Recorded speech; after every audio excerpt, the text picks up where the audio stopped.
As he bowls to Shazad on the back foot, driving it up in the air. This time another catch on for Atkinson. This time he takes it.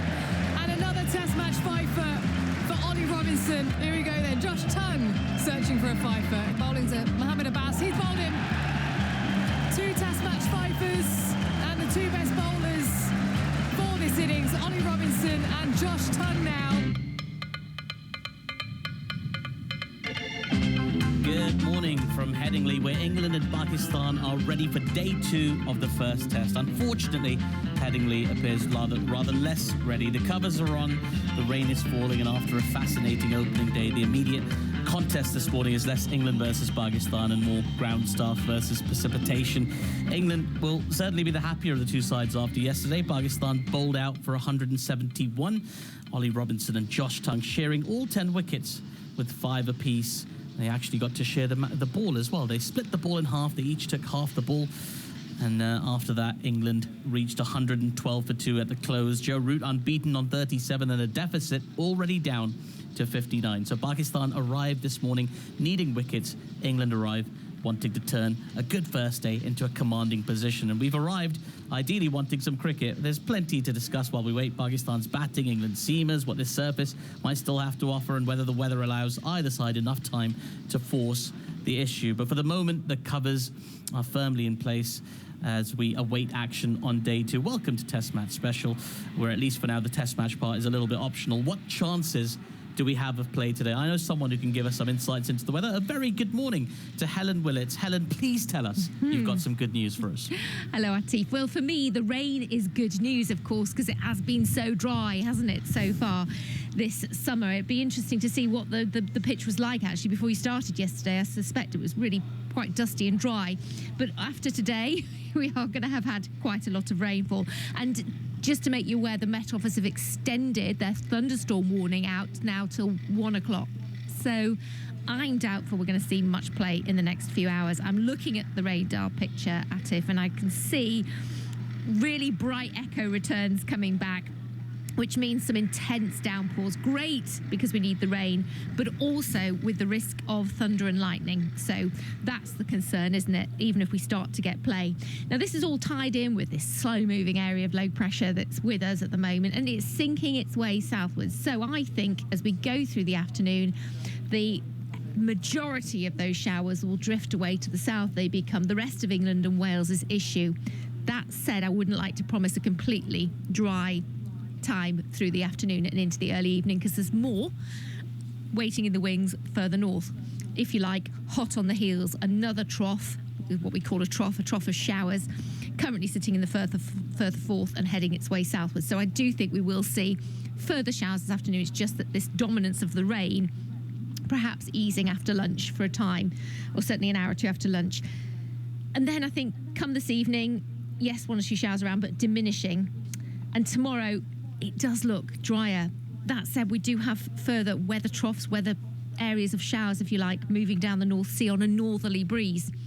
So Headingley could still catch one of those, being exposed to the northerly breeze a bit, but it won't be as wet as today. And come the weekend, if it goes that far, and suspecting with today's rain, it may well, we've got a ridge of high pressure building, so it's a little bit drier. Mostly dry, in fact, with some spells of sunshine. But there's just that fresher feel as well, which I'm sure will help the spectators once the rain finishes. It certainly helps me, this fresher feel. Now we've lost all this heat. Dear, oh dear, Helen. I know. No, I didn't like any of that. Didn't you? I didn't like any of that. No, sorry. I know we've been starved. Shall I change it? Could you please? If you could have a word. I could try. No, I mean, we don't mind the rain at all. We just don't like it between the hours of 10:30 and 6 o'clock. And I agree. That's not a problem. The overnight rain is the best rain, because that's when it absorbs better into the ground, because you've not got any sunshine to evaporate it. So I totally agree with you there. Of course, you know, such is the intensities you're seeing there, that there could be some local flooding with this intensity of rain, and a few more hours yet to come before, hopefully, cross fingers, the main threat moves away in terms of thunderstorms. Well, we'll hope for that at all. So what you're saying is there's a low chance today of us getting any play here at Headingley. I think, excuse me, I think we will get some this afternoon. as this Okay, low pressure okay. drifts southwards. It's all tied in with a low pressure, and that's drifting its way southwards. So I do think that, it was in the southern uplands of Scotland, that same area of low pressure as well this morning. It's drifted its way a little bit further southwards. So I'm hopeful we will get a few hours of play. I think we'll get more, though, tomorrow, and certainly so over the weekend. Excellent. Well, there we go. That we finished on a good note. I'm really pleased there, Helen. I'm so sorry for giving you a hard time. I know. I just don't have worry. to represent. I can't have people rejoicing about rain on a cricket program. No, you sure can't. I'm understand. sorry. I'm sorry, but I've been doing the rain dance all summer, and it's finally paid off. Yeah, I wish you'd done it a couple of weeks earlier. Never mind. Helen, thank you so much for that. Helen Willett's there. Nice to speak to you. Bye-bye. Absolute pleasure. Absolute pleasure. Well, there we have it. We're going to hopefully get some play a little bit later on today, but it does give us some time to chat about various things. I've got some wonderful company right now. I'm Ardif Nawaz. Alongside me, I've got multi-time Ashes winning captain Sir Alistair Cook and World Cup winners Alex Hartley and Ramiz Raja, one from England, one from Pakistan. I've got a full set today. A brilliant day for England yesterday, largely off the back of some brilliant seam bowling, first from Ollie Robinson, then Josh Tongue, and a pretty satisfying start, Cookie, to Joe Root's second reign as England Test captain, I imagine. Well, I don't think it could have gone any better. He did the most important thing, win the toss, and I think it was a fairly obvious decision to bowl first, and then his bowlers delivered. They bowled really nicely. There was plenty of movement that first 3 or 4 hours, and apart from a good 80-run partnership for the third wicket, they're all over Pakistan. It was really impressive stuff from Ollie Robinson in particular yesterday, Alex, and then obviously Josh Tongue sort of mopping up the tail. But between them, it felt like England have found a really good bowling attack for what are sort of traditional English conditions, if you don't think about the multiple heat waves we've had this summer. Well, yeah, I think a brilliant bowling attack on this pitch. I think England nailed it going in with the four seamers, but Ollie Robinson will take wickets on the M5. He on flat surfaces, he's one of those bowlers where you go, why has he not been playing for the last few years? Because he's so good, and when he comes in, he takes wickets. He got 7 in that first test against New Zealand. He didn't play for the last 2 test matches. He comes in yesterday, gets another 5 for, and what is impressive is he does just take wickets in any scenario. I know Lords really helped the seamers in that first test match against New Zealand, but yesterday he quickly found that his wobble ball was working, hit that top of off stump, let the pitch do the talking, and kept things very, very simple, and I was very impressed. Yeah, it was a very impressive display from England, first with the ball and then later on somewhat with the bat. It's just early days in that innings, but they've already reduced the deficit to 59 runs with 8 wickets in hand. Ramiz Raja, where did it all go wrong for Pakistan yesterday? 171 bowled out, and then staring down. They're sort of in a bit of a hole at the moment in this game. Yeah, I mean, that partnership was a good one between Imam and Abdullah Shafiq. But then if you want to become a good test side, everyone needs to contribute, especially the late middle order and the tail enders. We didn't see a lot of fight from them, and so it went pear-shaped. The moment that partnership was broken, I think there was some technical issues. England had the advantage of the weather and the way they bowled, in Pakistan have not really played a lot of cricket in such seaming conditions. I mean, what happens in Pakistan, you play on dry spinning surfaces, and so only one sort of practice match before a 3-test match series. I don't think that's enough. I think it had to be better scheduled and better planned. For a 3-test match series, should be given at least 2-3 practice matches. So I remember when we went to Australia in '92 World Cup, we were the first team to land, and we played something like 14 matches to get used to, because we were awful on those Australian pitches. Wow. So it was just about getting acclimatized. We got hammered in 9 out of 12 matches. Seriously. But that's how it should be, actually. If you want to take the test series seriously, and it's a proper test series, not a one-test game. So I think they're just not acclimatized enough in the way they batted. There were technical issues as well. It's difficult, though, isn't it, with the modern game and the scheduling and the demands on modern players as well. But on the subject of demands, actually, I mean, Cookie, how impressed were you with the way England came off the back of the 100, the England players that were involved? There were 3 England players, in fact, involved in that final stay at Lords on Sunday. 2 days break in between, straight into a test match, and they've managed to adjust brilliantly. I mean, there wasn't any signs of fatigue, there wasn't any signs of being overworked. They just did their job and did it well. Yeah, I don't know how easy that is, actually. Sunday, when you've won a tournament, you play for 3.5, 4 weeks, and then I'm sure, enjoyed that, but he couldn't enjoy it that much. And you play sport for those moments when you win trophies and you win with a side, even if it's a side only built over 4 weeks. They are still very special times because winning trophies are not easy and should be celebrated.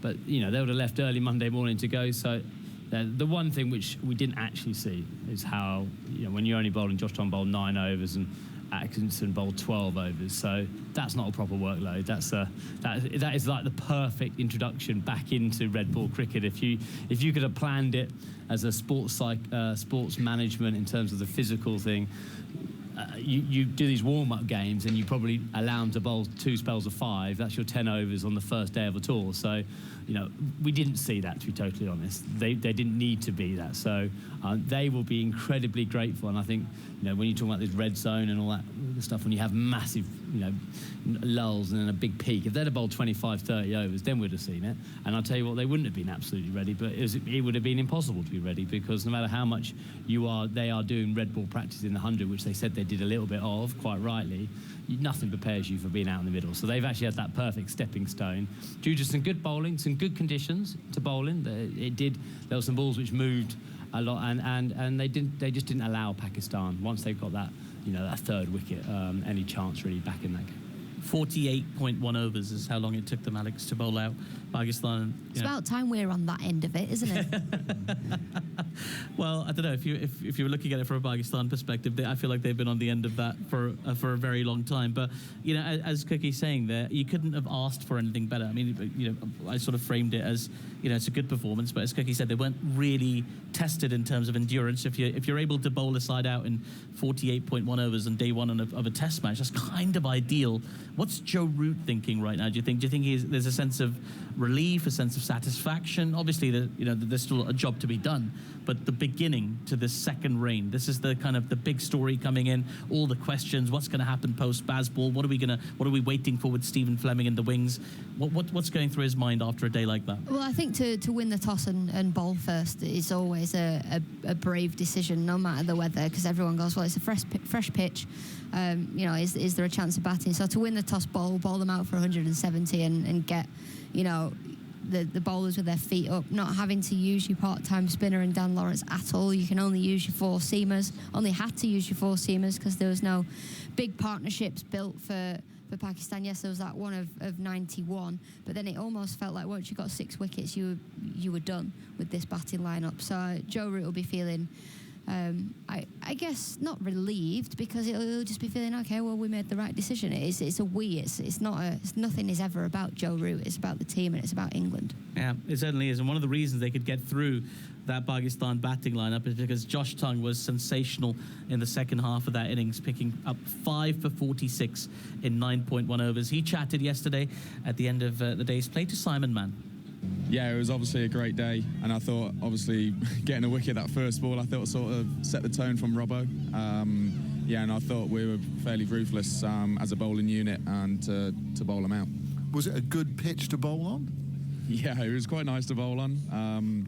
It was obviously a bit in the surface, making sure you're brave with your lengths, trying more get driven rather than sort of get cut or pulled. I feel like you get your rewards if you're sort of tongue at the stump as much as you can, and that's sort of how I got my wickets. You're known as the kind of like the Hoover, aren't you? Hoovering up the wickets of the lower order. How did you see that role today? Yeah, because we've had a couple of lads said that to me in the changing room at tea.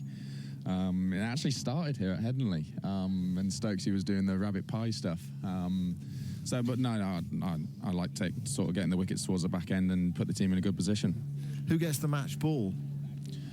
Well, Robert had it to start with, and then he was like, "We're going to split it in half." So I think the groundsman's actually kindly split the ball in half, so that I'm sure we'll be able to get that mounted somewhere at home. The groundsman has split the ball in half. Yeah, it's crazy. Obviously, that's the first time I've seen that happen. So yeah, I'm sure I'll be putting that up somewhere. What's it been like making the transition from playing in the 100? You played in the 100 final on Sunday, suddenly back into Test cricket.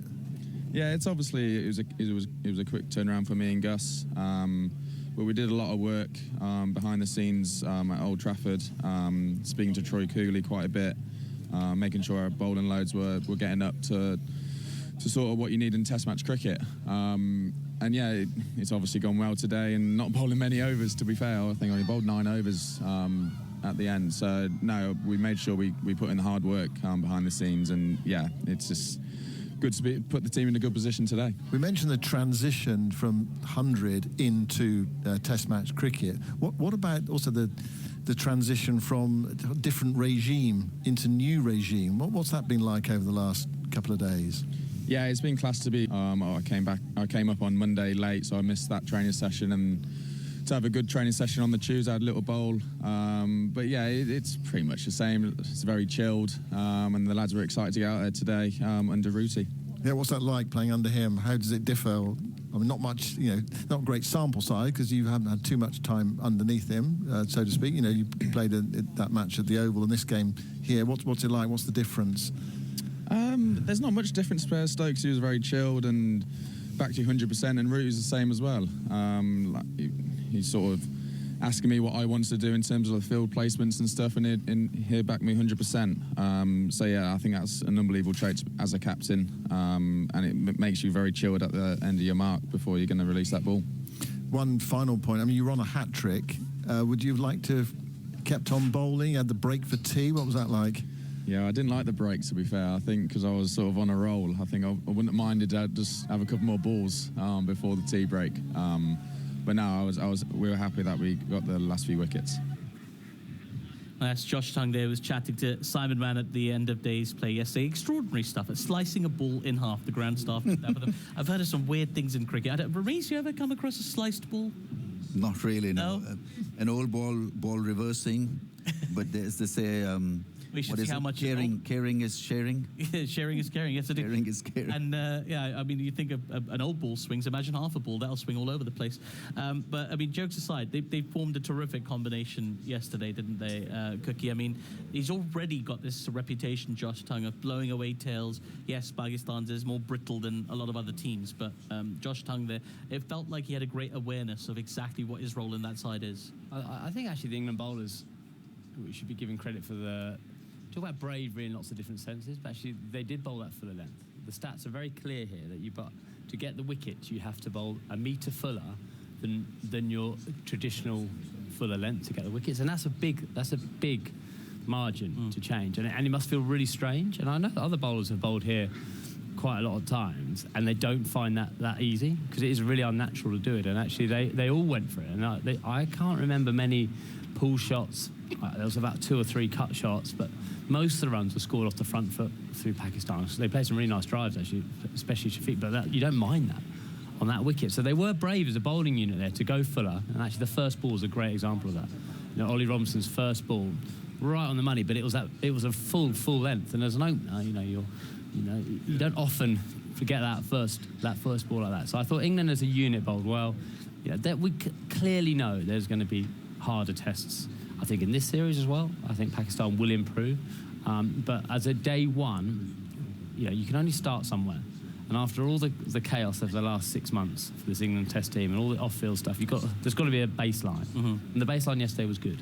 They bowled nicely. They bowled a brave area. They bowled fuller. They did bowl full, and Joe Root had one of those nice days as a captain where everything works, and it's good. But you've got to start somewhere as a side, and I thought those 4 bowlers, did Rooty proud. It also sort of indicates that decision from England as well to just go with that all-seam attack. 4 seam bowlers backing yourself to get through the Pakistan batting lineup, and they did so really well. But it also sort of, in a way, Ramiz exposes Pakistan's strategy. I mean, they didn't have to bowl for very long last night. It was, how long was England's innings yesterday before? Yeah, 25 overs last night with the 3 seamers being rotated. We got 1 over of spin as well to close out the day. It sort of looked like they were a seamer light, especially when contrasted with that really sort of clinical performance from England. Pace light more than a seamer light. I think they're one-dimensional kind of a bowling attack. One pace, similar stuff, hit the length and hope for the best.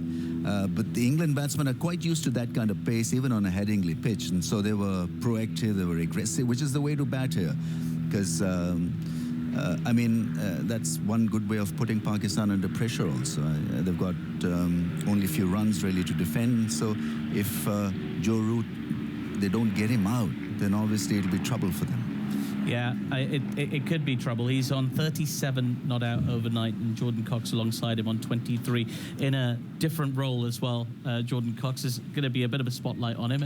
It's I suppose it's a little bit easier when some of your other teammates are in the spotlight for strong performances. He looked good yesterday, though, didn't But he? he did look good, Yeah. and this is the thing. He's looking very good in that position of number 3. It's still early days, as you say. He's 23 of 38, but this is a chance for him to make a long-term case for himself alongside Jacob Bethel as England's number 3. Yeah, absolutely. I mean, Cookie's probably the one to talk to about batting, not me as a tail ender. But he looked good out there in the middle. He looked strong. I thought his defensive shots, he was behind the ball properly.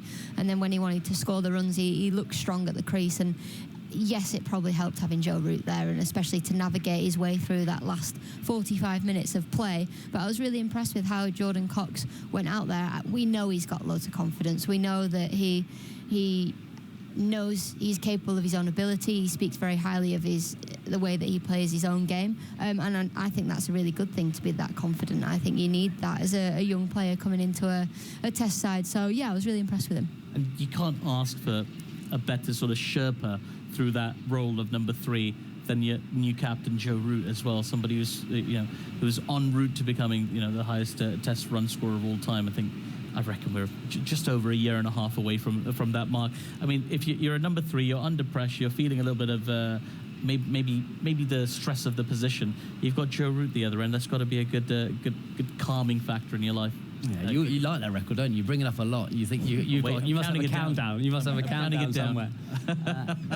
Look, he's batting with Joe a number of times that I bat with Joe. He is that kind of that character. The only frustrating thing, he tends to make it look too easy. So you think they're bowling rubbish because he'd make it look easy. Actually, they're bowling half decent. Jordan Cox is a brilliant player. Speaking to the guys at Essex, he moved to Essex after I left there, and that they say he's outstanding. He's had a few unfortunate instances. He was going to keep and broke his finger in New Zealand. He's played a couple of test matches, but in on one, out on a couple, as in hasn't had a bit of a run. He's got these 3 games to have a run now. He's going to play these 3 games, and ultimately when you have to step up a level, it's about taking that chance and delivering your currency, which, without sounding like Graham Gooch, your currency is runs, and if he scores runs, you can't leave him out the side. So that's his opportunity, and he now has to grasp the opportunity. He's earned the right to get it by scoring a lot of runs over the last couple of years for Essex, some double hundreds, some big runs, and he's hungry. When he gets in, he scores. He does go big, and he's going to have to do that in this series, because if he scores a couple hundreds, you can't leave him out. So then that's someone else's problem to decide who else you leave out, and it's into his hands. He's 20 odd not out here, and he'll, at some stage in the next couple of days he'll have a 3-man pace attack.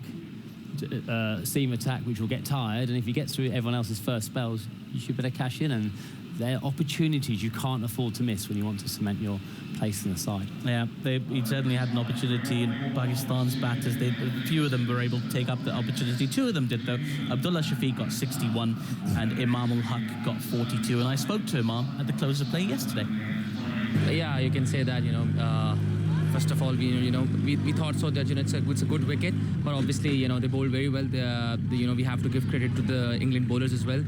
They were very decent with their length, and they were just hitting the right spot. And me and Abdullah, we batted. We thought we were batting decently, but once I got out, and then there was no such big partnership. And on the first day, if you're not scoring a big partnership, then you are in trouble. And then obviously with the ball, obviously we have to work hard. But it's I always believe that it's a long day. It's a 5-day game, and things change with the Duke ball very quickly. So we're gonna come back harder, and inshallah, quick 2 wickets, and the game's gonna change. So if we go back to that, yourself and Abdullah put on a 91-run partnership. It looked like batting got a little bit more comfortable. I mean, it's never really been comfortable today, but it got a little bit more comfortable post-rain break. Is that fair to say?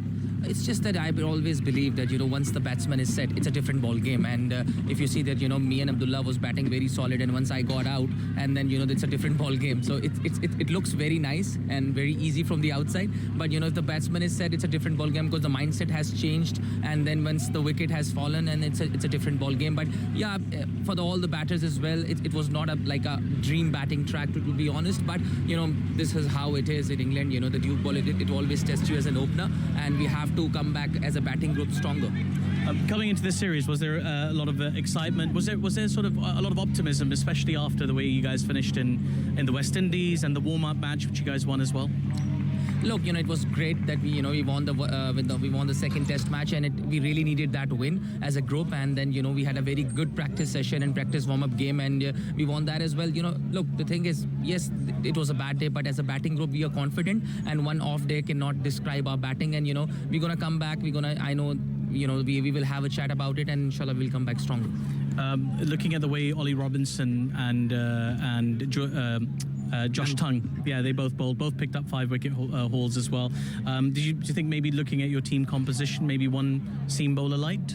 I guess you can say if and buts once the bad day has gone to the team, but I think that's the decision of the captain and the coach, and whatever the team is, and they've picked the right team. The thing is, we have to back our playing 11, and we have to, it's still 4 days, and I will always believe that when we will play good cricket, and then the results will be changed. How's Babar's finger? His running is fine. I guess obviously the warm-up game has done it, and there was awkward. I thought but I think inshallah we will see him in the second test. Very well batted today, Imam, and best of luck for the coming days. Thank you, sir. That was Imam ul Haq chatting to me at the close of play today. I thought with a pretty decent summation and a bit of a defence of the way Pakistan went about their game yesterday. What did you make of those comments from Isa? He seems to be aware of some of the failings of the side, but unflinchingly positive going forward. Well, you've got to be positive. Even though we know that in Test match cricket, first innings score do matter, and they haven't got enough runs on the board. So it's an uphill struggle. So there's more pressure now on the bowling. There's more pressure on the batting. Come the second innings, and they've got to learn very quickly. He talks about partnerships. He talks about making sure that you pick up wickets. That kind of stuff. It's all okay, but practically Pakistan have been below par for a number of Test matches now. So I mean, it's a well-rehearsed kind of a line, which theoretically looks great, but practically, obviously, they've been short of what they should have delivered. And he sort of swerved my question about selection there, Alex, a little bit, but it felt like there's a bit of disappointment there. He talked about him and Abdullah sharing a partnership, working out how to bat on that surface, but then he was dismissed and Abdullah was dismissed, and nobody else was really able to build an innings. It's hard to sort of spin that, isn't it? Yeah, I just think they're a team that lacks confidence because nobody knows when their last Test match will be.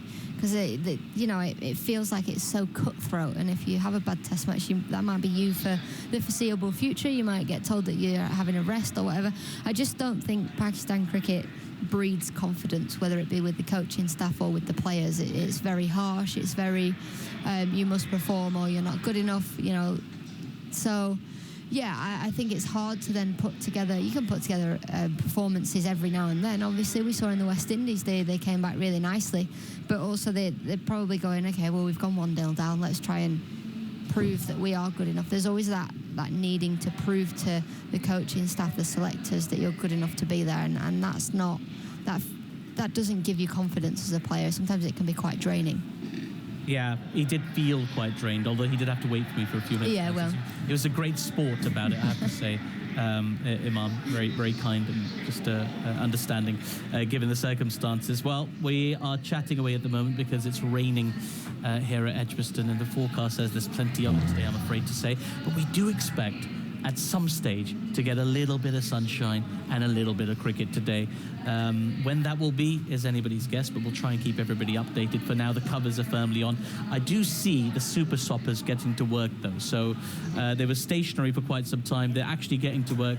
There's quite a few people in the ground as well, actually, just soaking up the atmosphere as well as some of the rain. I don't see any umbrellas up, so perhaps that little drizzle has faded away. There are a couple of umbrellas, but I see some of that drizzle's faded away. So we're hoping things will ease up a bit, and at some stage we'll get some live cricket. Well, thank you, Atif, very much for setting up the day. We don't know what's going to happen, really, over the course of the next few hours. As usual with these things, whichever weather app you choose tells you a different story, and you end up rather depending on the one that you want it to be, actually. But I think we're all in agreement that it's going to be a wet morning. There'll be no play before lunch. It's just a question, really, of when things pick up during the afternoon. But the ground staff are out there at the moment. It's not actually raining at the moment, but there is more on the way. I can see it beyond the tree line over to our right. So there will be no play before lunch. Of that we can be pretty much certain. But the ground staff will do their bit and try and keep on top of things. The super soppers are chugging up and down and so on. The hardy souls, I mean, they come. I was watching them this morning. I arrived here about 9:30, and you think, crikey, you've seen the forecast. What are you going to do? And the answer is, for many of them, they're sitting out there on the Western Terrace just getting wet, because there isn't really anywhere else to go. But there they are. They're a loyal lot, and they're a hardy lot. The average cricket supporter, and there they are. Anyway, they're going to make the best of it. They've paid their money, they've got their seat, and they're going to sit in it. And the news from Headingley is a bit more encouraging. They are taking the covers off. It hasn't rained for quite a long time now, and so there is a prospect of play. The umpires are going to inspect again in 15 minutes' time, and yesterday they came out and inspected about 1:30. We played at 1:45. I suspect it might be a bit longer than that, so the players will need some time to warm up. But it is looking a bit more hopeful of play. It is still very overcast at Headingley. I haven't looked at the rain radar. I'm not sure there are any more showers on the way. I know the forecast was gradually improving through the day, but it actually feels like a really good day to bowl at the moment, and Pakistan need that as well to get themselves back in the match. But the covers have been peeled away. We can nearly see all of the outfield here at Headingley, and there is a decent prospect of play. I'm told that the reason that they've delayed this by a further 15 minutes is because they needed more time on the pitch, because the covers were on and the heavy rollers chugging up and down. The ground staff are retreating, having done their bit. And yeah, looking out there, look, it's cloudy. And I think bad light will clearly be an issue rather than the way it was last night. We're not going to have, I don't think, that bright end to the day. Actually, on my... Oh, no, it's not. It's changed. I looked an hour ago, and it actually had, on the old Apple phone, it's just sun from like 5, 6, 7. Now that's gone to 8. So right. I think you are right. I think. Well, I think looking at this, we're through the flower gap. we might have one little shower to come, but then we're going to be okay for a while. But when we went out for a little walk at lunch, it was just, if you'd played through that, wouldn't you? Like if you'd got going, you would have played through it, because it was in the air, it was damp, but it wasn't. You'd know where you'd come off, would you? Well, we're nearly there. Last the ground staff coming off. It's actually just what Pakistan need, doesn't it? They need something to get back into this game, and actually, they need to bowl a lot better than they did yesterday. But you'd think the ball should do more now. I know it's a 20-odd over ball, but it should do something. Yeah. And they're fresh. They won't have to bowl with a 3-man bowling attack. They're not going to have to bowl all day. No. Because they're only going to bowl 30-odd overs. It's a poor selection, though. I mean, it was always going to rain today. It's been up on the weather forecast for 10 days. It was going to rain today. They're at Headingley. Why on earth they played the spinner who got a first baller, bless him, yesterday? It wasn't his fault necessarily. He's not there for that. But, he bowled 1 over, I think, didn't he? Yeah, and that's... Yeah. Is he going to bowl now? I mean, he's not going to bowl. He's certainly not going to bowl in this. I mean, the only selection. The only thing I suppose you could say has spun later at Headingley. In the stats will say the pitch does spin, so you've got to be you can again get too drawn into these. Yeah, things. you can, and why they haven't gone 4 seamers, but maybe they. I mean, I would say they must be thinking trying to balance their side of the tail, but their tails they haven't, because their tail's useless anyway. Here comes the heavy roller. One day I'll get to drive one of those. I've described more heavy rollers coming on and off cricket fields than possibly anybody. I'd love. Wouldn't I you've got the Sydney, haven't you? Is it the Sydney one? It's like a steam engine. Yeah, they're very proud. You have to drive that. Magnificent. But my favourite of all was actually in Durban one year. Hansi Cronje was South Africa's captain. I remember. So that dates it a bit. Where the heavy roller had actually broken down, and I remember some sort of big Afrikaner bloke with a spanner trying to get it going. And the announcement was sort of fed round that the pitch would not be rolled in the morning. And Hansi was very cross about this. So next thing, the whole place shook, the ground shook, and some gates opened to our right. And this massive road roller that had been doing some tarmacking a mile up the road came in. and the whole ground was going. And of course, it was totally illegal. The umpires had to go and shoo him off. This chap came on to go roll the pitch with this massive road roller. That was quite amusing. Purple one. Yeah, we had one of those in. Do you remember that game in Antigua, which was abandoned the outfield? The sand on the outfield where the outfield was literally like a beach. And then we went back and played at the old wreck. Is it St John's? It's called? Recreation ground, yeah. Yeah, and that had been turned into a football pitch. What a great game of cricket that was, by the way. It was a football pitch, wasn't it? It was, yeah. And through the middle of the square was the centre line, and the centre line was like a concave thing, wasn't it? And it was really pronounced. And everything, yeah. Really pronounced, and to get rid of it, because we thought this game was lasting even less than the previous, because we had a net there, and people were either getting donged on the shin or on the head, depending on what side of the ramp it hit. And then they brought in the biggest road roller I have ever seen. It was a monster, and it did flatten it out. But because I don't think a single ball in the match hit that halfway line, did it? Well, I think it had gone, right, but it was still there apart from one. I think Freddie got a pair in that game. I think 500 played 500. And his pair was the roller. I'm pretty LBW. Please check this on ourselves. This is when you remember it. I'm pretty sure he was LBW for naught in the second inning. It was a great finish with the last West Indian pair together. Sun going down in the middle of town. Brilliant. And all the locals pouring in to watch. The atmosphere was for the whole of those 5 days was superb, because it was full, wasn't it? Yeah, it was absolutely like a holiday atmosphere. And compared to that ground, it's a nice ground, obviously, in the Vivian Richards Stadium, but it's just so far out of town that no one goes. It was a bit of a shambles. You could tell as soon as you walked on the field, they never be able to play the game. Well, I remember that game because 3 days before, we were literally telling the match referee, ICC, like, you could dig a hole. You could dig I reckon I was going to say a 6 or 8 inch hole very, very quickly. Yeah, there's just nothing for the bowlers. Alan Hurst, I think, was a match referee. But they started it, and then I think West Indies won the toss and bowled on an absolute flatter, but within... About the second over it was done, wasn't it? Well, like, you're there. And actually, I remember going round to the Barmy Army and everyone saying, this is the reason you dig a hole. Like, oh, right, that's the right. Yeah, that wasn't good. Thank you, Paskistan, for taking the field, hoping to do better. I think we're pretty sure that Mohammed Abbas will be trudging up the hill. In fact, he's got his sweater off.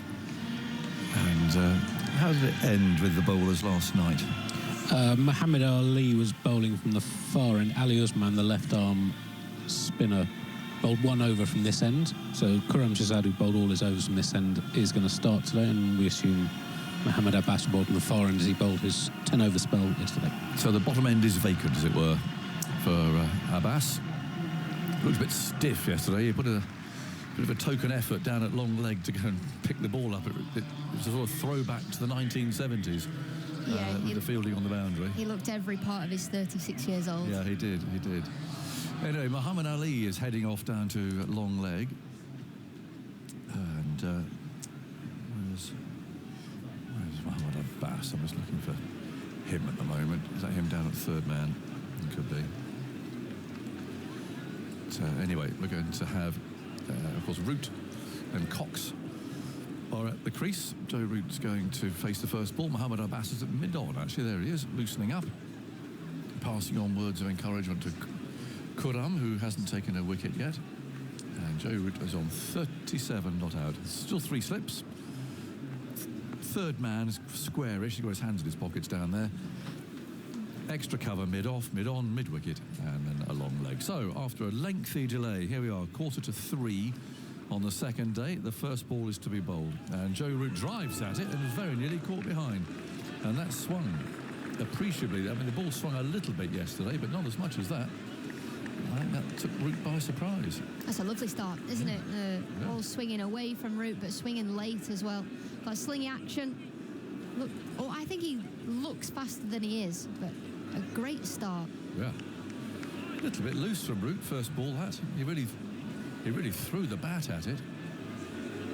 Very nearly nicked that. Crowd's excitable. Lots of noise there from the Western Terrace. Stewards settling in as Khurram strides out past the umpire. There he is, bowls a very full straighter ball, which is chipped away down to mid-on by Root and fielded by Mohammed Abbas. So well done everyone for staying here. We walked in this morning, didn't we, in the rain, and thought, why are people turning up now? There's nowhere really to shelter. I know where they were sheltering. I went for a walk into town just a couple of hours ago. Yeah, I went into Headingley and walked around to a coffee shop. All the shops and bars were very full. Were they? Yeah. Ugly Mugs, I presume, our favourite cafe down there on St Michael's Lane. They'd have been doing a good trade. They used to have all their cobs and things named after cricketers. Is that still the case? I haven't been in this year. No, I've not been in for a while. I think it was a bumble bacon roll, that sort of thing. Now, here's Root, head on the pad. There's an appeal from Khurram. The umpire Gaffin is not interested, and that looked rather high. He was on the back foot. All striking up on the thigh. 112 for 2. Barney's in good voice down there. Good old Jerusalem. It's been sung all round the world. Has there been a moment where Jerusalem being sang has really stuck with you? Yes. When I played my euphonium with Leslie Garrett. Yes. I'm doing it again in a few weeks. Very exciting. It goes Khurram. Bowls outside the off stump, steered away firmly into the ground, fielded at third slip. And there's no 112 for 2. Dear Leslie, great voice. So she's sort of talked me into it. I knew she was coming up to sing at a dinner that I was at. And I said, purely jokingly, shall I bring my euphonium and we'll do Jerusalem together? And she said, yes, absolutely, good idea. Yeah. Which rather put me on the back foot, because once you've suggested it. Anyway, there we were, up on the stage. Anna playing the piano. Leslie singing, beautiful voice. Fairly awful euphonium playing. Here's Khurram bowls and it's pushed away a full length out towards extra cover. And there's a run, so that was memorable. Mm-hmm. It was memorable for me in Pakistan, where you were practicing with the euphonium. Yes, in the next door room. Yeah, and you were adamant that I couldn't hear it because you had your noise cancelling muffin. I But did. it wasn't very muffled. Well, apparently not. We had sort of interlinking doors, didn't we? I had to Firmly locked. put the wardrobe across mine. Do you want a coffee? 112 for 2. Khurram again, bowls his right arm, lively medium really, and Root steers that down to third now. There's that favourite scoring area of his again. It's on the back foot, opens the face of the bat and runs the ball away for a single, so he'll keep the strike. And now, are we going to have Muhammad Abbas? I think so. Muhammad Ali's down there, floating like a butterfly. Hoping to sting like a bee. Beat me to it. He's a bit of a character, old Muhammad, isn't he?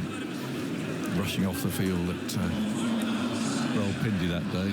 Well, Daisy, we called him for Multan Sultans, was his nickname. Daisy. Daisy. Oh, I just had a message, actually, I talked about the other day, the pantomime cow that was ruthlessly taken out by the stewards here a few years ago. I've just had a message from the front half.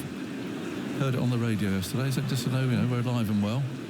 But yeah, there was a nasty one. It was a bit like the Grand National. The screen went round, and thought, I'm not sure about that. But flattened by the stewards down there in the corner. They were a bit overzealous, I think. He was only pottering about.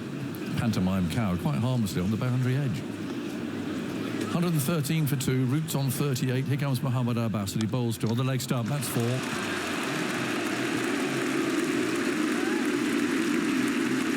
A gentle loosener.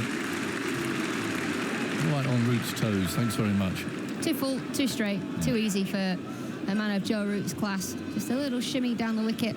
Just turns it into a half volley and says, thank you very much. But very much a loosener from a man that's sat down all day in the dressing room. Well, that's the thing. Of course, in your mind, you're saying, I mustn't bowl outside the off stump. I mustn't live in that room outside the off stump. So just bowl a bit straight and off you go. So the keeper's up to the wickets now. So he's looking at Root. He's barely in his ground. He's just got his back foot marginally inside the crease. As Abbas bowls to him, he comes forward. Ball trickles away with no real power adding to extra cover. And there's no run. People were arriving by the look of it. Word has got out into those various cafes and bars. The play's got underway, so there's people filing in there, taking their seats. Might be a bit damp, some of them, I suppose. Yeah, that's where you look at your mates, say, who brought the kitchen towel? Yeah.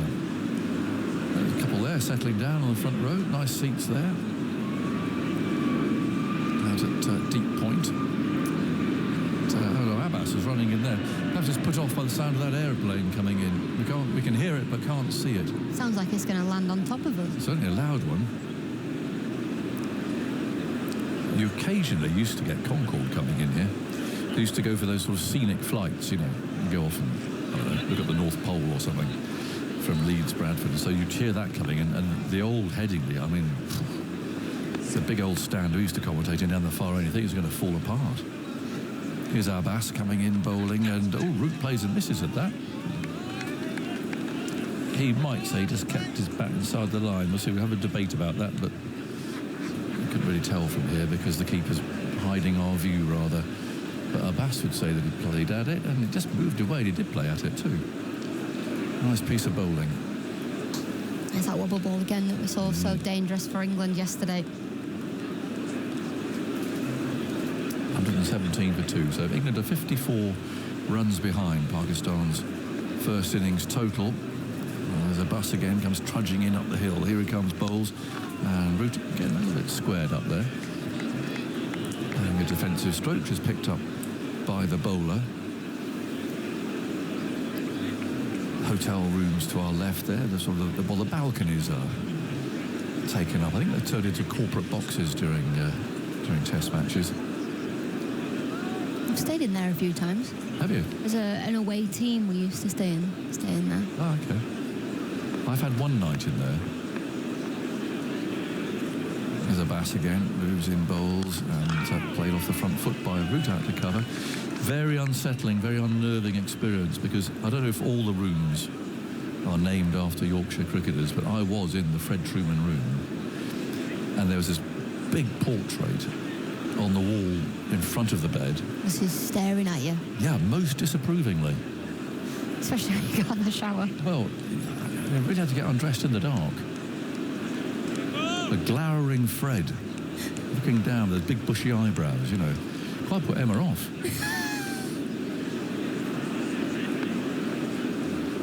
So I don't know if they're all like that. They've all got portraits and so on. In comes Abbas and bowls, tucked away out to mid-wicket by Root.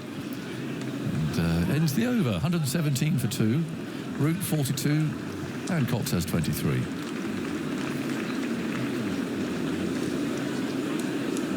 Yeah, there's one now at Old Trafford, the Kate Cross suite. Oh, is there? And the CEO. Well, I wouldn't mind her gazing down disapprovingly in my room. Well, I think it would rather frighten me. But she's a housemate now, isn't she? Yeah, she is, yeah. I like it. She's a very friendly soul, Kate. Tearing up the place, I reckon, while I'm not there. By herself, yeah. So, right, so she has got her own... She's got her own room, yeah. Oh, nice. Right, we've got Curran. He's going to bowl to Cox, his first ball of the day. And he stretches out. Down the slope he goes and bowls on the leg stump. And Cox tries to flick that away towards fine leg. Misses the ball. That's collected by Mohammad Rizwan. Behind the stumps, 117 for 2. Cox on 23. What a chance he's got. You know, opportunity at number 3. Bethel out for the whole series. See, Sam Curran's out of the series, which is a shame. Because he would have had an opportunity too, probably.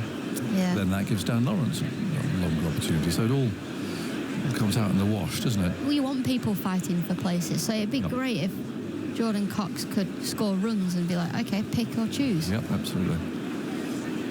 There he goes again, outside the off-stump, no stroke from Cox.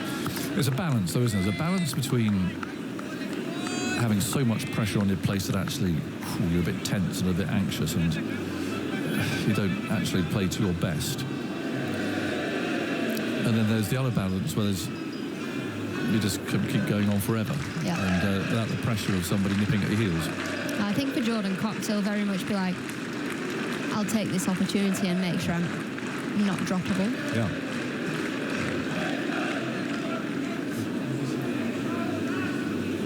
$117 for 2. Cox 23. Curran bowls to him. Oh, he played that one-handed in the end. Now about the off-stump, bit of bounce, bit of movement. Guides the ball away for one more run. 118 for 2, route 42. Cox has 24. There are more and more grounds have got hotels on them now, haven't they? In fact, Southampton's got 2, I think. Suspect they'll be in big demand next summer for the Ashes, their first ever Ashes Test match. And now at Southampton. 118 for 2, route on 42. Got him past the umpires there now. Bowls another good ball. Again, beating that outside edge as Root there legitimately beaten. He's got a big smile on his face. Lovely piece of bowling. A bit of nip and bounce. He's a skiddy bowler, isn't he? And this time, Joe Root just stepping outside the off stump, squaring himself up a little bit. That wobble ball just nips. Yeah, it has nipped. Slight little bit there. It just does enough. So Root again has been beaten a couple of times in this short session so far. He's over his bat again. Got him. Bowls now, and Root plays up very late. Ball almost past him when he brought the bat down there. To fielded at point. A bit of fancy dress I see scattered about the West Terrace there. There's always a few bananas, isn't there? There are. Lifeguards. Little group of them there. Bunch. Oh, right, sorry, I stand corrected. Bunch of bananas down at long leg. Yeah, that should have been called a no ball. Was it called a no ball? Just seeing it on the replay screen there. There's the next one on the off stump. And he plays out to extra cover. 119 for 2. Ball to go in this over. Floodlights on. I was saying earlier, we've somehow threaded our way through. Oh, yeah. Some showers there. I think that there is one to come. I don't know how heavy it is. I can't see it yet, but there's one lurking.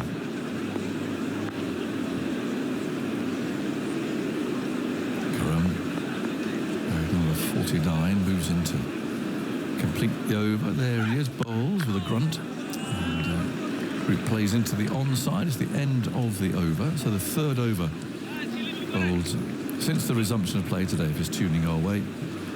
There's sluggish mornings, but there's some interesting radio. I think you'll find Mark Wood's chat really interesting, at the Ashes in particular.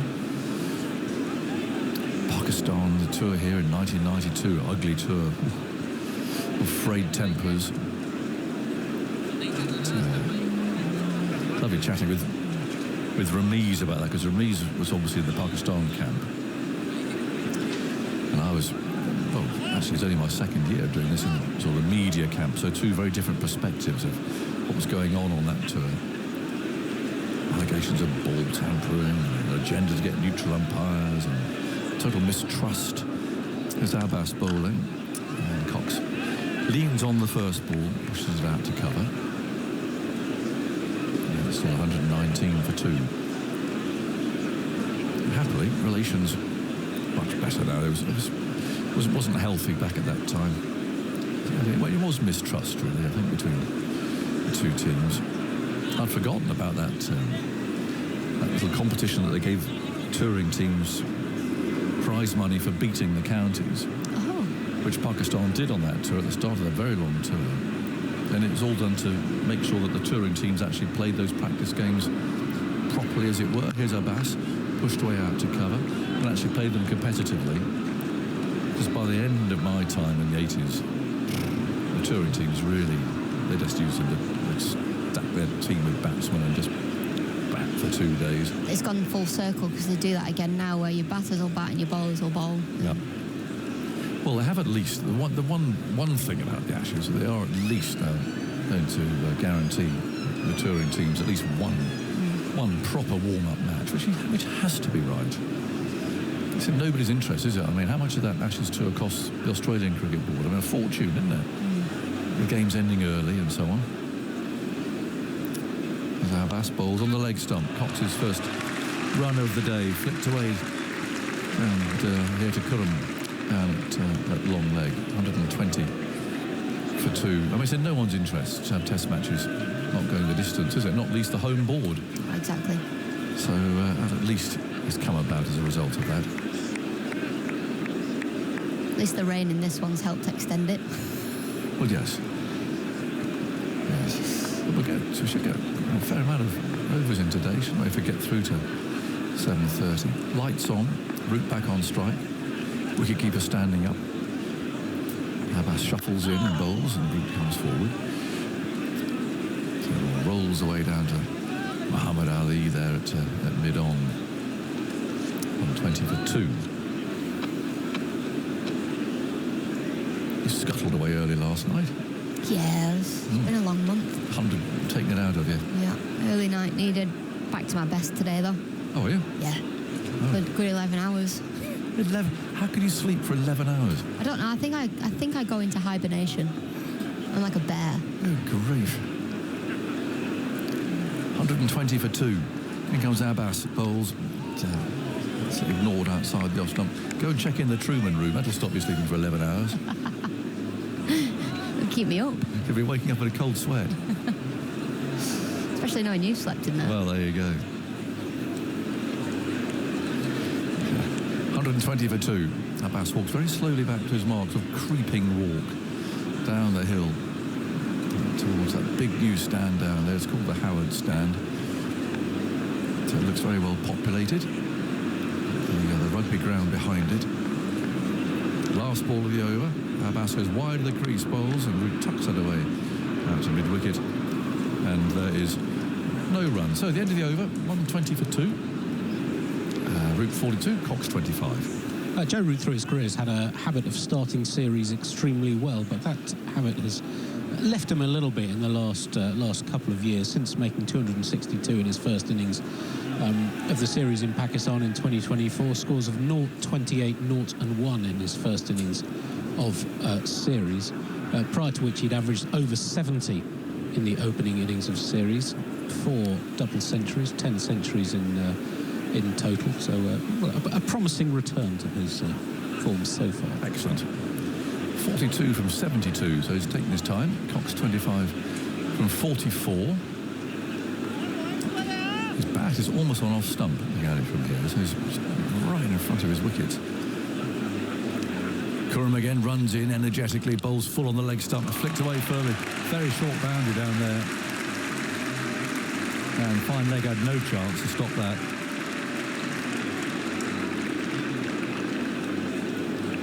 Not a great ball.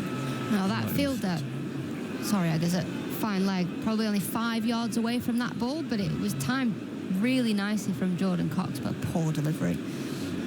Yeah, it's got no chance. It is a short boundary down there. And with the slope as well, the ball runs away.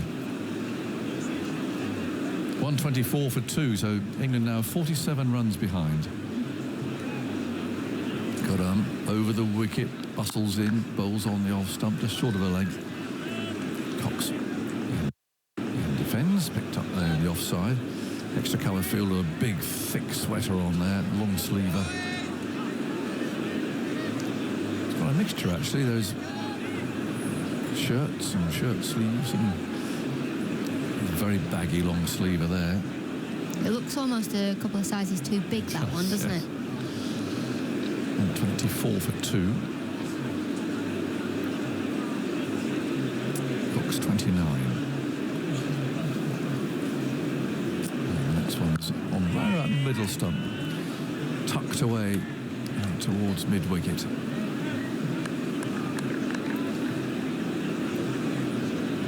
Sort of wet weather gear being worn by the crowd out there.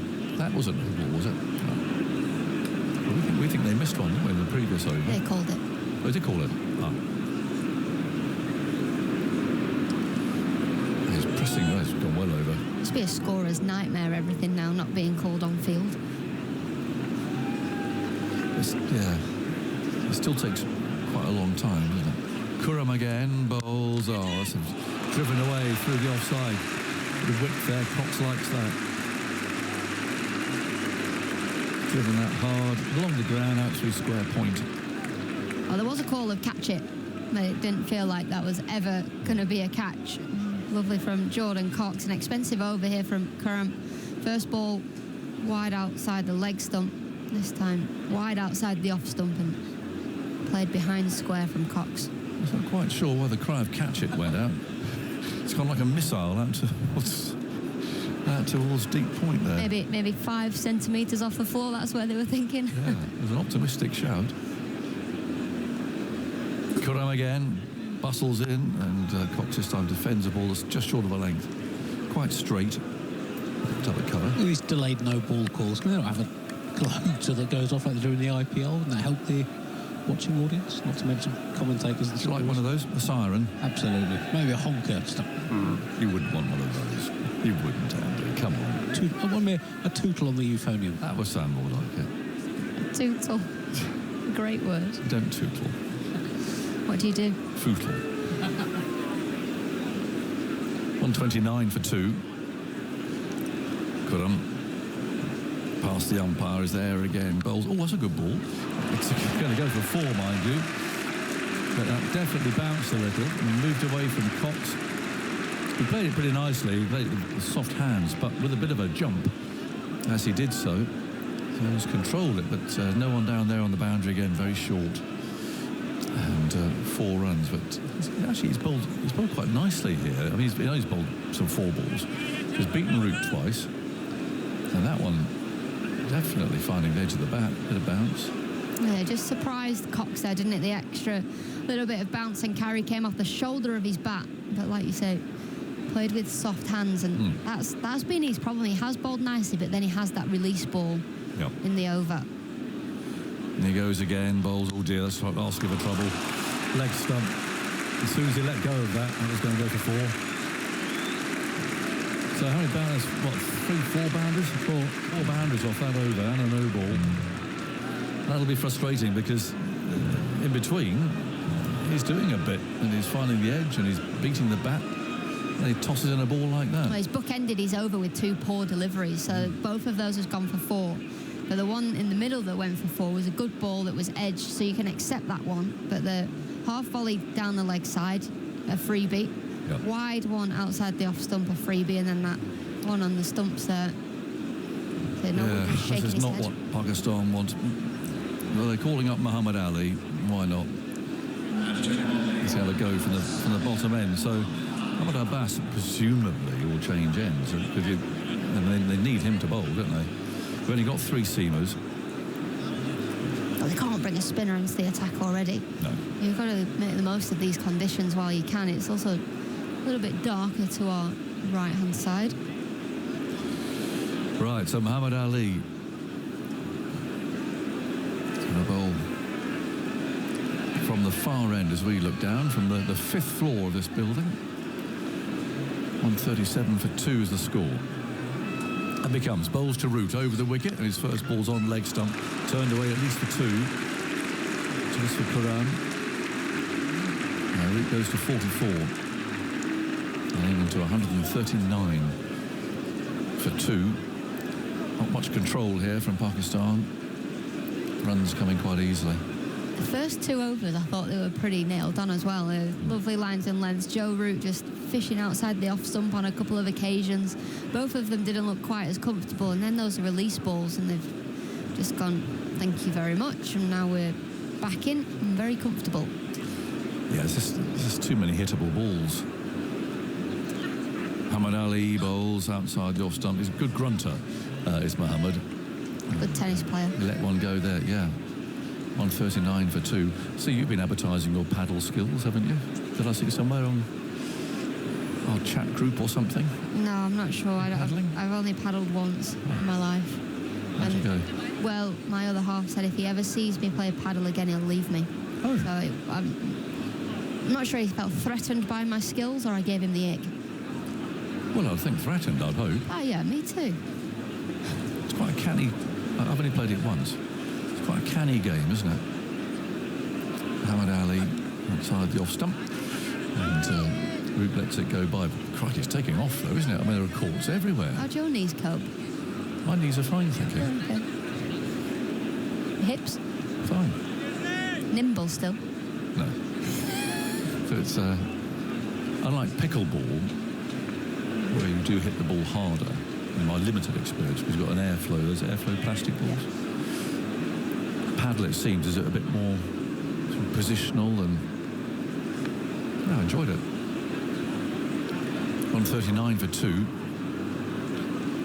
Muhammad Ali up the hill, moves in, bowls outside the off stump, again with the grunt. And Root allows that to go by. I'll tell you what you saw. You saw Content Alex put a message in saying he's bringing his paddle shoes. Oh, the wrong Alex. Yeah, you saw Alex. Oh, I thought it was you. No, I don't own paddle shoes. Oh, I was a bit surprised.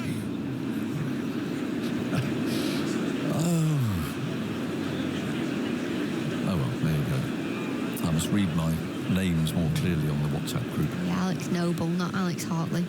Right. Should have known, really, shouldn't I? Yeah, Exercise and Hartley.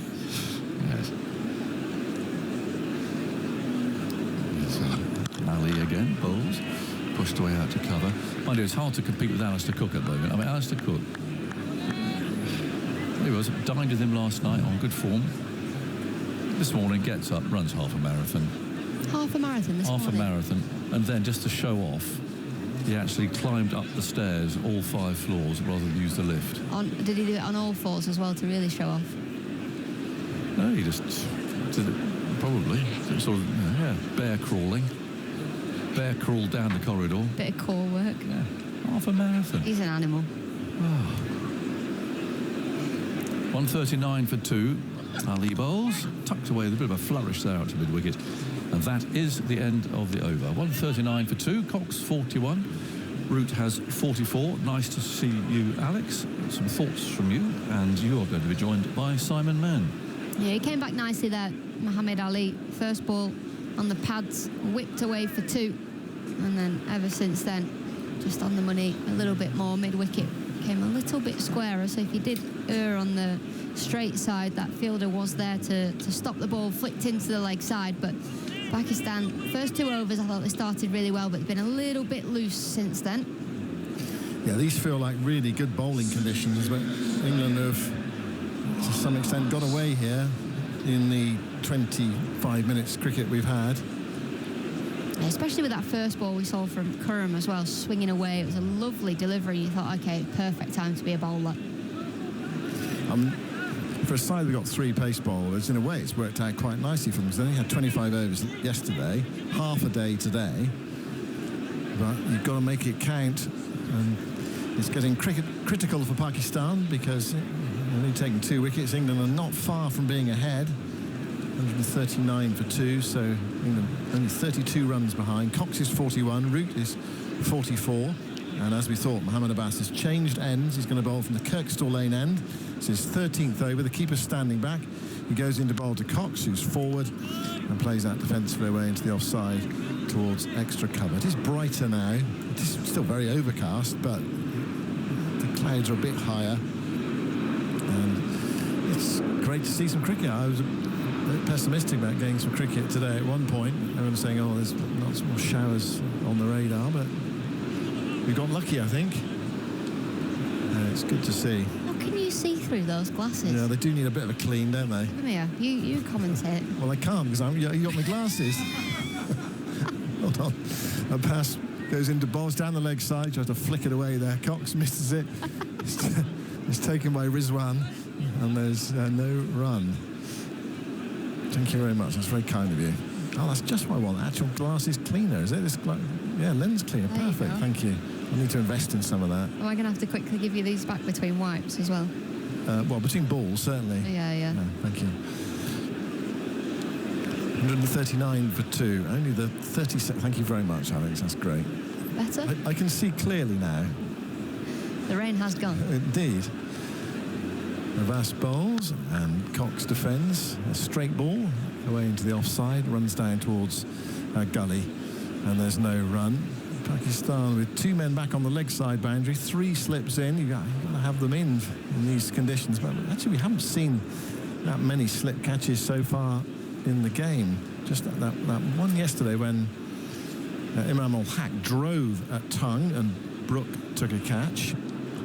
Apart from that, it was bowls and LBWs, apart from the one that long on to Atkinson, a horrible hoik from Khurram Shahzad. What have we had in this England innings? Oh, Amelia Gay was caught at slip, wasn't he, as well? So just the 2 catches at slip in the match so far. Mohamed Abbas bowls outside the off stump. Cox leans forward and offers the pad and allows it to go through to the wicketkeeper, Mohamed Rizwan. It's a really good opportunity here for Jordan Cox.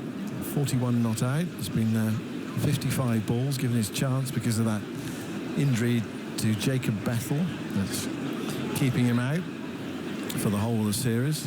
He's not the only one as well, because Sam Curran this morning ruled out for the rest of the season. He's going to have a groin operation, and Will Jacks has had an appendix removed as well, so question marks about his availability for the white ball series. Abbas bowls, forward goes Cox, solid walking defensive shot, runs up towards mid-off, and there is no run, picked up by Shan Masood. Fielding there at mid-off. Pakistan's very experienced top order player, former captain, chewing on some chewing gum. Yeah, it's quite an unusual first innings scorecard, that, in terms of the nature of dismissals. 8 bowls and LBW, as I mentioned yesterday.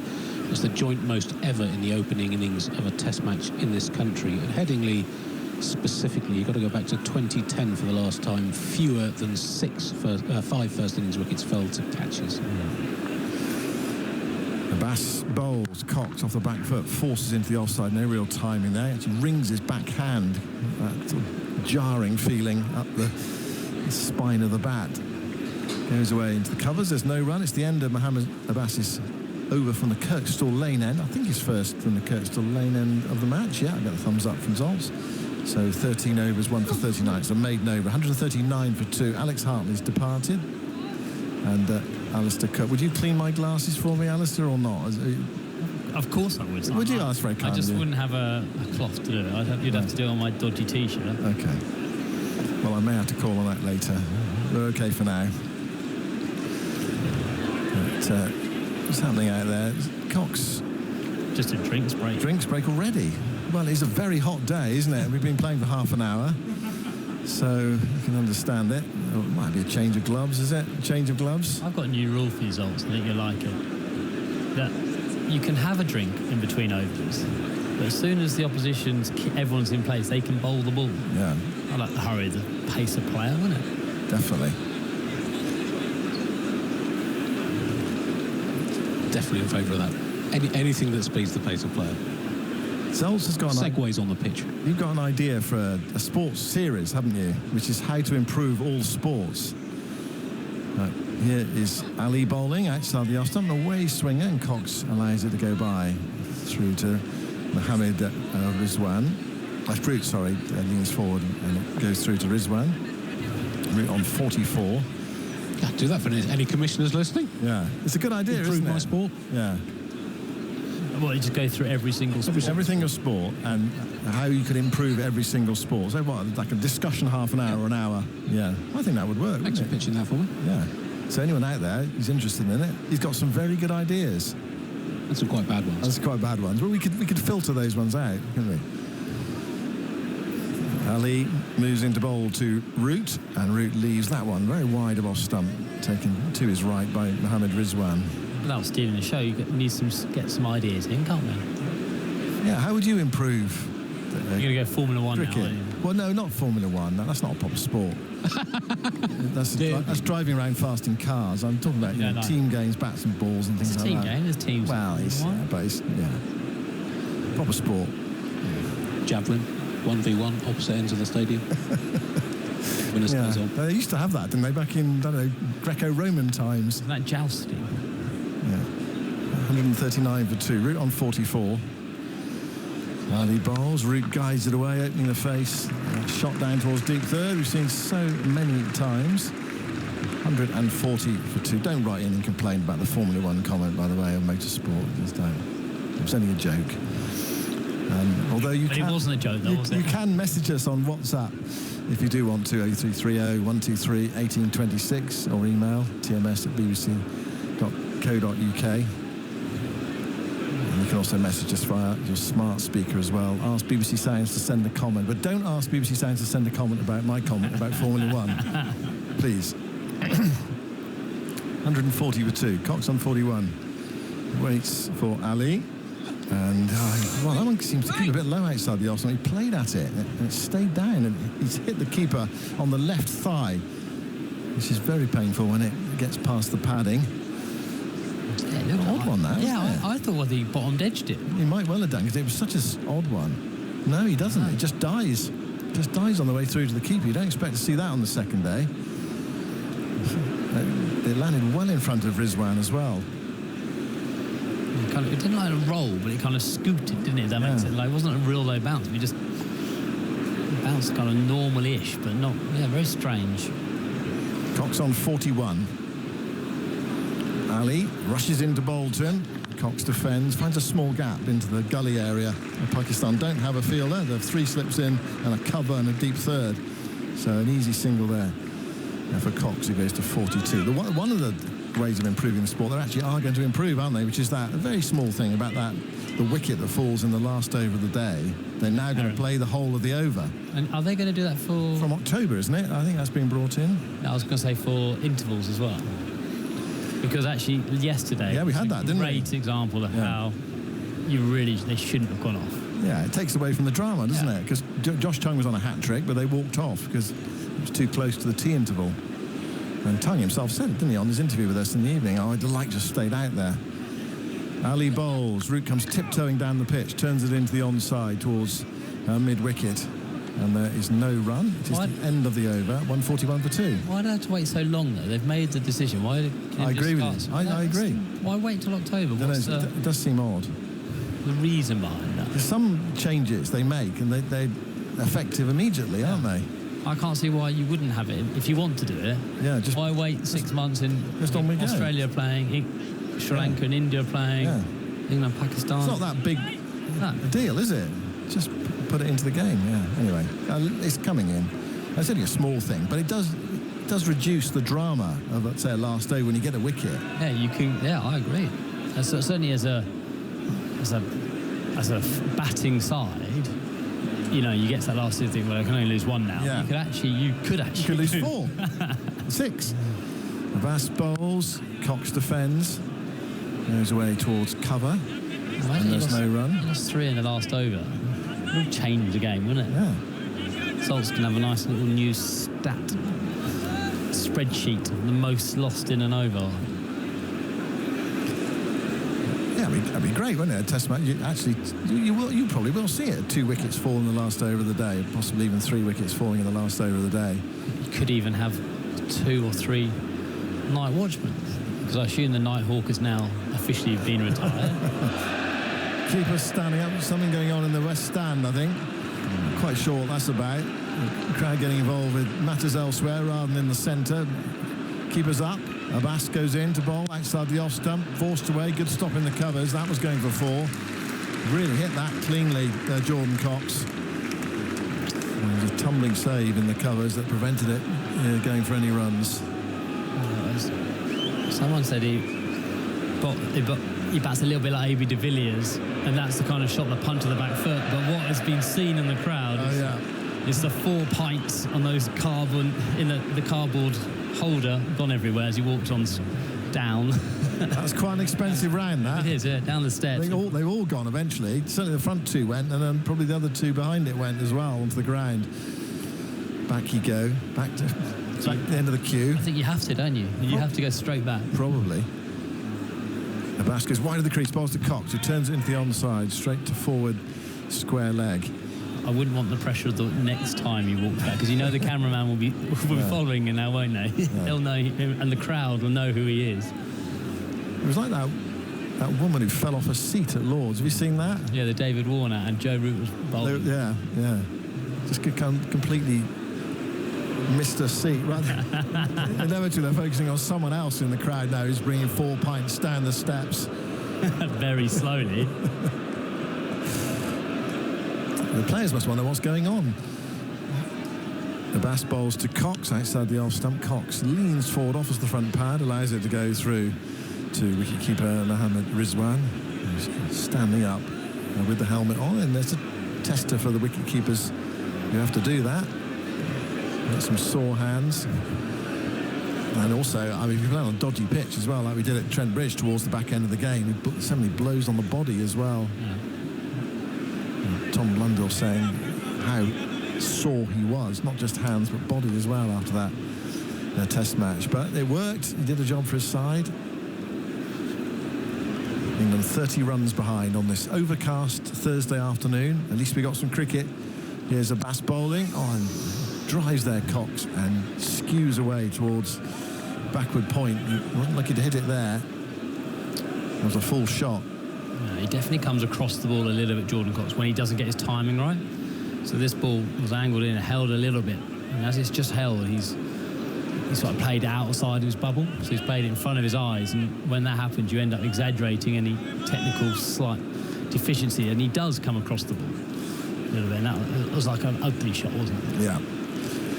Yeah, that's the sort of shot that encourages bowlers of not just this team but other teams as well. He's going to come up against Abbas bowls and leaves that delivery, ball outside the off stump, through to Rizwan. And even though he's bowling at 77 miles an hour the ball, if you're standing up, the ball's still smacking into the keeper's gloves. If it happens regularly, then it is challenging.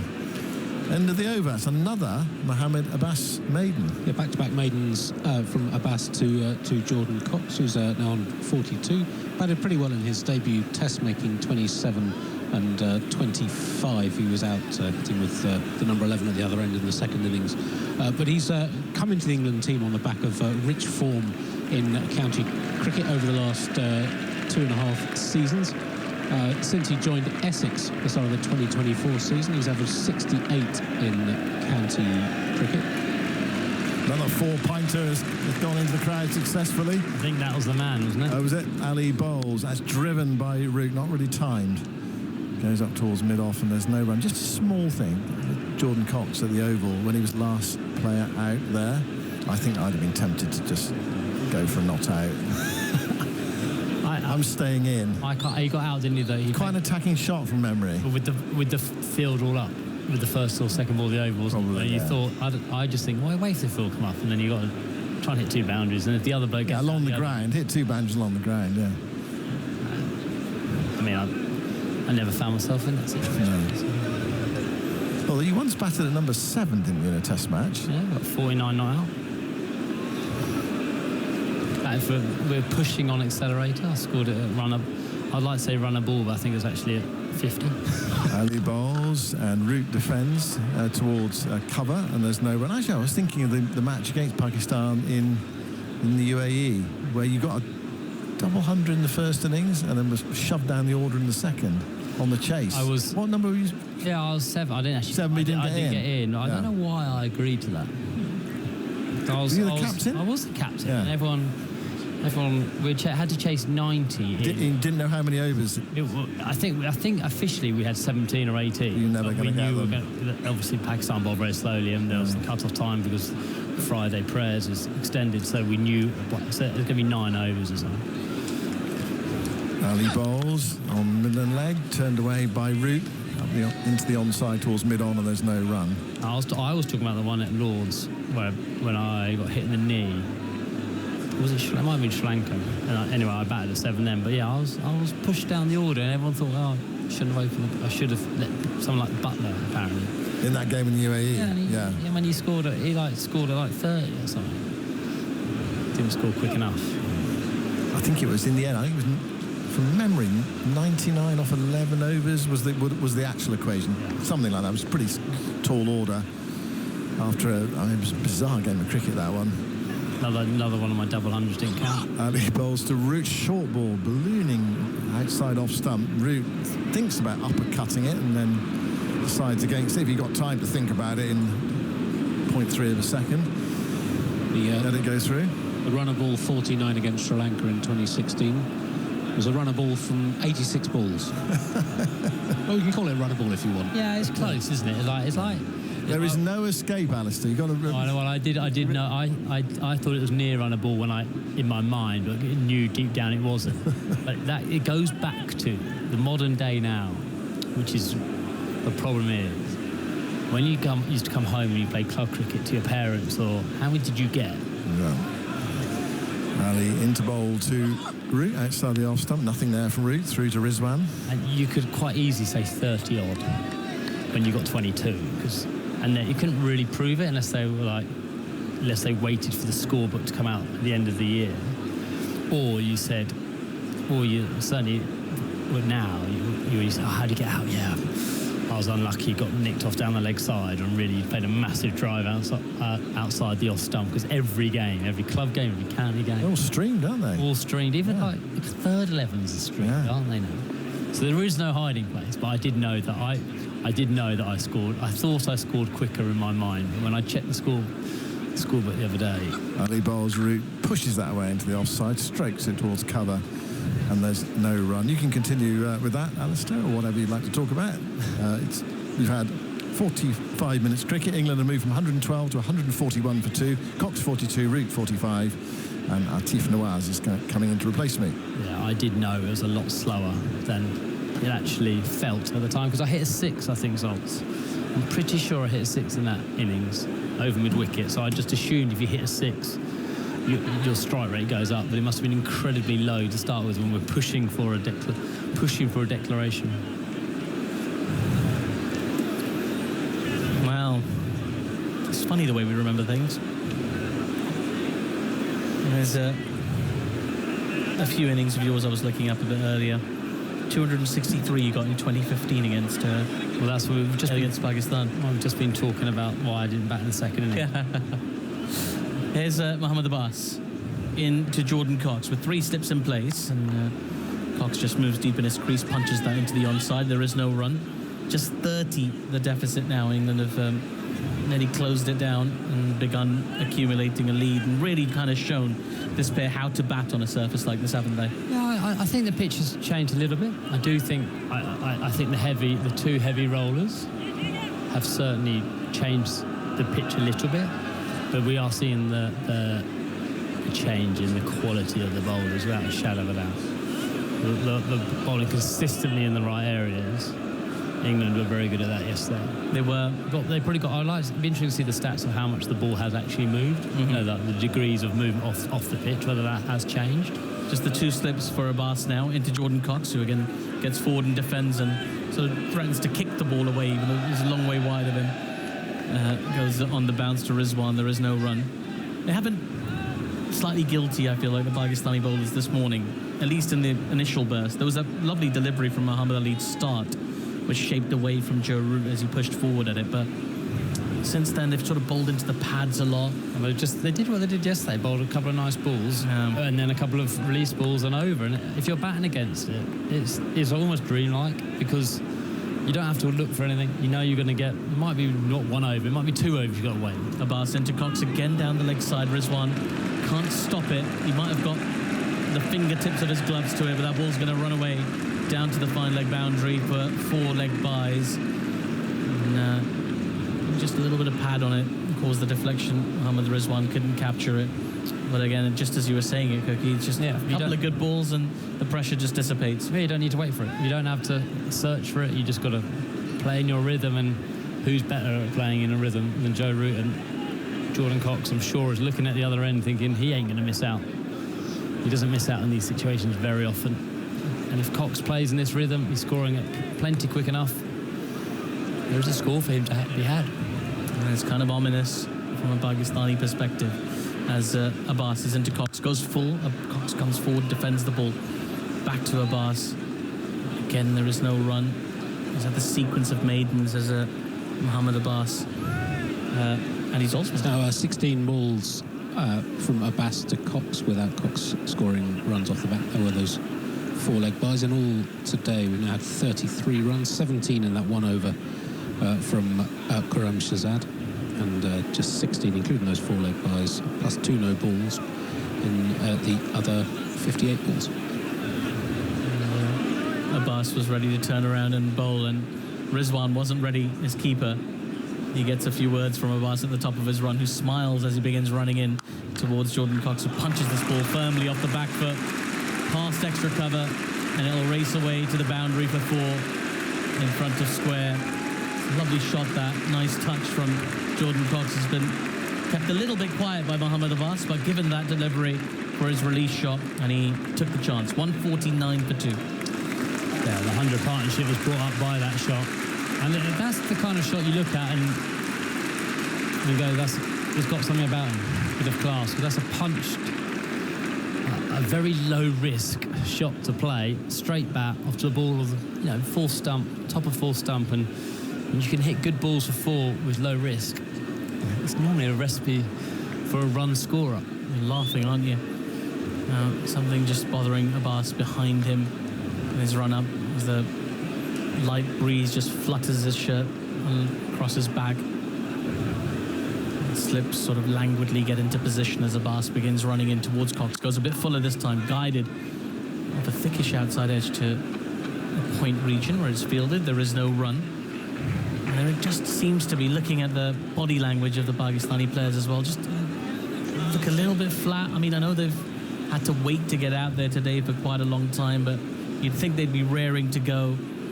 Just look a little bit lethargic. The bowlers as well look a little bit tired. What a glimpse of Imam ul Haq there in his sun hat. Just looking quite tired, and perhaps there's the weight of knowing, you're dealing with a 100-plus run partnership here, Joe Root being one of those members, and then you've got Harry Brook to come. So much batting still to come for England. It's quite overwhelming, really, for some of these players, and it's kind of showing. Joe Root batting half a foot outside of his crease to Muhammad Ali. He's going to run in from the Howard stand end. 3 steps in place, a grunt as he releases that ball. It's short and pulled out towards deep backward square leg for a single. The grunt lets you know that's an effort ball, doesn't it? Is it distracting? You hit a bowler grunt at you as he releases the ball? Not when he's bowling 80 mile an hour. 150 up with that single as well. 150 for 2. Both Cox and Root both on 46. I mean, if someone's grunts and whistle past your nose at 95 mile an hour, it's a bit different. Maybe I've been a little bit harsh. Muhammad Ali getting a chance to bowl at Jordan Cox now. And he comes, angles that in towards Cox, who shapes up nicely, pushes the ball to mid-on defensively for no run. And there is a lack of variety really in this Pakistan bowling attack at the moment. 3 seamers. I talked to Imam about that last night as well. Did you think once you saw England bowl, you're a seamer light, that he said, we picked our team, there's no point looking back, which is fair enough. But they'll carry a heavy workload, and if they manage to make it through this pair for England to the reintroduction of Ali Usman into the attack, I feel like a little win in and of itself. You can survive until the spinner gets in. 150 for 2. Muhammad Ali into Cox, who flashed at this one outside the off stump. There's a fielder at deep backward point, almost in a deep third position. They'll just take a single, but a shot with a little bit more intent and power there from Jordan Cox, who now inspects the toe of his bat. Yeah, who could they play? Who would you say their next best seamer? Well, there's some young players in Pakistan who people would like to see involved in that red ball setup. But in this squad, they do have Ubaid Shah who could come in and bowl, and he did play indeed in the second Test match against the West Indies. Bowled quite well, bowled with pace. Perhaps Khurram Shahzad, considered the more experienced campaigner, gets the nod. He actually came in, Ubaid Shah, in place of Muhammad Abbas in that second Test for Pakistan, and at the time that decision raised a few eyebrows, even though they'd go on to win the Test. But looking at them here at Headingley, you think, well, a point of difference is worth quite a bit. The ball's just having a little bit of surgery at the moment. A little errant piece of seam being cut away by a tiny pair of scissors. And Abbas just takes control of that ball. By the umpire, I should say, with this. Yes, of course. After the discussion we had earlier on. We didn't get a barber coming to the ground. Well, it's interesting, isn't it? We in that discussion talked about all these great Pakistani fast bowlers of yesteryear, and Wasim and Waqar are the obvious ones, but there was Shoaib Akhtar and so many players. As Muhammad Ali is into Joe Root, who gets forward in defence. There is no run. No, just actually the reason why they were cutting something off, the forcing shot you described for Cox, a bit of wood flew off Cox's bat. So you saw on the replay, we just saw super slow-mo, something's there, and I think that obviously that break of the break of the, I think we're going to see it here now, the bit falling off has obviously caused a bit of damage to the ball. Well, I thought we might have caused damage to the bat. Did both? Yeah, did both. They're very good. Damage all round. He hasn't changed it. No, that's not favourite bat. Yeah, he just inspected the toe. And he's cracking on as Jordan Cox at the non-striker's end. Ali into Root, who leaves this ball outside the off stump, just pushes his pad forward. And lets the ball pass it by as it dies on its way through to the keeper, keeps quite low. And, Root goes for a little chat with Jordan Cox, does a bit of gardening as well. But yeah, that chat we were having earlier, Cookie, we talked about some of the great Pakistani fast bowlers and this tradition of fast bowling, and even in not so long ago, the likes of Shaheen Afridi, Haris Rauf, Naseem Shah. These are, we're not having to go decades back for these names, and it's well, you can't find them in red ball cricket in Pakistan anymore. Sadly, the quick bowlers, as Ali is in, goes full this time. Root gets forward again, defends to mid-off. There is no run. Tidy-ish over that from Muhammad Ali. England continue on their merry way, 151 for 2. Yeah, I mean, there's got to be a lot of reasons for it. I think clearly one of the reasons, I suppose, this generation has been affected. There hasn't been much home cricket of Pakistan for anyone to watch in Test cricket, or any cricket. I know it's got back now, the PSL up and running, and they are playing Test matches back there the last few years, but this generation, certainly when they were younger, they didn't have cricket at home, and that has to have an impact. And there's absolutely no doubt in my mind there will be pace bowlers back again in Pakistan. We're just in one of those little cycles where they haven't got it, and it is a shame because, certainly when I grew up and watching Wasim Waqar and Shoaib was around, Mohammed Shami, they always had that point of difference. But this team, at the minute, they don't have it, and they're having to rely on accurate 80, 81 mile an hour bowlers. The Basils is slightly slow. Just in this game today, I think they will get better on this tour, but in this game, they haven't been accurate, so it hasn't been that hard a work. Abbas into Cox now, as that ball's pushed to cover. There is no run. There are, I should just clarify, there's some wonderful young fast bowlers in the Pakistani setup, and you would have seen them. Cookie went over to the PSL last season, wasn't it? Last year, was it?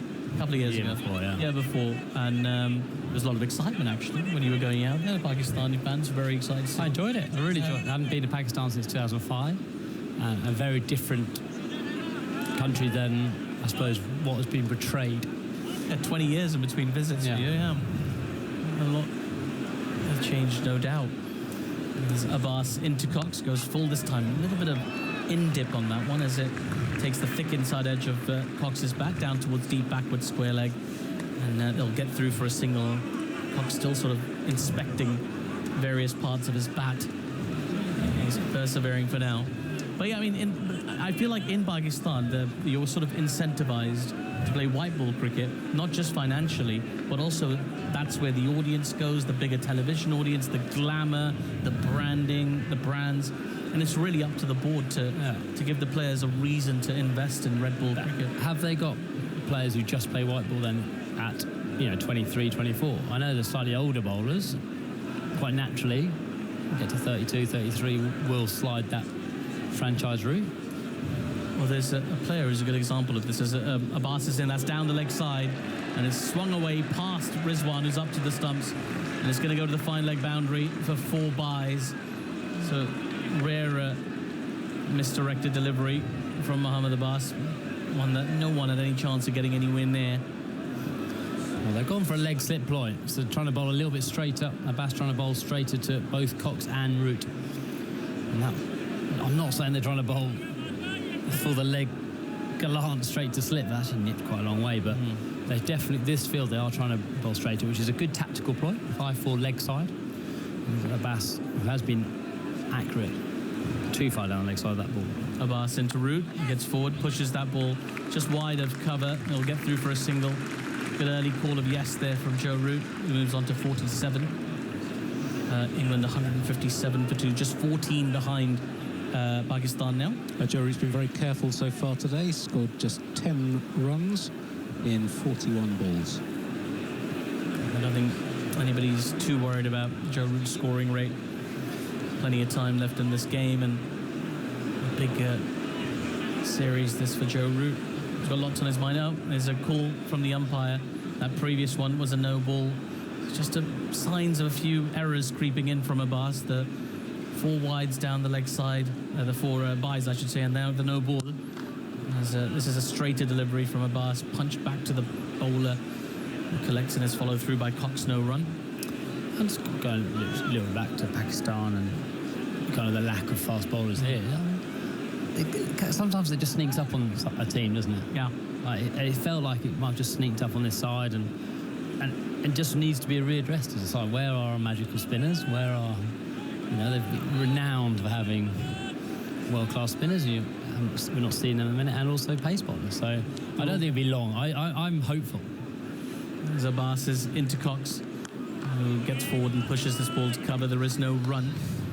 I guess, the worry from a Pakistani perspective is that they'll all be drawn to white ball cricket, and there's things about your fitness and prolonging your career, and obviously there's financial incentives as well.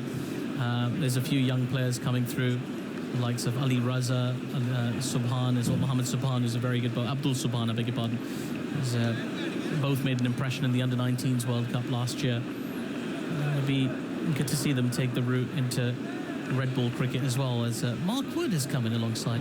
We talked about sneaking fast bowlers. They're just sneaking in there. That's been snuck away by Jordan Cox down to the fine leg boundary. Glanced away fine, and it takes him to a half century. His first Test match half century.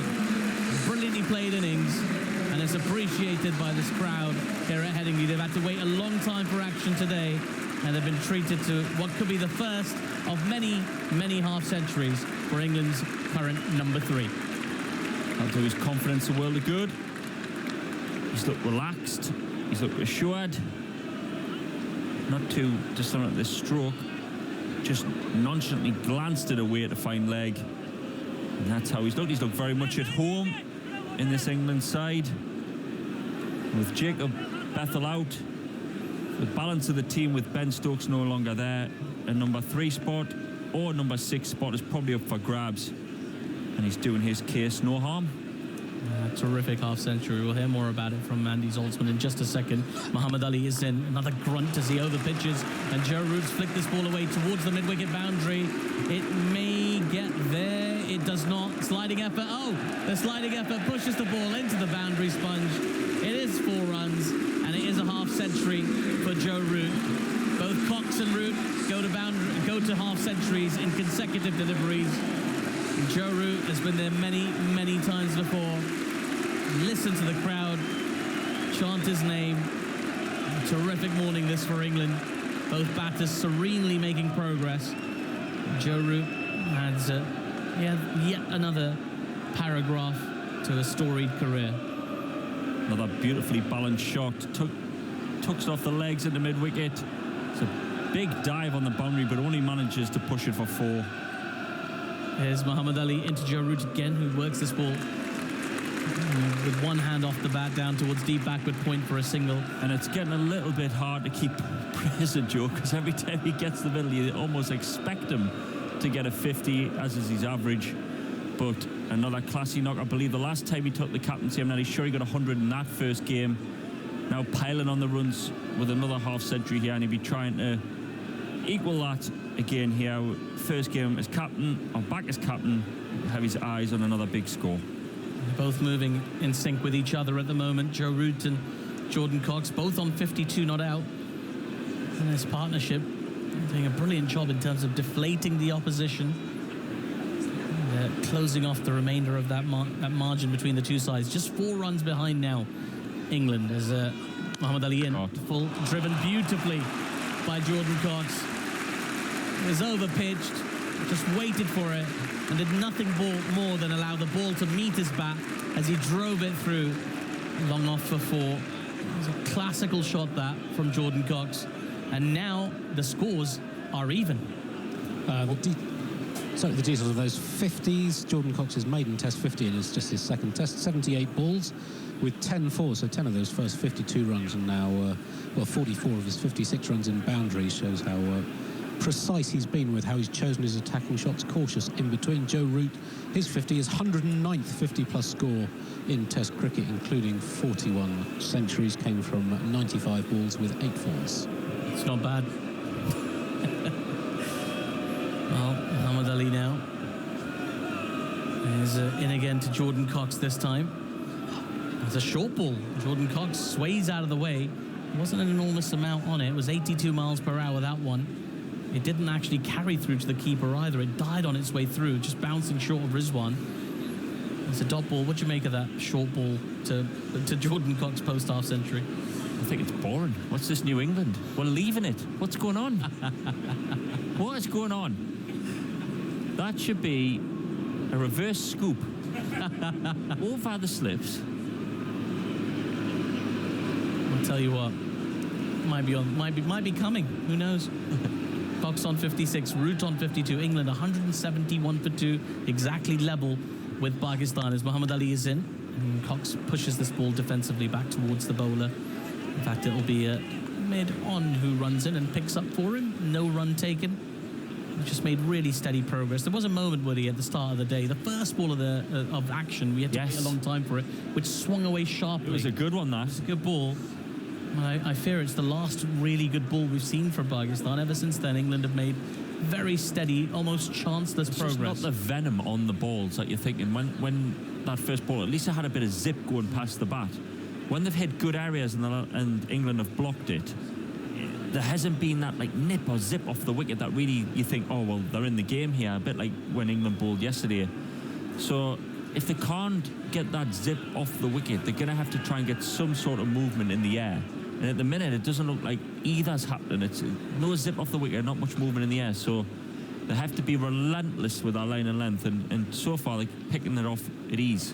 Ali into Cox again, another grunt, and this time wide outside the off stump, through to the keeper. There is no run. No, the scores are level between England and Pakistan, but England have 8 wickets in hand and 2 very much set batters as the players take a well-earned drink. 171 for 2 with 39 overs played. They've managed to match Pakistan's score in 9 fewer overs as well here, Woody. What are England doing so well that Pakistan aren't quite getting to grips with here at Headingley? Give us your thoughts, and then they're going to be joined by Isha Guha. Yep, I think England are very much their morning.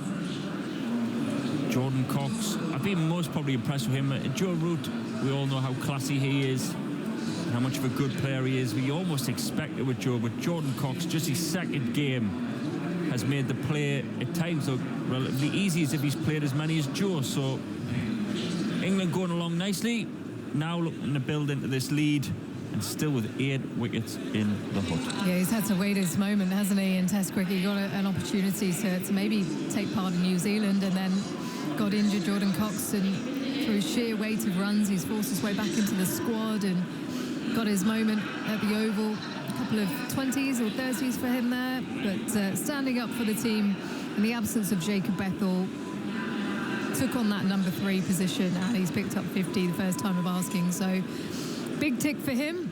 Although I was just down in the Hawks room a little bit ago, Woody, and the Yorkshire fans, spectators, they're always very supportive of their Yorkshire talent. And they said that they'd be very disappointed if Joe Root didn't get 200 here.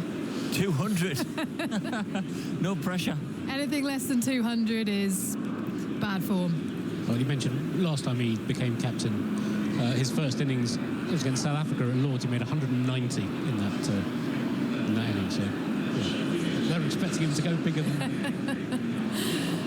On a serious note, though, he is looking good. Home ground, pitch is looking okay. Yes, it's overcast conditions, but this attack, you know, they look a bit weary already.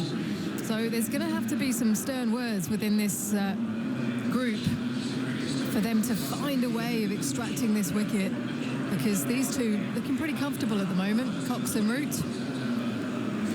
Colts, how many overs have the Seamers bowled here? Abbas has bowled 16, Quram 10, and Muhammad Ali 12. And they've just operated between them 3, haven't they? They haven't. A 1 over of spin. 1 over of spin yesterday, yeah.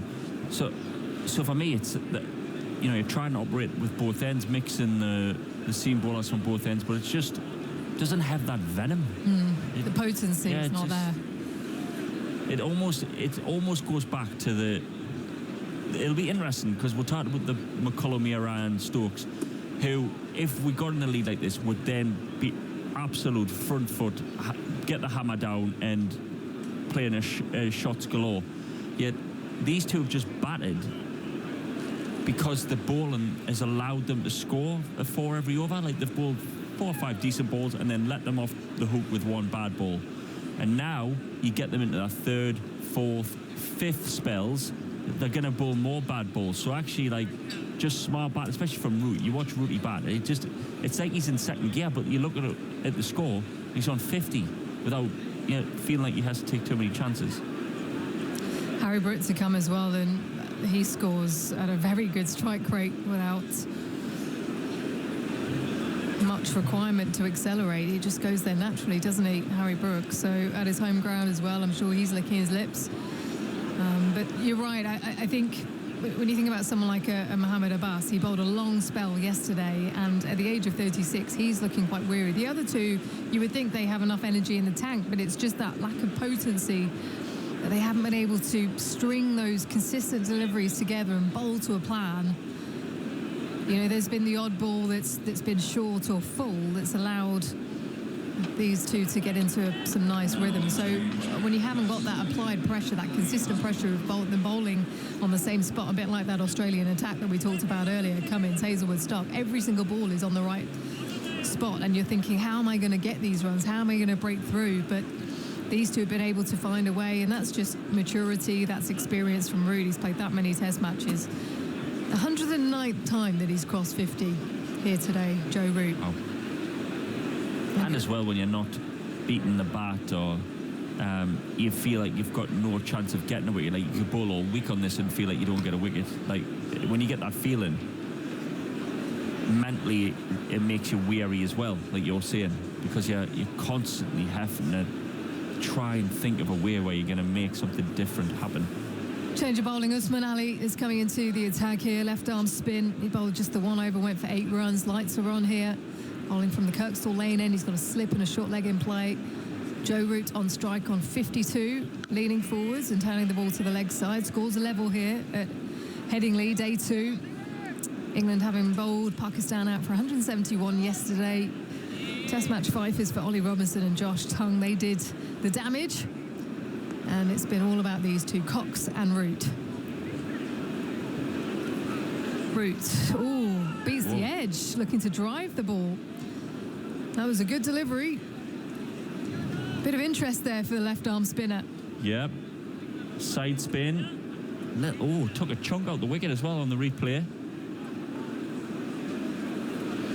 England can pile the runs on, that's great signs. That'll get Root thinking. Sweeping now, as we so often see with him against spin.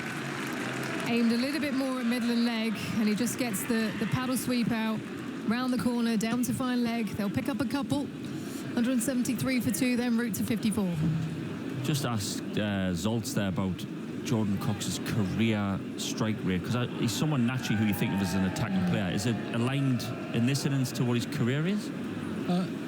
Yeah, so his... I'll come to it after this ball. Usman past the stumps, bowls to Root on the back foot, turning the ball out to deep backward square. Long leg rushing in, Mohamed Ali there, gets the ball, shapes to throw it, and Root says no to the second. Cox 56 from 82, so scoring at 68 per 100. Over his first-class career, his overall strike rate is 56 per 100. I mentioned how well he's done for Essex. Since he joined Essex, he's averaged 68 in county championship and scored at 71 per 100 balls. At Kent, where he began his career, he averaged 34 and scored at 48 per 100. He's on strike now, Jordan Cox, driving the ball out too long off for a single. He opened a lot for Kent, which so would have, played in trickier situations, I guess, than going in for, as he has for Essex, and with a bit more caution. But it shows how his game has improved and expanded, and we've seen him as a dominant white ball player. It does suggest that he has a lot of gears that he can go through. He's on 57 at the non-striker's end, 175 for 2. Root then forward press and guiding the ball back to the bowler. It's a gentle push at the end of the over, but an interesting one for Pakistan. They will see that as an opportunity, potentially as a partnership breaker. A lead now of 4 for England, 175 for 2. England well on top here on day 2 of the first test at Headingley. Big buzz in the atmosphere. Spectators, they do love their cricket up here in Yorkshire, and they've hung around all day for some live play, and they're very much getting to see that now with the opportunity to see their Yorkshire favourite Joe Root in action as captain, and Harry Brook to come as well. Khurram Shahzad is coming into the attack, bowling from the rugby stand end. None for 48 for him from 10 overs. Quite a bustly sort of bowler. Quite a whippy arm action. He did extract a bit of swing early, but we're into the 41st over now. So 2 slips in position. Third man is quite wide. Cover mid-off, mid-on, mid-wicket, and 2 men back on the leg side as Shahzad is in. Bowling short and dropped. Cox slapping the ball back to the bowler. It went at pretty much head height, and it was almost damage limitation. He just stuck his hands out in front of him, and it slapped him on the hands and fell forwards. Yeah, I think it surprised Jordan Cox how wide it was. He's obviously seen the length and thought short, but it's sort of nipped away, and it's more probably of a cut shot in the end than a pull shot. So he just follows through, but then checks right at the last minute before totally, flamboyantly ending with the bat over your shoulder. He sort of checks it just in front of his chest, and then hits the ball back to the bowler, who's clearly not ready for it, and drops a fairly simple caught and bowled. First ball back in his spell as Cox this time does what he wants to do, and he slaps that more leg side between mid-on and mid-wicket out to the boundary for 4. A similar sort of delivery, back of a length, a real loosener. And he has dismissed that, Jordan Cox, after berating himself the ball before. 61 to him now, 179 for 2 and a lead of 8. 2 poor balls, 2 looseners. You think, is it maybe the change of ends and trying to get used to this end? They're very different. But a ball in a rank half tracker like that to quality players, that they're not going to miss out twice. It does seem away. It is a little bit wide again, but this time he follows through with the bat and pierces the gap. Lovely. He's bowling uphill to Cox, as Cox on to the back foot and driving the ball to cover. No run. You almost, when you're bowling uphill, you feel like you have to bowl a little bit fuller. Yeah, because same when you're bowling down the bank, you feel like it drags you into bowling full, Yes, so you've got to almost drag your length back. And what he's done here, he just hasn't adjusted to that change of angle on the slope or gradient. Cox looking out to the offside boundary as he again slaps him over to the leg side, again too short. That has been punished through mid-wicket. Easy pickings here for Jordan Cox. Honestly, normally I'd want to be positive, but it's rubbish bowling that. They're just half, not even anything behind there, it's just half trackers at international level. I don't know if he's carrying a niggle or if he just doesn't like that end. I'm looking to see if he looks back on the replay. Doesn't seem to look back and suggest it's a foot hole or anything like that. I don't know if he hasn't got any momentum up the hill, but Jordan Cox, I mean, if you asked him where he wanted it, it would be 70, 80 mile an hour, back of a length, a little bit wide, and just asking to be hit. Interesting. He's also batting well inside his crease there. Yeah. Jordan Cox, so he's giving himself that extra time, and he has to pitch it up even more. Again short, and again punch, but this time to the offside. Past cover, out to the cover boundary. All sorts of problems here for Pakistan in this over, and now I think the captain's gone up to him, putting an arm around the shoulder. Khurram Shahzad, in his final over of his previous spell from this end, Jordan Cox hit 4 fours in 7 balls, including a no ball, now 3 in 5 this over, so 7 fours from his last 12 balls from Khurram Shahzad. I think that might be Abdullah Shafiq, actually. The captain has stood firmly in his position in second slip. A big over. He's gone for 3 boundaries. Cox on 69, 187 for 2. as he defends that one. That one's slightly fuller then, pushes it to the offside. And he has got an action that maybe isn't always going to be consistent. You know, he has that jump out. I can only speak for my own personal. When I used to jump out, I only used to do it once in a blue moon, because it's almost harder to control, because your momentum is going not down the wicket but to the left as you fall away. So maybe that's why it's a bit hard to find his consistency. I think it was good of the senior player to go up to him and try and give him an arm around the shoulder. And he's really just, when it's hard bowling uphill and you haven't got that momentum, he's really just got to think, right, I'm going to finish off down as close to the batsman as much as I can. So really get through my follow through, so it's not finished after 1 or 2 steps. Think about maybe bowling it, and then I'm going to finish 5 or 6 steps down towards the batter, and that should hopefully make a bit of a difference for some of the momentum. Well, that was the end of the over. It was a big one for England. 187 for 2 as Roots is forwards and guiding the ball out to deep cover. Point rushes around to collect the ball. Picks up 1, moves to 56, 188 for 2. Lead of 17. Usman Ali, the left-arm spinner. I've been whacked like that loads of times during an over, and sometimes you can feel a bit helpless, or things aren't quite clicking. You almost, not panic, but over-search for trying to, like, oh, I've got to do something, and you actually tense up rather than relaxing. Cox leans forwards. And when you're so tense, then you miss even more, don't you? It's an awful place to be. So good of the senior player to go around and put an arm around the shoulder and say, look, don't worry about it. Next over, you know, really concentrate on your field or what you're trying to do. Just mentally unshackle yourself a little bit. Usman Ali past the stumps to Cox, who turns the ball past short leg out to deep backward square for a single. Moves to 17. A lead of 18 now. He's fielding it deep square as well at the Western Terrace. I'm sure they're not saying, unlucky, next time. That might be why he's 20 metres off the rope. Usman Ali comes in again, driven nicely by Joe Root. 2 extra cover, no run. Yeah, we were talking about it, weren't we, before play began, just about fast bowlers and the mindset that you need to have. Sometimes you just have to say fair play to the batter if they're getting after you, but that was just 3 poor deliveries, wasn't it? As Ali is in and wristily guided out to deep cover from Joe Root, moves to 57. And you know, as much as me and you want them to do well, and you don't want to see you have to call it as it is, don't you, in the media, and that was poor. As a young lad in England, you have to learn quickly, because there can be good batting tracks here. My record was poor here in England compared to abroad, and if you're off, well, maybe not here, but if you're off, you can score easy. Cox onto the back foot, there's a long off, so he's just taken the single easily.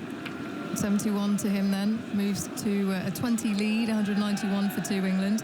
When you tense up though, that is the worst place you can be. You're worried about your body, you're thinking about everything in your action technically rather than where you should be putting the ball. And I don't know about you, Woody, but I used to try and visualise what I wanted the batter to do. Rather than a pitch on a spot on the pitch that I was aiming for. It was more, how does this shape up to allow me to bowl the ball I want to, and then it just happened naturally. But when you're tensed up like that and you're not sure what's happening, you feel vulnerable, you're at the top of your mark, you feel all alone up there, and you feel like the crowd are behind you, that can just make it even worse, and that anxiety creeps up as he's coming in again here. Khurram Shahzad bowling short to Cox.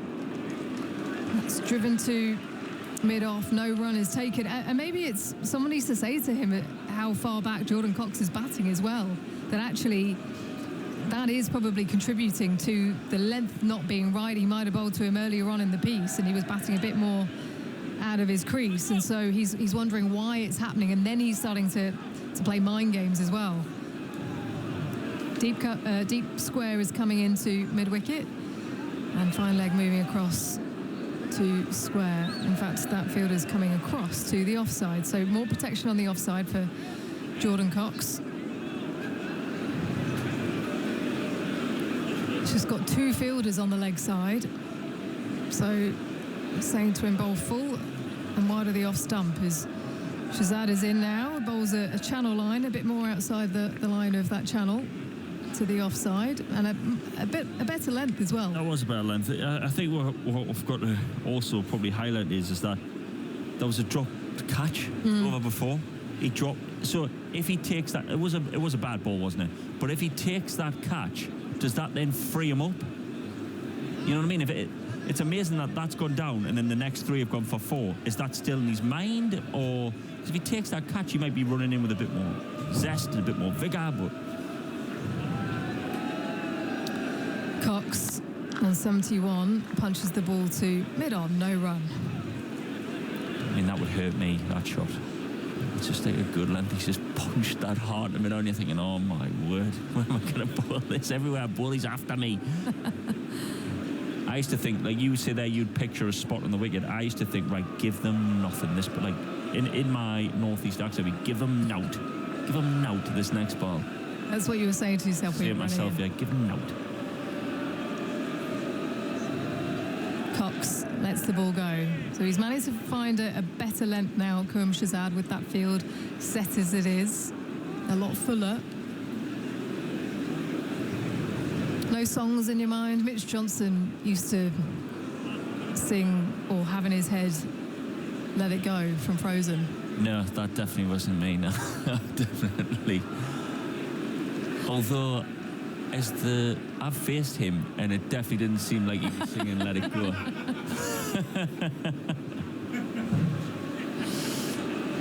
It was one of the great stories. Be like Motorhead or something. He was terrorising England in the Ashes. Is again a much better delivery, and it's a lead from Cox, but a good length delivery that just jags back, almost takes the top of off. So it's 5 dot balls for Shahzad. He's got a smile on his face, having a chat to Muhammad Ali at mid-on. Now that you've mentioned Frozen, and now you're saying Muhammad Ali, I kind of get Aladdin up my head now with Prince Ali. We're on the Disney Circle now, we're on the circuit. That's where you went to. Yeah. Just connecting the dots. In my head, I've gone to Shahzad throwing a punch. As Jordan Cox does punch that, but to Muhammad Ali at mid-on at the end of the over, 191 for 2. A few more words from you, Mark, and then it will be Jonathan Agnew. Well, I don't really know where to go. Muhammad Ali, yeah? Strong as 10 regular men, mighty as he. Hello, Akas. It's endless, isn't it? The opportunities of dear old Muhammad Ali. Anyway, they're not having a great stint here, are they, Pakistan, with the ball, I'm afraid. England 20 in the lead already. Would you say their strongest suit's in their batting? I don't know. I'm not sure that it is. It hasn't been the fielding either. No, they're just... Well, they're certainly lacking another seam bowler. We've got Usman, the spinner, bowling his reverse swept now by Root. Ball skims away down to the boundary. He's helping it away. There's no spin out there, but he's helping it away with any turn there might possibly be. Rotation on the ball. Root goes to 61 and Cox to 71. Now an opportunity here, I think for Cox particularly. That wasn't an easy drop by any means, but he did give that chance, and well, if he cashes it now and gets a big one, it's going to really put some... I guess don't give these runs away now. Oh. This is the time to pile these runs on. These are career runs. Absolutely. Usman again, left on from round the wicket, and it's smothered by Root. Pushed away out towards mid-off, and there's no run. On those wise words, Woods away. It's been good value today. 195 for 2. Fancy dressers in full voice out there in the western terrace, as this is pushed back at him again by Root, the left arm spinner, tossing the ball up on the off stump. Well, they're enjoying seeing their local hero play nicely. He's cashing in on some pretty easy fodder out there. I think the others are just desperate to get into bat. Have a go. 195 for 2. That's flicked away. Bounces out of short legs' hands there. Skims away for another run into the leg side. 195 for 2. So even Michael Vaughan might be twitching a bit to get the bat out. Afternoon. Yeah, it's looked quite nice for the batters. Did you just use the word fodder? Well, I did a bit. Is it fodder? Is that a bit harsh? I think it's been kind. Smile again, tosses that up. Oh, well, he's driven that in the air, but it's safe. Runs out towards deep X, recover. Fielder out there manages to get down and throw it back against our old friend Mohammed. He throws it in, 198 for 2. Well, it's just concentration now for Jordan Cox because he's 27 runs away from his first Test match century, and it's just there. The partnership's now 150. You can't imagine there's going to be a Jaffa. No. And it's just purely about concentration. There were some nice, one or two nice balls earlier on when they first came out. Beat Joe Root a couple of times. There just wasn't any sort of consistency, was there? And just too many boundary balls. 198 for 2. Cox then on 73. And Usman again bowls. Oh, now there's a casual shot. Oh, he's been given out caught behind. Hang on. There's an appeal there. The umpire's fingers raised. Cox looks confused. I'm not quite sure how he's out there. Is he out caught behind or LBW? I don't know, but Cox is pretty sure he's not out. He's going to review this. That was all very strange. A ball went through to the keeper. There was a TV umpire to director, we have a player review for caught behind. Written decision is out. Sorry. Check the feet, fair delivery. What's a strange one? Well, he went back to a full-length delivery. Yeah. He got done for length. He thinks he's hit his pad with his bat. Is the LBW caught behind? We have to wait and see here. Well, it's caught behind, I think. Well, it's turned. Oh, he has nicked it. Yeah. He's edged it. Past the bat there. We're going to need ultra edge, please. Yeah, he's edged that. Come through. He's certainly completely misread the length. Yeah. Yeah, he's nicked it. Bat there with the spike. Go back on field. Chris, you can stick with the original decision of out. Signal now. Well, good decision for Chris Gaffney. A big disappointment that for Cox. He completely misread the length of that ball. It did spin, but he's feathered an edge through to the keeper. He reviewed the decision despite the edge, and he didn't lose, therefore, a review. And they lose a wicket. Yeah, you look how full that delivery is for him to go back. Yeah. Completely does him for length. There is a little bit of tweak there. The umpire wasn't sure whether to raise the finger. He kind of went, and then he went, oh yeah, I've got to give you out. It was what a quiet appeal, wasn't it? It wasn't one of those big celebratory appeals at all. Yeah, he's missed out there. He has. You know, again, it's just, I just mentioned concentration, and that's all that is. It's just a little lapse in the ball before, actually, where he drove it through the covers and it was in the air. Now, he's played one or two shots in the last half an hour, which has purely been just a little bit of a lack of concentration. Huge opportunity missed for him. I mean, 73, it's a nice number, but against this attack when you're in, you really have to, you've got to put a nice big deposit. Yeah, but at the match situation too, England by 27, I mean, you want to really pile the runs onto that. Anyway, what a chance for Harry Brook then, who's come out now at number 5. The lead 27. Well, I think Usman will fancy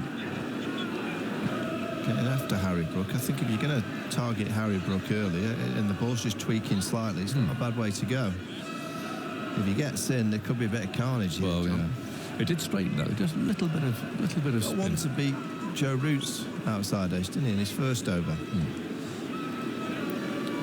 Yeah, Jordan Cox's final number, 73 from 100 balls. His maiden test 50 in his third innings. In his second test, 14-4, so 56 of 73 in boundaries. The partnership 150 in exactly 34 overs. Well, it was a couple of weeks ago I was here to see Harry Brook get a 15-ball half-century in the 100. He launched it to all parts. He did. Well, Khurram has got a bowl up the hill. He's going at about 5 and over at the moment. 198 for 3. Root is on 62. As Khurram comes in and bowls to him, it's outside the off-stump. Root watches it go by, and then once the ball had passed, he's played that favourite gliding shot of his down towards third man. So yeah, just looking at the replay of Cox there, he's completely misread the length of that.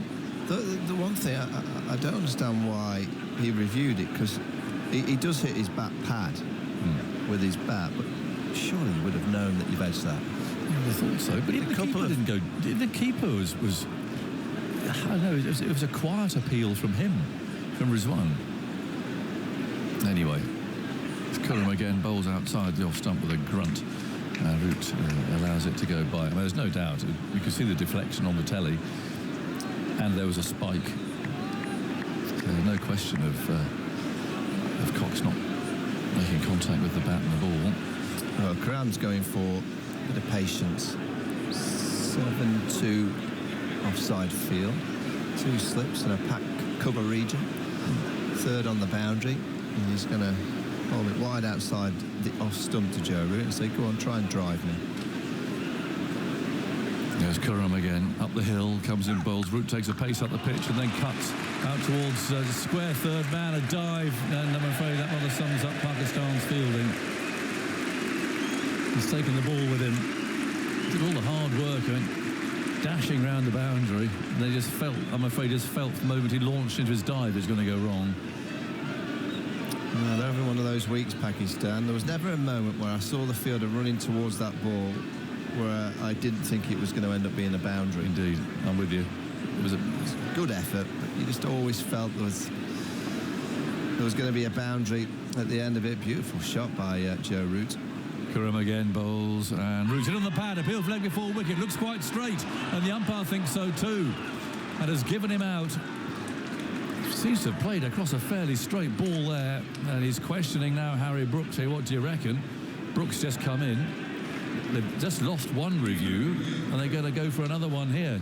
Did look quite straight, this. Well, he goes over to off stump because of that 7-2 offside. To the umpire director, we have a player review for LBW. And he said to Harry Brooks, original is he going decision down? Check the feed, fair delivery, front on first. Well, it'll be a bit loose if they lose a second wicket here. Does it hit him outside the line? That's the only thing I think that might suggest. It looks like it's hitting middle and leg. Close to the bat, we'll check with Aldridge, please. And I think Root's realised the game might be up here. He's turned his back on the screen. Keep going. Ultra Edge doesn't save him. Yeah, nothing on the bat. Root's starting to walk off. Go to Aldridge. Ball tracking when ready. And here we go.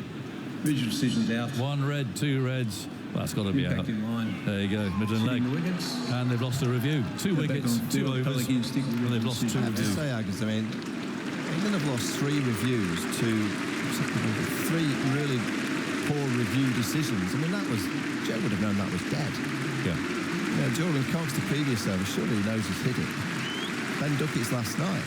Well, to lose 2 in 2 overs. Yeah, and all 3 have been absolutely dead. Yeah. Well, Root's out now as well, so Pakistan have an opportunity here. The lead's 31, 2 casual shots, and that's what happens. 202 for 4. The reviews are really important. We saw that in the Ashes here in 2019. If you burn them, it can cost you a game. Yeah. Now Dan Lawrence, Harry Brook, Jamie Smith coming in next. If the finger goes up, they're off. Yes. Wasn't sure about the black T-shirt. No, he's got a black T-shirt under his shirt there, Lawrence, walking out. So I wonder if he ever thought he was going to play for England again after that bizarre innings when he got promoted to open. And it all went a bit wrong for him. But he's had a terrific season with Surrey. I like watching him because I didn't agree when he opened the bat, and I thought that was he had to take that chance because they offered it to him. But he's a middle order player that I've seen for Surrey this year play some incredible innings. Well, it's a nice situation for him. He's coming out in form. Lots of runs behind him. They're carrying on with this 7-2 field. Yes, they are. 3 slips. And packed offside. Lawrence likes a bit of bottom hand. He likes to flick the ball into the leg side. Maybe they're trying to tempt him to do that, just as Root had done there. 202 for 4. Lawrence's first ball.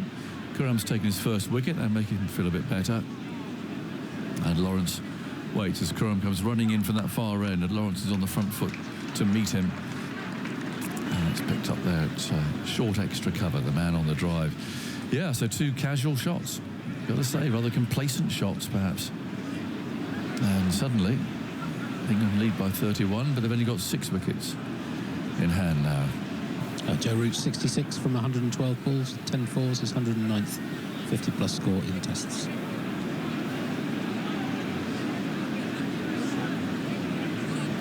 So Karam waits for Lawrence. One of those batsmen who waits with the bat raised. As Quram comes in, bowls to him, he's off the mark, pushing out into his favoured mid-wicket area. They've taken one, they're going to come back for two, in fact. Long chase up there from Muhammad Ali from the boundary. I don't think Pakistan have done their research on England players. Surely, if you've done your research on Dan, you know that mid-wicket is his favourite zone. Yep. But you can also get out LBW, so you want to bowl straight. To not have another fielder across onto the onside, just to give the bowler something for that straight delivery, is a bit of poor research from Pakistan. Early on in the day, actually, I was watching and thinking, why isn't Rizwan up to Mohammed Abbas for everybody? He only came up every now and again to Joe Root, to Jordan Cox, who was back. Like, have you not watched England play New Zealand just a few months ago? It just looks like they don't kind of research the game enough.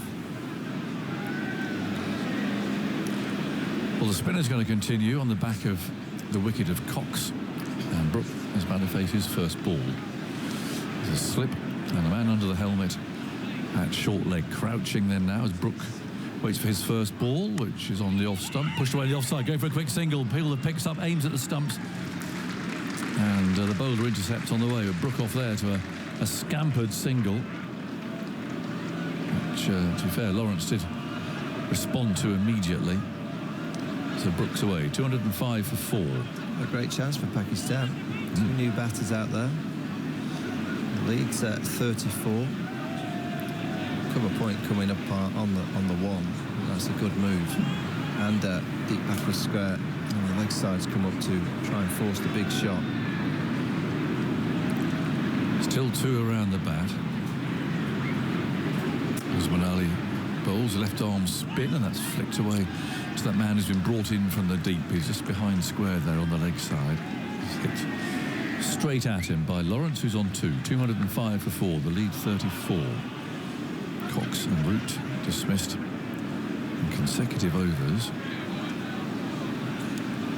As well, around the wicket, bowls to Lawrence, well forward. Bowler picks it up. Floodlights on till grey and cloudy. So I think we've been quite lucky with the rain. Just a little gap between the showers, which passed through over Headingley. Usman again.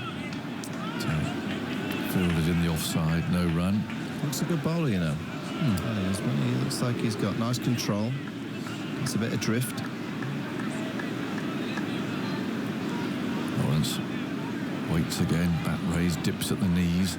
Usman again, just a couple of paces, tosses that up and fields off his own bowling. 205 for 4. Usman walks busily back to his mark again. Around the wicket he goes, and Lawrence takes a skip down the step. That's half fielded there at mid-wicket. It was clipped very firmly. And there is no run. So at the end of Ali Usman's over, only in his third test match. They burned a few spinners off last time. Of course, we were in Pakistan, and the time before that. So our old friend, the Kabaddi celebrator. What if we'll see him, Sajid Khan?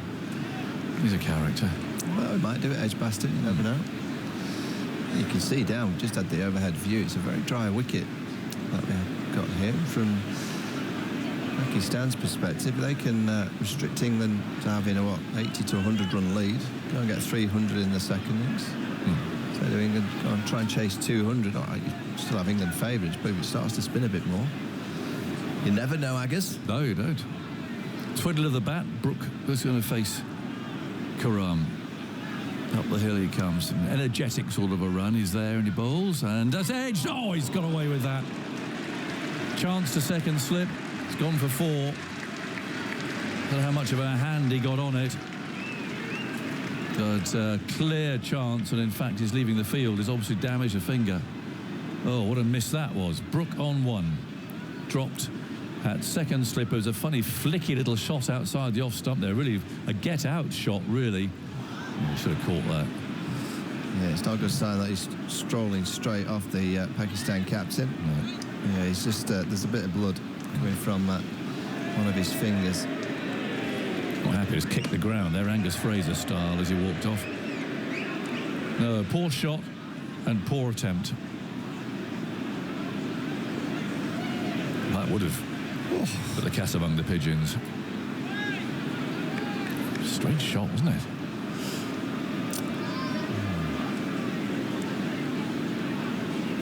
$209 for 4. Brook survives. He's on 5.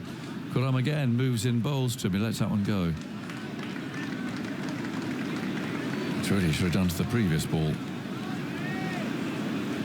209 for 4. The Pakistan's capped it off with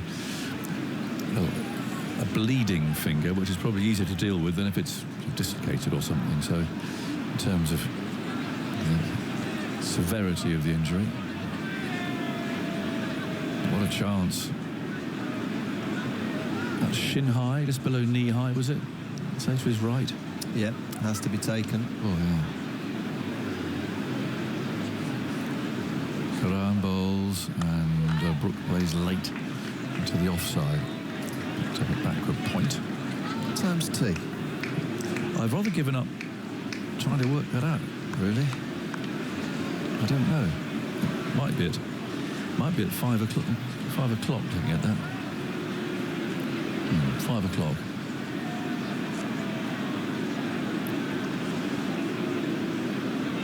Replays being shown of that drop. They don't look any better, do they?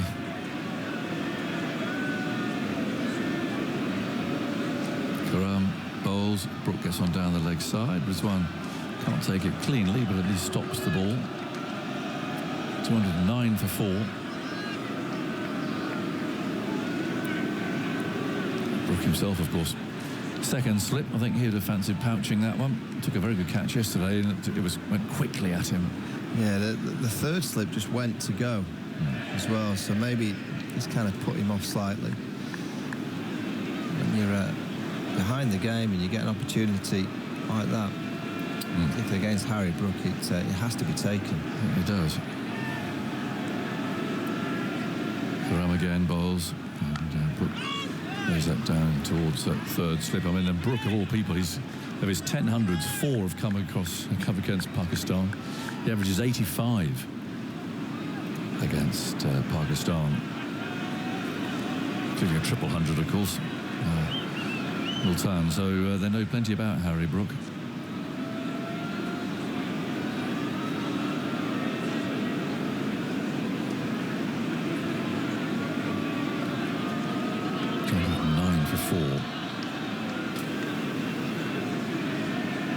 Last ball of the over, Brook on 5.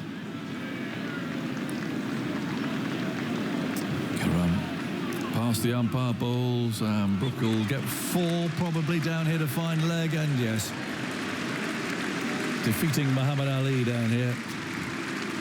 We had a bit of a classic on yesterday, like the bullfighter who flagged one through, and that was rather similar. But anyway, 4 runs it is, 213 for 4, Brook 9, and Lawrence has 2. And Michael, thoughts from you, and then Simon Mann's coming in here. Yeah, I'm just seeing this replay, actually, the little glance down to fine leg. It's Muhammad Ali just running round. Yeah, he decides not to dive, saving himself. It's a gift. It's for Harry Brook, though. He's now 9 from 7. Afternoon, Simon.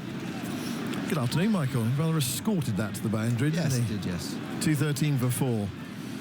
Ali Usman is going to bowl. He has got some turn. And he's going to be bowling to Lawrence.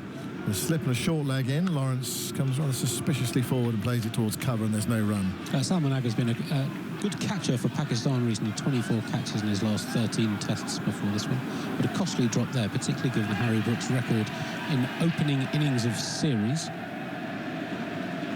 Usman from the Kirkstall lane end, left arm spinner, bowls to Lawrence, comes down the pitch and flicks it away towards mid-wicket, and there's no run, straight to the fielder. In first tests, and including only tests, one-off test against Ireland and Zimbabwe, this is the 13th time he's batted. In the previous 12 series, and he's batted in first tests in the first innings. Usman with a long off in, bowls to Lawrence, and Lawrence tries to flick that away into the leg side, gets a leading edge, and it nearly produces a catch to cover, just short of the cover. Harry Brook has averaged 103.8 with 3 centuries, including that triple, 7 other 50-plus scores. He's never been out for less than 30 in the opening innings of a series. He's leaning on his bat, rather lucky to be there at the non-striker's end. Usman bowls, and Lawrence goes back and plays that out to a deepish cover. He's got extra cover and a deep cover, but he's getting the ball to turn. He's got to be careful here, Dan Lawrence. When he dances down to the left-hand spin, he's getting his head outside the line of off stump to try and work it through the onside. He's got to be careful that he doesn't get that leading edge. 2:13 for 4. Usman bowls, and that's a bit of a gift, but he gets away with it. He hits the ball straight at the short leg fielder. A chance there to hit that for 4 through the onside. But hits short leg, so he doesn't get a run. Lawrence is on 2 on his return to Test match cricket, a more familiar place in the England side after opening against Sri Lanka, which didn't go particularly well. Usman bowls to Lawrence, who gives himself some room, hits it off the back foot, taking it off the stumps, and gets a bonus single because it's not fielded cleanly in the covers. It's banked up, but extra cover. So Lawrence, 1 more to him. He goes to 3. And he also takes the bowling as well at the end of the over. So Ali Usman finding the edge of Cox's bat. Joe Root LBW to Muhammad Ali for 66. Cox out with 73. But England still in a strong position in the game. They're 43 runs ahead with 6 wickets left. And you think from here, the chance of a 150 lead, something like that, that's what they'll be looking for. Somewhere in that sort of area. I mean, obviously they want more, but that gives them quite a nice buffer, I suppose. Yeah, that's why that catch was so important. Get rid of Harry Brook then. Jamie Smith, who is in need of a few runs in next. And who knows for Pakistan, but they've got to kind of put that aside now. You get a sense with both these players, if you bowl well to them, you will get a chance. Yeah. Well, they do give you a chance, don't they? So Lawrence is about to take strike now. We've got 23 minutes to go until tea. 5 o'clock tea interval today. And in theory, play can go on until 7:30, although it is overcast. We had bright skies yesterday, or light skies yesterday evening and bright sunshine. We played until 7:30. Here's Khurram going into bowl to Lawrence. Lawrence drives down the ground for 4. Just to the onside of the stumps. Fine, emphatic shot. Give him a bit of confidence. Takes him to 7. And Khurram continues to struggle a bit. He's gone for 78, starting his 15th over. 2:18 for 4. Pitched up. It's not the most elegant player, Dan Lawrence, but that was a very effective shot down the ground. Khurram back to the top of his mark. Tries again with the lights on. In overcast conditions at Headingley. In theory, very good bowling conditions. Khurram bowls, and Lawrence fiddles that way into the offside towards backward point. Brook comes a long way down there, almost halfway down the pitch, anticipating a single, but it's not there. He's got a really early trigger. Now, Lawrence, he gets into like a crouch position quite early. That on drive, he gets into his position and he doesn't move again. Just kind of dips his head and uses his hands. Yes, it's not the sort of technique you see in the old school MCC coaching manual, is it? It's very much his way of playing. A crab on drive there in the over. Khurram bowls to him. He lets that one go outside the off stump. Been very successful in county cricket this summer. Forced his way back in, although it's quite a long time ago since he was in red ball form. The last red ball game he played against Glamorgan, when Gus Atkinson turned up to play after he was left out of the England side, he made 8-0. I've written his 100 figures down somewhere. Where are we? I've got them somewhere in my notes. But inevitably, when you want to call them, you can't find them. Here they are somewhere. Yeah. As Khurram moves into bowl to Lawrence, and Lawrence lets that one go. High score of 51 not out for the Sunrisers. But I mean, obviously it's so different, isn't it? You're playing in such a different way. You can switch in and play Test match cricket. And most of the players are played in the 100, yes, made a score or two here and there, nothing scintillating. I think they've all been hitting a lot of red balls in practice, and I heard Josh Tong talk last night about the loads of the bowlers over the last couple of weeks that they've been making sure that they've been bowling their overs to prepare themselves for Test cricket. Here's Lawrence leaving outside the off stump from Khurram Shahzad through to the keeper. Khurram's bowling at 78 miles an hour. Well, he's got back into his groove because his first over from the rugby stand end was possibly one of the worst I've seen. And then suddenly he found his length by having a 7-2 offside field. It gave him a chance to get into his spell, and since that initial first over, he's bowled pretty well. He's bowled a good length. 6-3 offside field to Lawrence with 3 slips, 3 saving, 1 on the off, 2 on the on, and a fine leg. Khurram from the football stand end bowls to Lawrence, who drills it down the ground for 4 more. Past Mohammed Abbas, who trots after it to pick it up off the advertising boards. Hit that hard. It wasn't that far away from Mohammed Abbas. I suggest that if it had been another fielder out there, say a gun fielder, they might have dived to try to stop that, but it was hit very hard, and Mohammed Abbas did not dive. Just turned and jogged after it, but it was very well struck. So another boundary to Lawrence. A curious spell from Khurram Shahzad, 5 overs. He's conceded 34 runs with 8 boundaries, taken 1 wicket and had 2 catches dropped. So all action. And now Brook gets a chance to face the left arm spinner. There's a quick look over his left shoulder. There's no one back at deep back of square leg, although hold on a second, there's a kind of fielder in no man's land. He's now backpedaling down towards the boundary. I think he thought being at short fine was where he was wanted, but now he's gone back almost to the rope, not quite. Usman bowls outside the off stump. It's very full. Brook goes after it, slaps it away straight to cover. It's quite deep on the offside. There's no run for Brook. There is a long off in, deep back with square leg, and 2 close catches, and the rest are saving singles.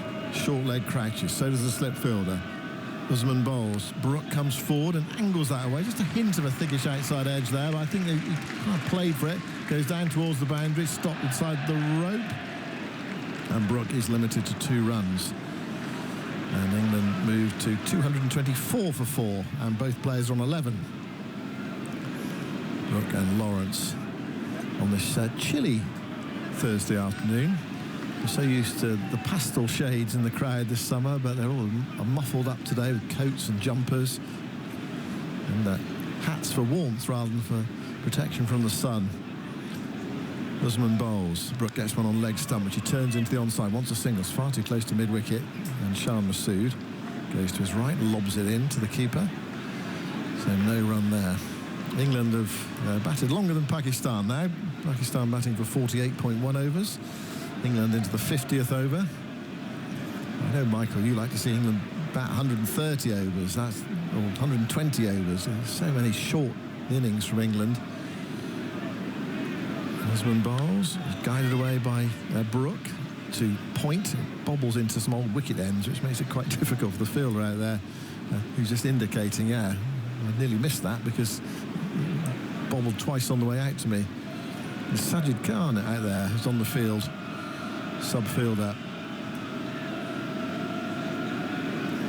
Usman tries again, bowls to Brook, and tries to manoeuvre it away into the offside, into a gap. Hits it straight up backward, point. Well, Sam, I'm a big believer that you train the brain. And this England side for 2 or 3 years they've got used to batting around 78 overs in the first innings. And that's why they've not beaten the better teams. And for them to become a really good team that beats the Australians and the Indian sides, the better side, South Africa, you're not going to win too many series if you bat for 78 overs in the first innings. Usman bowls very full on leg stump. Brook turns it away into the onside to Shan Masood at mid-wicket. And there is no run. End of the over. 50 gone. England 224 for 4. So they're still scoring at 4.5 runs per over. But that's been...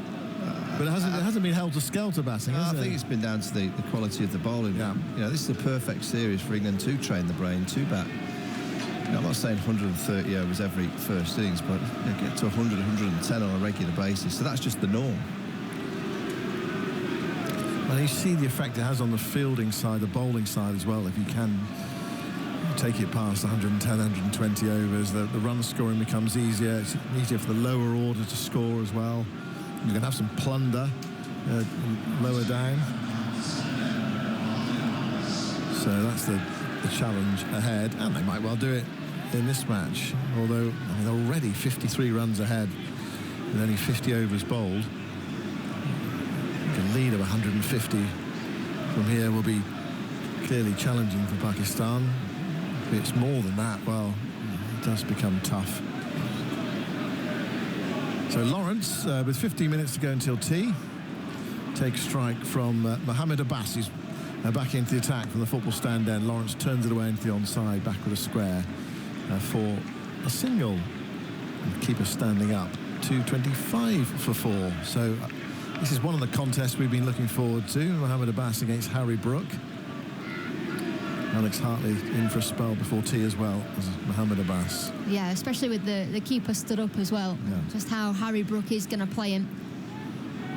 You would think keeper stood up, it'll keep him in his crease. Do you think he should just go down and try and smack him back over his head? Not yet. Not with Have a only, look first. Not with only 15 minutes before tea. And he's interviewed quite well recently, talking about how he wants to win games for England.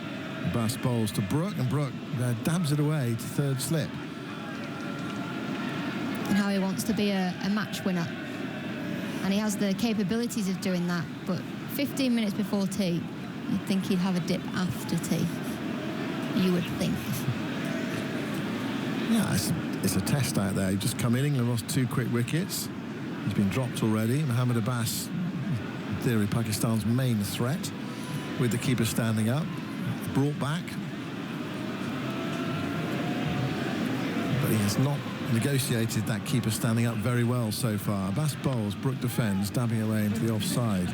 So you're thinking, if you keep getting out like that, do you need to change the strategy and actually potentially be more aggressive? And you come down the pitch to a spinner, wouldn't you? Yeah. The keeper standing up. I know it's a bowler of a greater pace. I think it's something he'll have obviously been working on post-Ashes, of having the keeper stood up to the stumps, having that seam bowler in. So I would think he'll be a little bit more patient now, and he'll have nailed his technique a little bit better with the keeper stood up. Abbas moves in to bowl to Brooks on his hip. That's not a great delivery. He's turned away through back of square leg. At least 2 from here. I think it'll be stopped. Oh my. Yeah, the big boot comes out from Muhammad Ali. Almost like a left back trapping the ball, old style. You also know with this bowling attack that you are going to get those loose deliveries. Brook comes back for 3. Goes to 14, 228 for 4. So it's almost you can be a little bit more patient against this bowling attack, because they're not just going to consistently hit the top of off like we have seen in the past.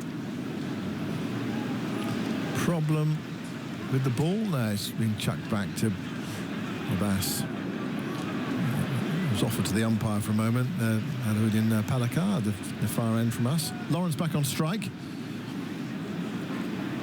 And even for Dan Lawrence, the keeper standing up. And Abbas goes into bowl to raise that away into the offside. Straight to cover. And there's no run. And losing Cox for 73, Root for 66. At one stage it just looked too easy for England, didn't it? They were just scoring so freely. And it looked a no contest, but suddenly it shows you with cricket, doesn't it? Suddenly the game can change, especially with the ball. 2 quick wickets, it should have been 3. And it should be 5 down. But Salman Ali Agha dropped that catch at slip. Here's Abbas bowling outside the off stump. Lawrence leaves. And it's through to Mohammed Rizwan. So just about 10 minutes to go until tea. 228 for 4. Brook 14. Lawrence 12. More from you, Alex. And then you'll be joined by Atif. Yeah, I did thoroughly enjoy Pakistan coach having to go onto the balcony, yell at the players to say that Shan Masood was in charge, because we're all looking around going, where do we go from here once the captain, Salman Ali Agha, had gone off? They're all looking around going, who's taking over? But it is Shan Masood. And it is amazing how quickly the game changes. You lose 1 in Cox, and then Root falling very quickly after. But then these two look settled, Atif. They do look settled. They're not looking as threatening as Cox and Root, whereas this is short and cut away hard. Could stop at backward point. They do get through for a single. It's Sajid Khan, the substitute fielder, who made the stop.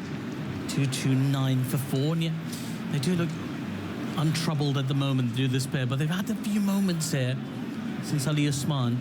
I sort of suggested earlier that if England made it through to Ali Usman and Brook and I beg your pardon, when Root and Cox were batting, that would be like a mini victory for them.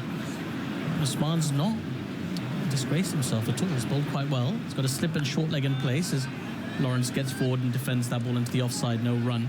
Yeah. Sometimes you're tempted to just follow the blueprint the opposition have set and go seam, but you've only got 3 seamers. You've got to make your bowling attack work, and credit to Aga and now Shan Masood for creating a different plan.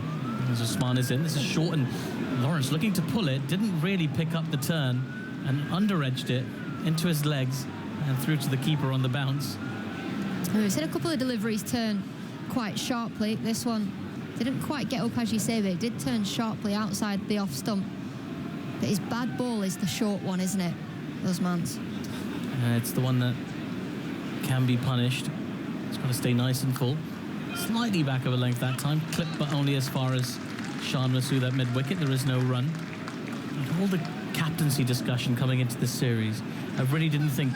I mean, I know Pakistan get through their captains, but we've had 3 and we're into the second day of the first test. We've gone Babar, Salman Ali Aga and Shan Masood. As Usman in and beats the outside edge. Beautiful turning delivery, pitched just on off, turned outside, past the outside, through to the keeper. As Dan Lawrence just sort of prodded forward at that. And that's the length. That's what you want to be bowling as a left-arm spinner. Bring the batters forward, trying to defend the ball into the offside. But when he has had the ball to turn, he's bowled it too short. That one, brilliant length. The plane flies quite low by Headingley as Usman, and again slightly quicker delivery. Lawrence watchfully plays it past the first slip down to the deep third boundary for 4. That's a good shot that by Dan Lawrence, because it was a much quicker delivery. It was quicker, it was flatter, and he picked it up quickly. 233 for 4 now, England, and lead up to 62. Yeah, and that's where I'd love Usman to just bowl the same delivery more than once in a row, try and set a batter up. He's seen one turn with a beautiful line and length, and he's got a little bit greedy then. Okay, I'm going to go quicker into the surface. Well, actually try and build pressure by bringing the batter forward. Yeah, a lot of work to do. I just momentarily got distracted by Andy Zoltzman's shirt. I've just clocked that it has hot air balloons and blimps on it. Yes, that's cool. Where does he find these shirts? That one in a hot air balloon show? Yeah, I suppose that would be the place, wouldn't it? It looks quite specialist, though. Here's Mohammad Abbas from the Howard stand end and hits a good length. Brook gets forward and defends into the offside, no run. Still got 3 slips as Abbas, as he's come back in for his this spell. I think it's his 3rd of the innings. Trying to make something happen. Harry Brooks surviving that drop chance. Salman Ali Aga split the webbing on his fingers.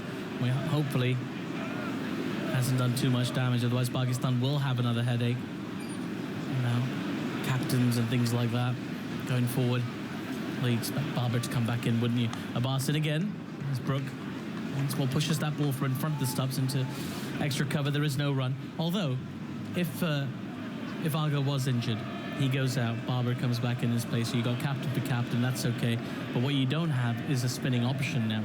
Because Aga technically offers you a spinning option if you want to consider playing a frontline seamer, a 4th frontline seamer for the next game. There's a beer glasses being handed around. I'm not convinced about the integrity of the cup holder, as Abbas is in again and angles that one into Brook, who pushes the ball back to him into his follow through. There is no run, because we've seen a few of them go down today, hasn't there? There's been a lot of beer cups going down. I just think it's the holders. The holders need a little bit more... Well, the holders are cardboard. And obviously when you're walking back with your 4 pints in the cardboard, it spills, so the cardboard gets sloppy. It's a damp atmosphere today as well, which might reduce the integrity of the cardboard. Do you think if Pakistan were putting up a more spirited performance, the cardboard would maintain greater integrity? That's a good theory. I like that. Abbas into Brook again, who guides this ball nicely to the left of point. Makes a good stop one-handed as Usman. There's no run. Does rack up the dot balls, does Mohammad Abbas. Maybe been a little bit guilty for me, Alex, of just drifting down the leg side. I know he's trying to keep the ball very straight, keep the stumps in play, but I feel like I'd like to see him back himself outside that off stump. Oh, that has been his bad ball, hasn't it? Abbas. Into the pads. Easy to glance away. Big pockets on this ground here at Headingley. It's really great that we've had some play today. Didn't look very good at the start of the day. As Abbas is into Brook again. This one slightly short outside the off stump, guided on the bounce to his third slip, who makes a diving stop. Imam ul-Haq there. And there's a no run. You always feel when you're watching Harry Brook and he faces 4 dot balls, now 5 dot balls, you are always on the edge of your seat going, what is going to happen next? What is he going to do? There's 1 ball left of this over. 5 dot balls so far. He's undone his gloves. He's doing them back up. He is recessing at the crease, going through the motions and going through his routines. He does keep you on the edge of your seat going, kind of feels like a big ball, this one now. It does. Abbas just taking a moment at the top of his run. 5 dots in a row to Brook. And he comes again. And Harry Brook firmly behind that in defence. Just pushes the ball to mid-off. No issues at all. It's another maiden for Abbas, I believe his 5th. So England remain 233 for 4. 62 runs ahead. And that makes you feel calmer. You go, okay. Yeah. He's not allowing the dot ball pressure to get to him. It's a new era, Alex. Well, I was talking to Simon and he said he wants to be a match winner and he'd love a match winners column in the stats. What results is going to start that for him. How many matches he wins for England over the next 10 years or so. Well, he's already won a fair few. And there's still a lot of work to be done. A big career ahead of him, Harry Brook. In all 3 formats of the game for England. You see the white ball captain. Big assignment next year as well in South Africa and Zimbabwe and Namibia. 50 over World Cup. Usman in again. This one keeps a little bit low. Lawrence goes back in his crease and just sort of mistimes it off a flat bat to extra cover, no run. That will be interesting to see how he gets on out there as well. It's not an easy place to flourish for a young captain, South Africa. Obviously different conditions. They'll play in Namibia and I don't know if England go to Namibia, but I know they go to Zimbabwe for sure in that schedule. They're very organised with that. It's ages away. Yeah. Well, there's a lot of kerfuffle about the 13th and 14th teams in it. Yes. As well. There's Usman into Lawrence, who gets forward, pushes that ball into the offside. Well, so they've introduced a new round which only involves the teams in 12th, 13th and 14th place who basically play off for at the 12th position spot. I know all about that firsthand. Yeah. It's I bet you do. Usman into Lawrence again, who goes for the sweep shot, played it slightly aerially, but it's going to fall safe beyond the fielder at square leg. And just to die a little bit in the surface, Khurram Shahzad chases it down. He'll get back for 2 runs, 2:35 for 4. Interesting shot selection that from Dan Lawrence. Yeah, a little bit of a top edge there from Lawrence. Does get lucky. And the ball is turning outside the off stump, as we spoke about. This one a little bit too full to play that sweep shot, but gets away with it as it evades that square leg fielder, who's probably 10 yards behind square. Usman into Lawrence once again, slightly quicker and flatter and short outside the off stump. Lawrence just smacks it through the offside in front of square for another boundary. Just a release ball really there from Usman. He'll be annoyed with himself. I want to count the short balls that he bowls in and over. We've got to bowl a different length here in England to get the batters to come forward, and he's not quite got that right. He has on occasion. He's not able to drag Lawrence forward enough here. Yeah, that nice delivery that turned past the outside edge in his previous over. Does go a bit fuller, strikes the pad. Big appeal for LBW. The umpire is not interested. It did look to me like it was sliding down as well. I wonder if they'll risk the review. That's going down. I wouldn't. Yeah, Rizwan sort of indicating with his hand as well that is going down with Shan Masood. Is he involved in this discussion at all? It'd be a terrible review if they go upstairs now. They're not going to go upstairs. But that's the length you need to be bowling, but he just can't do it consistently enough. Well, there were like 6 players involved in that decision, and none of them were Shan Masood, the acting captain, which is interesting. Well, you can see off stump and middle stump, so it was sliding down. It always looked, even to the naked eye, like a bad shout, but it felt like an appeal born out of, I've got one through him. I've managed to beat the batter on occasion. Just put a little exclamation mark on it. Usman in again. It was fuller and quicker, and Lawrence able to turn the ball into the onside for no run. Just having a look, see if the umpires are going to knock the bails off. Are they? They are. So that is tea here on the second day here at Headingley. It has been a rain-affected day today. We had to wait a very long time for a start. Eventually, at 2:45, we got a start, which is why we've had an extended session here. 29 overs were bowled, 127 runs scored by England, and the 2 wickets that Pakistan took were Joe Root and Jordan Cox. And since then, England have made steady progress as well, with Dan Lawrence and Harry Brook walking back to the middle, back to the dressing room, out of the middle, in fact. Pretty good session still for England as they accumulate, Alex. Yeah, absolutely. Going at over 4 runs per over. Yes, they lost the 2 wickets of the 2 set batters, but Dan Lawrence, Harry Brook have gone out to the middle, and they're just facing too many bad balls. You know, Pakistan aren't able to create pressure with the 2 out there in the middle. And it almost feels a little bit too easy at times for England. I'd love Pakistan to get back in the dressing room and say, right, how are we going to halt England here? How are we going to create pressure? And for me, if it is going to be the left-arm spinner, he's got to be more consistent with his length. Rather than trying the quicker, flatter one, why don't you try and bowl your stock ball more often?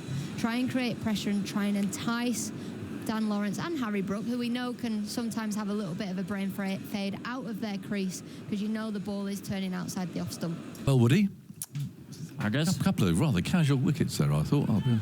It just looked like we're ahead of the game, like it was so easy, and just a couple of moments.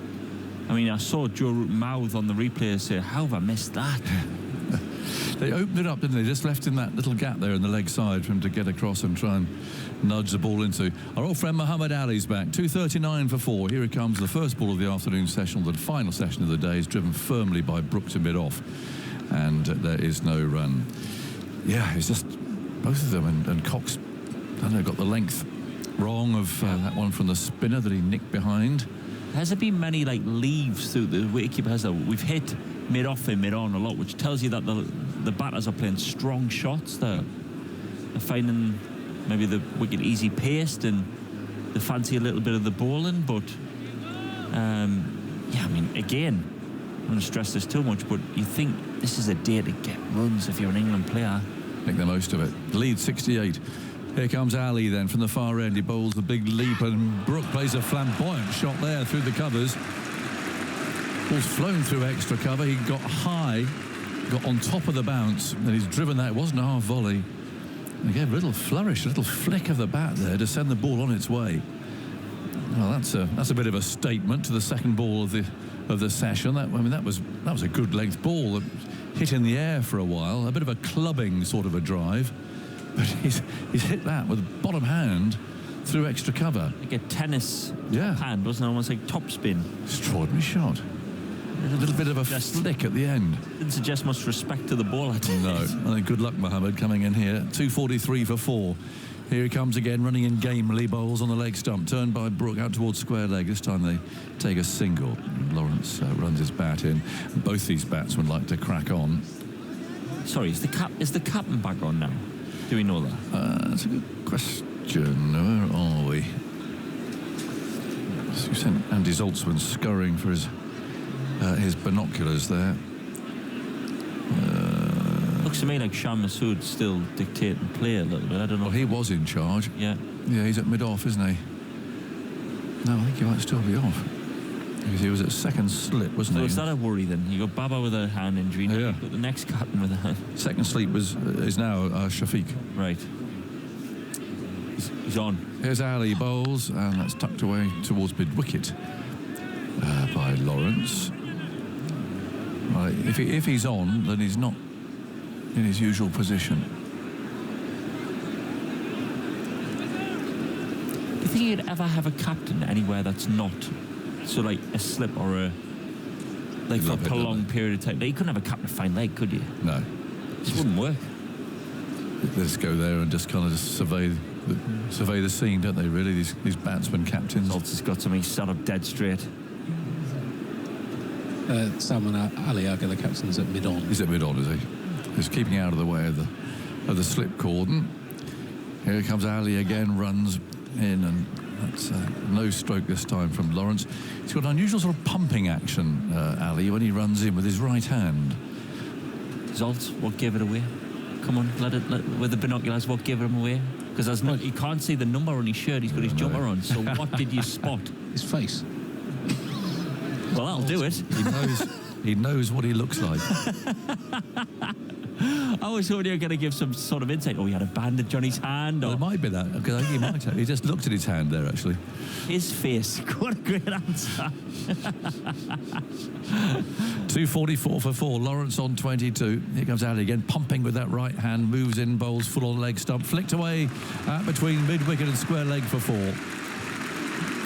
ball that I'm afraid got the treatment that it deserved. Full middle and leg stumpish, and again Lawrence, he plays the bottom hand, and that's just right in the slot. Yep, great shout, Aggers. I think that's been the problem. It's always been that one ball and over where you feel Pakistan have let themselves down.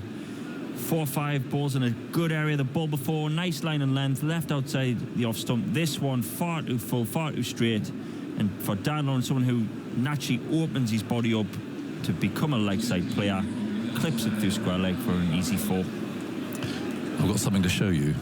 Ooh. How handsome is that? So we've got a picture of Agha's dog. Yeah. Who looks very calm. With the longest tongue in the world. Intelligent. Very. He's not calm, and he would like to be intelligent, and his name is Woody. Calm, very thoughtful. Look at his tongue. Yeah, probably a doctor, science. Right, the spinner's on, Ali, and this is the pushed away out to cover, and there's no run. When we got Woody, my wife said to me, who is the maddest member of the England team? Because Springers are a bit bonkers, Springer Spaniels. And I said, well, there's only one. I'll take that as a roundabout compliment, I think. His husband bowling down the leg side, that's swept for 4, he's got it very fine. Almost nutmegged the keeper there, going down the leg side. 4 to Brook, again an ill-directed ball from Usman. That brings up the 50 partnership in 10.4 overs. Yeah, it's all been rather easy. So anyway, you asked how there he is. Look at that. A model of madness. Beautiful dog. He is a beautiful dog, actually. But anyway, there you go. Woody. He must be about 5 now, I think. 2:52 for 4. Brook on 24.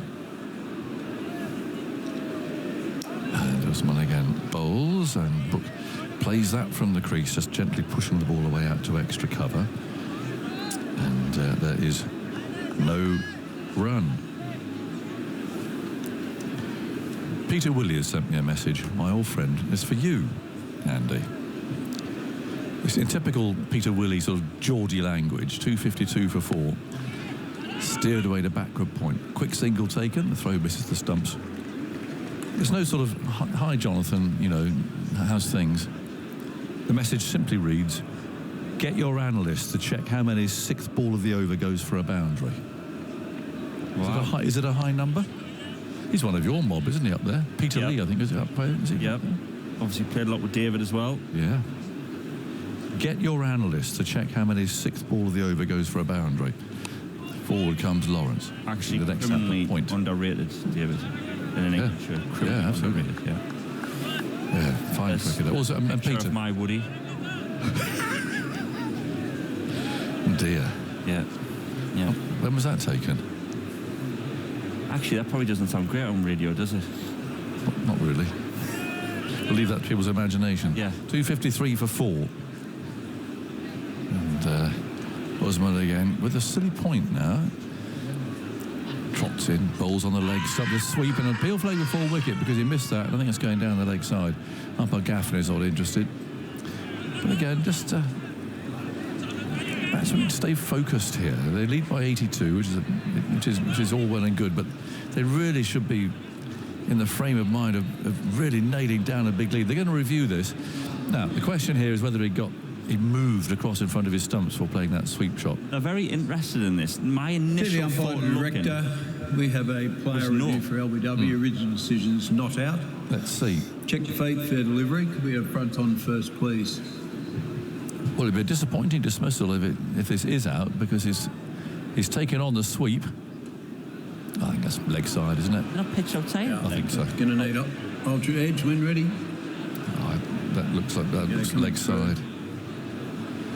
It hasn't hit the bat. It hasn't hit the glove. Through, yep. It's under the gloves there. The players have given up. Pad. They know it's not out. You can go to ball tracking when ready. Good decision from Mr. Gaffney, who doesn't get a lot wrong. Regional decision's not out. Where's it pitched? Well, pitching in line. Impact umpire's call. Missing the wickets. Yep. Go back on field. Chris, I think the original decision not out. Do you think the biggest mistake is that Signal Stokes LBW? Do you remember when England needed, like, I think it might have been 2 to win, Stokes tries the sweep off Nathan Lyon and they burnt the review? Oh, that's right. Do you think that's the biggest... Yes, possibly. Biggest one? Well, he's a good umpire, isn't he? He's excellent umpire. He's very, very good. New Zealander. Loves his football. Liverpool. Oh, does he? Yeah. Here's Muhammad Ali and he's bowling, and Brooks stands up and imperiously drives him up to mid-off. Peter Willie was a good umpire, actually. I remember when I used to play for Durham and he would be umpiring, he would... So I remember, I think I was bowling at Samir Patel. And he, as I walked back past Peter, went, "When you going to hit him in the head, Woody?" That sounds like Peter. Yeah. He was my captain. Well, he was vice captain. Well, then he was captain, actually, for some years. And I used to tease Peter. It's not really his thing, sort of verbal jousting, is it, Peter? So you'd either hit me or make me night watchman, because he knew I was an absolute coward. There's Muhammad Ali, and he bowls, and it's pushed away into the offside, out to cover. So I stitched him once. We were playing Hampshire. And we walked off the field, about 20 minutes to go. He said, "You get them on, your night watchman." I said, "Come on, Peter, let's bowl 30 overs." He said, "Get them on." And he looked out the window and said, "You'll be batting any moment. Malcolm Marshall's bowling." I thought, "Oh, blimey." Oh. So I strapped my pads on. It took a long time, but I strapped him on. Sure enough, there's a howl out in the middle. Out. You're in. So out I went, looked round the field, and there was no one there. I looked behind me. Oh, a whole lineup. Here's Ali bowling, tucked away into the leg side. They'll take 2. Well, yes, they will take 2 out there, out towards deep square leg. Fielder picks it up. They take 2 more. 255 for 4. Yeah. So first ball just went. I haven't seen it yet. Oh, my knees. Oh, what are you? You're going to get killed. What are you doing out here? And Grace Road, you'll know, there's a balcony where the players sit. Yep. I looked up there, and Peter Willie was laughing. He was next in. So I thought, oh, thank you very much. Next one, he ran in, Malcolm, and I think he expected me to be backing away because this one was leg side. And it just went whoosh under this armpit, didn't touch anything. But you know what it's like, last 20 minutes, people are a bit on edge and fired up, ready to go. There was one of those sort of retracted appeals. How's that? Oh, no, sorry. Here's Ali again. Oh, there's a bit of a loose shot from Brooke, chasing one outside the off stump, which is taken by the keeper. Didn't touch anything, but whoosh against somebody somewhere. Went, how's that? Oh, no, sorry. And I heard this. I think I know it's coming here. And I thought, that'll do. And so I undid my gloves, tucked the bat under my arm, and walked off. And Sam Cook, the old boy, was umpiring. He looked a bit surprised when I walked past him. And he sought me out next day. He said, "Good lad, Jonathan. I thought I might have heard something. Good lad for walking." I said, "No problem." Here's Ali again. He bowls. It's turned away down a bit on. And of course, presumably you passed him on the stairs. Well, I passed Malcolm first of all, who turned around and had to bowl the next ball. He said, "What's going on?" And I said, "I'm out. We'll bowl, Malcolm." Gave him a high five. Walked off. Peter Willie walked out with a face just like contorted in rage. Walked past. Came back after 10 minutes, bruises all over him. Went, "Malcolm, my God, well, that serves you right." No, that's until you face that sort of bowling. I'm not sure I'd have liked to face him. Well, you faced fast bowling. Yeah, but giddy, wasn't he, as well? Well, he was. That's the next one from Ali, tucked away out towards mid-on.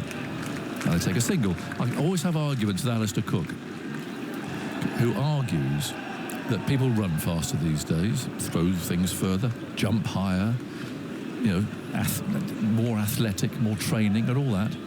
He argues, therefore, that they must be bowling faster.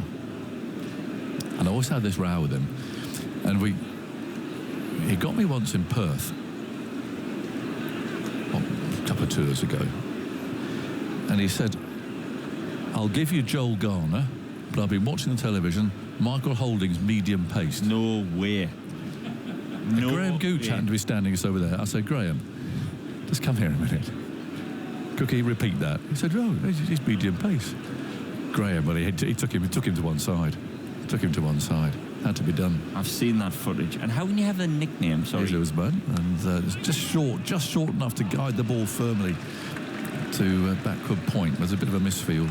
And they take a single. 257 for 4. How can you have the nickname Whispering Death and be medium pace? Whispering doesn't fit. Just doesn't fit, does it? No. He could be medium pace now, but he's supposed to be nearly 70. Well, he would be now. But where I think, because when sometimes in one-day games, Michael came off a shorter run. But off that footage to Close, Brian Close. Oh, this is driven hard, crisply. Another misfield there, short extra cover. And so Lawrence can take a single now. 258 for 4. Old Trafford, 1976. How old is Brian Close? 45? Yeah. No helmet. That is actually bravery now, because I'd want every bit of armour I could think of to face. Oh no, he had protection. He had a little hand towel just tucked over his thigh. Ugh. There's Usman bowling down the leg side. Oh, it's another boundary. Brooks sweeping very fine, delicate shot that.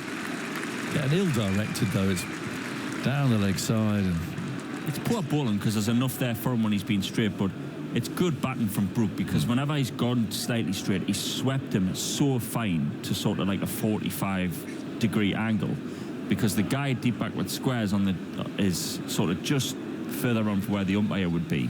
So it's actually a fantastic bit of, I guess, gamesmanship where he's just sort of realising that he's a bit straight at and guiding it so fine, which is good batting, really. Nice short boundary down there too for him, isn't it? Yeah. 262 for 4. Usman again. Oh, that spins. And that in a nutshell has been Pakistan's problem. Yeah. Because that's a good ball. It beats the outside edge. If he can consistently land 6 balls there, yep. Then they're in the game and it creates pressure. But they're just not doing it because they're letting England off with a bad ball every over. That was a peach of a ball, actually. Yeah. Good length, turned, and beat Brooks outside edge. 262 for 4. Can he do it again? That's the question. He goes on some more bowls. 2 full and Brook can drive out towards extra cover. It's not really timed, but they can take a single. Has Peter Willey got a point with this 6th ball? Yeah, so in this game so far, England have hit 8 boundaries from the final ball of overs. This is now the 57th. And how many boundaries in total? So 8 of how many? 8 out of, hang on, let me just get that for you. So that's basically 1 out of every 7 overs so far. Usman again, bowls, and that's driven nicely, just gently down to long off. He's been posted now. Lawrence will keep the strike. 264 for 4. It was meant to kick. There's a couple of Angus Fraser impersonations going on out there, and it was Usman now with a big kick at the ground this time. In Test cricket this decade, the average has been 1 boundary every 16 balls from the last balls of overs. So England have been scoring around about twice that rate so far. In Pakistan's innings, they hit 3 out of 48, so 1 in 16, so exactly in line with the overall. Is that a lot?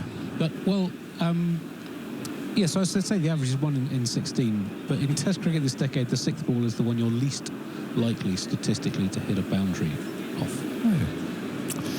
There you go. Right, thank you, Andy. Well, thank you, Peter, very much. He's obviously chuntering in his armchair. All requests taken from former Leicestershire players. Yeah. He's in Northampton now. 264 for 4. So Lawrence 28, Brook 34. Thank you, Woody. That was fun. Yep. And Atif's coming in here. Here's Muhammad Ali. Continuing from the Howard stand end with 3 slips in position into Dan Lawrence, who gets an outside edge. It drops short of second slip. It was a rising delivery, which Dan Lawrence wasn't completely in control of. Just dropped his hands at the last second, which is possibly what stopped the ball from carrying into Abdullah Shafiq's hands at second slip. He's taking another look, just straightened up a touch, and just dropped short. Tell you what, good job he's got that nice, soft, silky beard, because this looks like it gets him right on the chin. He's got a lovely, well-groomed beard that looks nice and soft, and I think that just cushioned the landing there. It did, you're quite right, because it sort of hit the floor, hit his arm, and then climbed up his body into his beard, into his chin, but he's okay. Cushioning for Abdullah Shafiq. I've never thought of it in that way, but yeah. Dan Lawrence spatted well here, playing at number 6 for England for the first time. 28 of 41 deliveries for him. England's lead, 93, as Muhammad Ali is in. Lawrence steps across his stumps and drives that ball to mid-off. A little bit of a chirp from the bowler as well. Yeah, he's sort of smiling cheekily to himself. He almost looked a little bit like the Grinch there when he was smiling. And I was just looking for a slightly different idea. Didn't know too much about that length from Muhammad Ali. England here have a very, very good platform. Thinking at the very least a 200-run lead. It's Lawrence's leg stump and middle stump there as a bowler. He's actually lucky that he's at least seamed it away, because if that goes straight, that's maybe hitting middle and leg stump. Could have gone the other way, couldn't it? Ali into Lawrence again, who steps across once more and lets this one go through to the keeper for good length. They've definitely suckered in. I mean, Root, the ball with a 7-2 field. Now they've got a 7-2 to Lawrence on the offside, so they're trying to bait England into going across their stumps, and almost a patience game of bowling into that channel. Lawrence doesn't rise to the bait this time, but I can almost guarantee that he'll be walking across again this one. Yeah, I suspect the bowler's aware of that as well. How does he adjust his line? Does he adjust his line? Because he's been keeping it outside the line of off stump. I'd be too tempted. Let's see if Muhammad Ali is. And he comes to Lawrence, who drives at another one outside the off stump without any foot movement this time towards the bowler, who blocks and is follow through. I'd be watching him closely. I think, right, I'll keep it in that channel, but if he moves, I'm going to risk it, and I might go for that leg stump Yorker. Just one. A full fast one. But just because if he goes across too far, I think, well, if I spear that in there, I've got a chance. But then it goes for 4, and the captain's hands on hips, and he's like, what are you doing? Well, this is it, isn't it? Pakistan risk reward. They've strayed onto the pads and the leg stump too often today. I wonder how much of that is bearing in Muhammad Ali's mind as he approaches the crease now. And Lawrence again. Bold. With an exaggerated manner, leaves one wide outside the off stump. A little bit of movement now. I think the lights have come on. It's starting to just nip away or swing a little bit, do you think? Yeah, maybe just a little bit of away movement. We've had Malcolm in Manchester get in touch on WhatsApp. Thanks, Malcolm. He's got a question for Andy Zaltzman, who will have to try and answer this for us. Malcolm asks, is it right that today we had Root 66 out for 66 in his 66th test as captain? Also, bravo you for getting... That was a lot of 50. There was a lot of 66s going on there, wasn't there? Yeah. Pronunciation was fantastic. Thank you so much, Woody. Thank you so much. Here's Ali into Lawrence, who steps a long way outside his off stump, and Ali almost sort of keeps taking the ball away from him further. Off the wicket, that one. Yeah, just about got it on the cut strip as it's taken by Mohammad Rizwan. Not comfortably, but taken. It's a maiden over there. 264 for 6, right? But you've got to say you've got to get all the 66s in there. Okay, yeah, Root wearing shirt number 66 was out for 66 in his 66th test. Bravo! The 66th test captain to be out for 66 in his 66th test as captain was wearing number 66. You two are unbelievably professional. Thank you very much, Woody. Thank you. He's the first, I'm going to guess. Well spotted, Malcolm in Manchester, getting in touch with that. You can get in touch with us on the WhatsApp if you've got... But the observations have to be of that level. Here's Ali Usman now. Starts with a flighted delivery. Brooke gets forward and defends. See that outside the ground? Right, Salts. There's now been a red lorry and a yellow lorry go past the ground. and there's 6 or 7 of them. So if you could just tell everybody that there's a red lorry, yellow lorry there, 6 of them. But you can at least wait till the end of this ball, don't worry. You've got some time to prepare. Usman into Brook, who goes back in his crease and punches this ball out to the cover sweeper for a single. 265 for 5. There they are. Sorry. There they are. You articulated that very well. It's a little lorry gag for lorry fans, aren't they? It's very good. That is very good. It's fun. I'm enjoying the wood life. Yep. We're living the wood life here. I like TMS. Speaking of Zoltz, he always comes up with something. A quip, yep.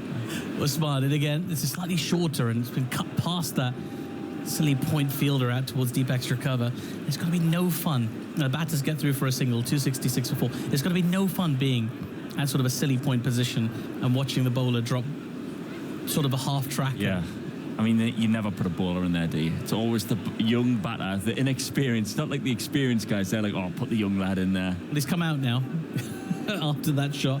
Usman goes fuller this time, and the ball's driven to where that silly point fielder was, actually. They've probably got just in front of square guy, for a single. They had him for Lawrence. You probably want him there for Brook, don't you? Yeah, well... Because Brook has knocked a number of singles into that gap where he's just prodded forward and just knocked it into that space. Well, he's back in there now. Silly point for Dan Lawrence. So Usman is in. This ball turns sharply away from Lawrence. He negotiates the turn, plays it on the bounce to that fielder, and there is no run. There's your man. There you go. Got the right fielder in the right spot. Haven't got an enormous amount right, to be fair, today, Pakistan. A drop chance. England have accumulated as this has been swept firmly behind square.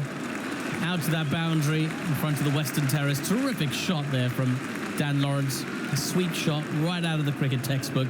271 for 4. England's lead exactly 100 runs now. Yeah, great shout by saying it was the textbook sweep shot, technique-wise, right over that front leg. Weight going down the wicket. And a great connection to get it behind square. You could really hear the noise off the bat, that clunk as he hit it. Textbook sweep. Yeah, it's one of those that you know it's going to be for the second you hear the sound. You can tell by the sound almost it's going to go to the boundary. It's just the kind of dynamic stroke play that Dan Lawrence is capable of. There's a big opportunity here. We saw Jordan Cox earlier impress in his new position of number 3 for England. He got 73 before he was caught out by Rizwan off the bowling of Ali Usman. So what would you do? Lawrence and Cox get runs? Would you bring Bethel straight back in? Or? You throw a party for all your options, celebrating your options. Muhammad Ali into Harry Brook, who defends from his crease, back to the bowler. There is no run. It's great. It would be a great problem to have, wouldn't it? To have Bethel all these batters brings the spin, obviously different view of spin as well with slow left arm. You can't just drop people on the if they do well, can you? Well, he's got a stay of execution of 3 matches at the very least. So I think you have 3 matches to weigh up what you've got to work with, what your better option is when you go into your winter tours in South Africa, and then you've got Bangladesh coming up as well eventually. And I think the amount of cricket as well that's played these days, it's almost a necessity now for teams to have multiple options for multiple spots in the team. Because you never know who's going to pick up what niggle where. Muhammad Ali in again. That ball's been guided expertly by Harry Brook down towards the deep third area. Fielder's got some work to do. Tries to play a bit of football. Doesn't do very well. Well, Ali Usman, I don't think you're going to make many people's FPL teams with footwork like that. Trying to stop the ball with his foot, which he succeeded with in the first instance, but with his other foot, he kicked it into the boundary sponge. That's not the 1-2 he was looking for. Another 4 runs for England. Yep, his transfer market value's just gone down with that. Just when you think he's got a big price in the new football transfer market. Yeah, he's lost a couple of million quid on that. There you go. Thank you so much for keeping my tortured metaphor going. I really appreciate it, buddy. 275 for 4 now, England. The lead, 104. Brook on to 40. There's Muhammad Ali in again to Harry Brook, who gets a thick inside edge this time. He's going to run away to the fine leg boundary for 4. Less conviction in that shot, but the same result. Back-to-back boundaries Harry Brook, who's on to 44 of 46, scoring at nearly a run a ball at the moment. And he might have gone for a few runs, Ali, but I actually think he's bowled well in this spell. He's got a clear plan of trying to be off stump or outside. They've set a 7-2 field. That's unlucky. It's an inside edge that costs some runs. But you can see a clear plan, and he's hit a better length this spell. So I actually think encouraging signs, though they're behind the game, this type of plan and execution's been good in this spell.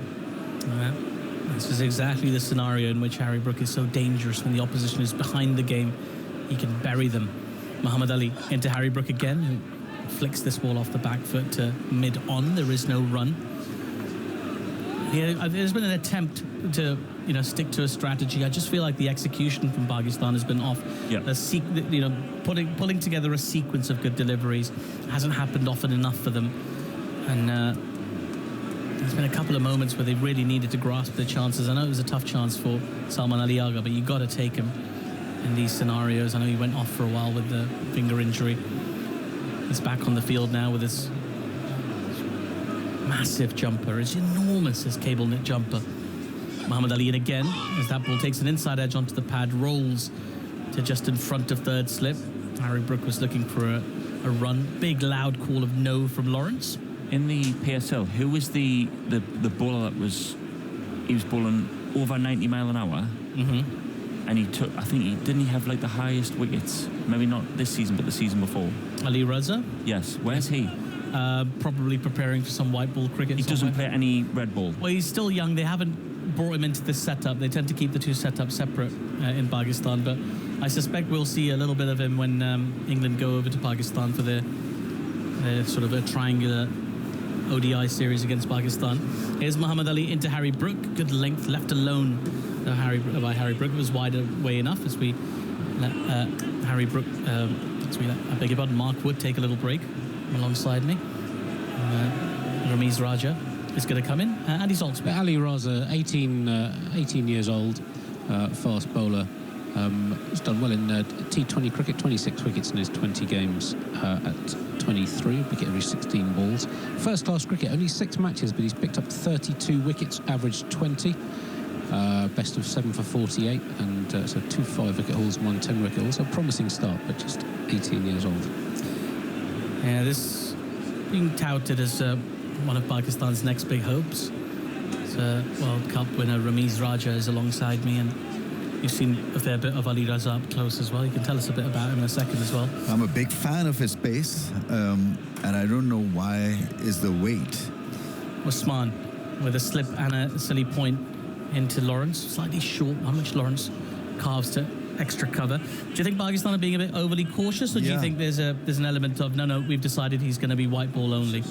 No, I think they'll be making a mistake if they categorize him only as a white ball bowler. He's better than that.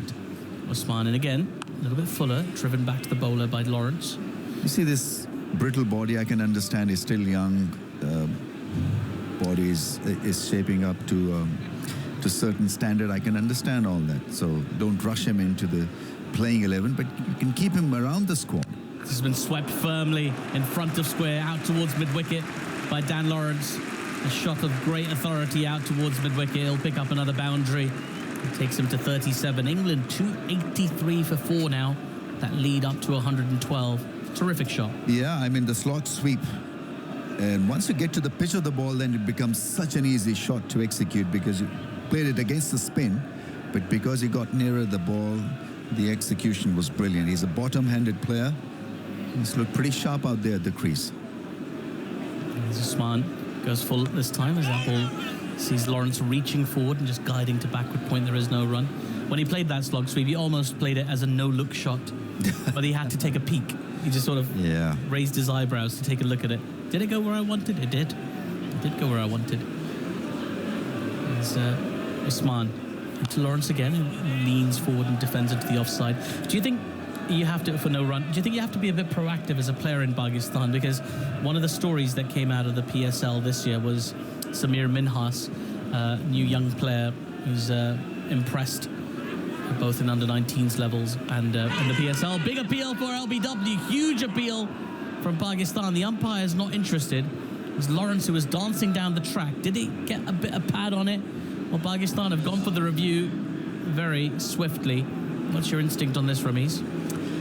Well, he was way outside the crease, so I don't know what the law says, what 2.5 yards outside the crease, and you're given the benefit of the doubt. I'm not too sure. Otherwise, it looked pretty adjacent. Front on first, please. Yeah, I think it hit him on the full as well, so we don't know what the turn's going to be doing on ball tracking, but we'll take a look. Dancing down the track, it hits him on the front leg. The bat's come across the ball there. I'm going to confirm no bat with ultra edge, please. Well, if there isn't bat involved, this could be a tricky one, or it might be umpire's call on contact. On impact, I should say. Going. Yeah. Yeah, you've got to see where onto the hit pad. him. The other ball tracking when ready. thing to see is how far down the crease he was. Well, Paul Rifle, the Original TV decision's umpire, not out. looking at this. Oh, impact outside. Impact outside. Go back on field to Chris. Stick your original decision of not out. Signal now.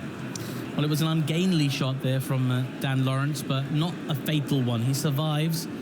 The review from Pakistan is unsuccessful. An easy one for TV umpire Paul Rifle. And England remain 283 for 4, the lead at 112 runs.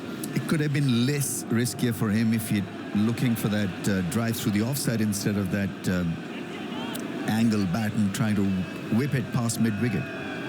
Yeah, so I just brought up Samir Minhas because he had a very good run in the PSL, and he made his intention to play red ball cricket clear by volunteering to go and play in the Quaid-e-Azam Trophy in Pakistan, the red ball competition. So he wanted to go and play there, even though it's in a slight state of flux. We're not quite sure which departments are playing where. I think he's playing for the state broadcaster in Pakistan, PTV. All right. In the Quaid-e-Azam Trophy, but the intention was to develop his red ball credentials.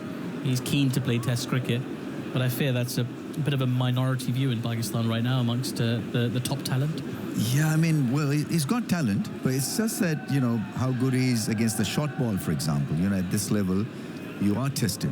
Ali into Brook, who turns this ball just in front of mid-wicket. And I'll jog through for another single, 284 for 4. But he's got to look at playing all the formats, actually. He can't be pigeonholed just looking to play white ball cricket. He's better than that, actually. Yeah. But it's just that some players need to be fast-forwarded in Test match cricket. Like Ali Raza, for example. You know, these are desperate times for Pakistan when it comes to pace bowling. This is a one-dimensional bowling attack. Doesn't have a lot of teeth. It's just honest medium pace bowling. And so you've got to inject someone who can bowl it around 90 miles an hour. Now, a lot of people will ask the question, Rabiz. I'll be thinking, well, what would happen to Shaheen Afridi, Naseem Shah, Haris Rauf? These are all bowlers that have been in and around the Pakistan setup. They all bowl in excess of 90 miles per hour. Why have they not figured into this Test team? And I'll let you break that down for us as Muhammad Ali is into Dan Lawrence, who punches a drive to mid-on. There is no run. So there have been injuries to Shaheen Afridi. Obviously had a massive one, the knee injury, and then Naseem Shah suffered some problems with his back. He came back and then he broke down again, so he's been a bit iffy when it comes to regaining full fitness. But overall, I think it's the mindset, also the environment, the Test cricket environment. How much do you want this 5-day game? And some of these young fast bowlers are just sink in playing just the white ball cricket because it's an easier format for them to target, and some of the greats of the game in Pakistan circuit are targeting white ball cricket than Test match cricket. So that could be another reason why we're not seeing a lot of young bowling talent come through the ranks. Is there an element of management's role in that as well? Just if you, like you mentioned, we're talking about 3 fast bowlers, injuries that they've picked up, and like, you know, people get injured. That happens obviously in sport, but how well have they been helped rehabilitate? As Ali is into Lawrence again, who defends into the offside. There is no run. See, if I want to improve, Atif, it's up to me, right? So you can have a turbulent administration, you can have a turbulent setup, but what about your own ego and your own self? You know, what you want to prove to the world? You want to prove to the world that you are the best in the business, right? And so I can understand that there'll be some turbulence and you'll be a little restless as well. But at the end of the day, it's up to Shaheen Afridi, for example, or Naseem Shah to prove a point that they're still good enough to play Test match cricket. And their form has been completely off in the last couple of seasons. There's Muhammad Ali into Dan Lawrence. It's a short ball, an effort one, which Lawrence effortlessly ducks underneath as it goes through to the keeper. I wonder if you could look that up for us, Andy Zoltz, when the last time Shaheen Afridi or Naseem Shah played Test cricket for Pakistan. As it feels like an awful long time ago. Well, it probably wasn't as long as that. You see, then there was the strategy change as well, where Pakistan started to prepare the square turners. Yes. And so that must have discouraged them as well. Well, it certainly encouraged the spinners in Pakistan. I mean, when Noman and Sajid worked their magic against England in 29 24. wickets out of 30 or 31. Yeah, it was between the two. Pretty good effort there. Here's Muhammad Ali into Dan Lawrence again. This is short and guided away to that deep backward point fielder. Again, it's Ali Usman fielding out there. It'll just be another single. England accumulating without much pressure being applied. 285 for 4 now, 114 the lead. We'll get those stats from Andy Zoltzman at the end of this over. Just one ball to come. I'll hand over to Isha Guha at the end of this over, and I'm sure she'll be keen to hear those numbers as well. 2 slips still in position. Actually, 1 slip's coming out. Going into, where is he going? Towards mid-wicket. There's a deep backward square leg in position, a fine leg that's deep as well. And now you've got a mid-wicket just inside where a sort of 30-yard circle would be. Covers coming across as well. So it feels like a short ball field being employed by Pakistan. Slips coming out to gully. There's a deep third in position. And cover is going back into a sweeping position as well. So the field is a bit spread, really. Perhaps anticipating Harry Brook looking for a big shot. Muhammad Ali just looking around a little bit, making sure he's satisfied with his field. Although, to be fair, he had very little input in that. It was all Salman Ali Agha deciding whom was going to go. Right. Last ball of the over. Muhammad Ali into Harry Brook, who pulls this ball firmly past the fielder, a deep backward square leg, and it goes for 4. Well, you can spend a long time setting your field, but Harry Brook knows how to find the gaps. 289 for 4 after 63 overs. That's also a lead of 118 runs. Andy Zoltzman, let us know when those guys last play their test matches, and then Isha Guha is going to join you, Rameez. Naseem Shah's most recent test was Boxing Day 2024 in Centurion against South Africa. He picked up 4 wickets in the match. Overall, he has 60 wickets in his test career in 20 matches, spread over 5 years from late 2019 to late 2024, averaged 35. Shaheen Afridi played in May this year against Bangladesh in Mirpur. Took 5 wickets in the game, played both tests against South Africa late last year, 4 for 33 in the first one. So he's played quite recently. So I didn't see much of that series, Rameez. How was his bowling in that game? Yeah, I mean, it was medium pace, from mid-140s to mid-130s, and that's been an issue with both Naseem and Shaheen Afridi. The pace has gone down, the fitness has been a bit iffy as well, and they've not been the kind of match winners that Pakistan were hoping that they would prove to be. So a bit of a downer. Hello, Isha. Hello, Rameez. Dan Lawrence on 38, facing up to Usman Ali, who's bowled nicely on the back foot and defending that ball to the offside. He's got a bit of turn on this day 2 pitch here at Headingley. Bit of moisture on the surface. Lights are on here. Grey blanket of cloud in the distance. We've seen plenty of action here today after the whole morning session was wiped out due to rain. Lawrence forward press onto the back foot and cutting that ball away, backward a point out to the deep point boundary. Deep cover rushes around to his left. Quram Shazad out there to collect the ball and throw it in as Lawrence comes back for 3, moves to 41, 292 for 4 in a lead of 121. It's been a good day for England, although Pakistan picked up 2 wickets in 5 balls in the afternoon session out of nowhere to remove Joe Root and Jordan Cox, who both made their way to 50. Yeah, it's been kind of a hit and miss day for Pakistan, half an hour showing their prowess. forwards and defending the ball to the offside.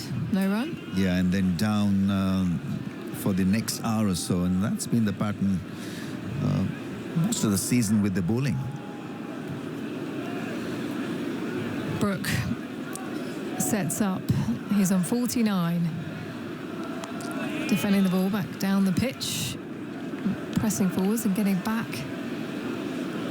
So he comes now to assess the surface and taps a bit of dirt down, and Usman Ali is at the top of his mark. He's picked up 1 wicket, one of Jordan Cox.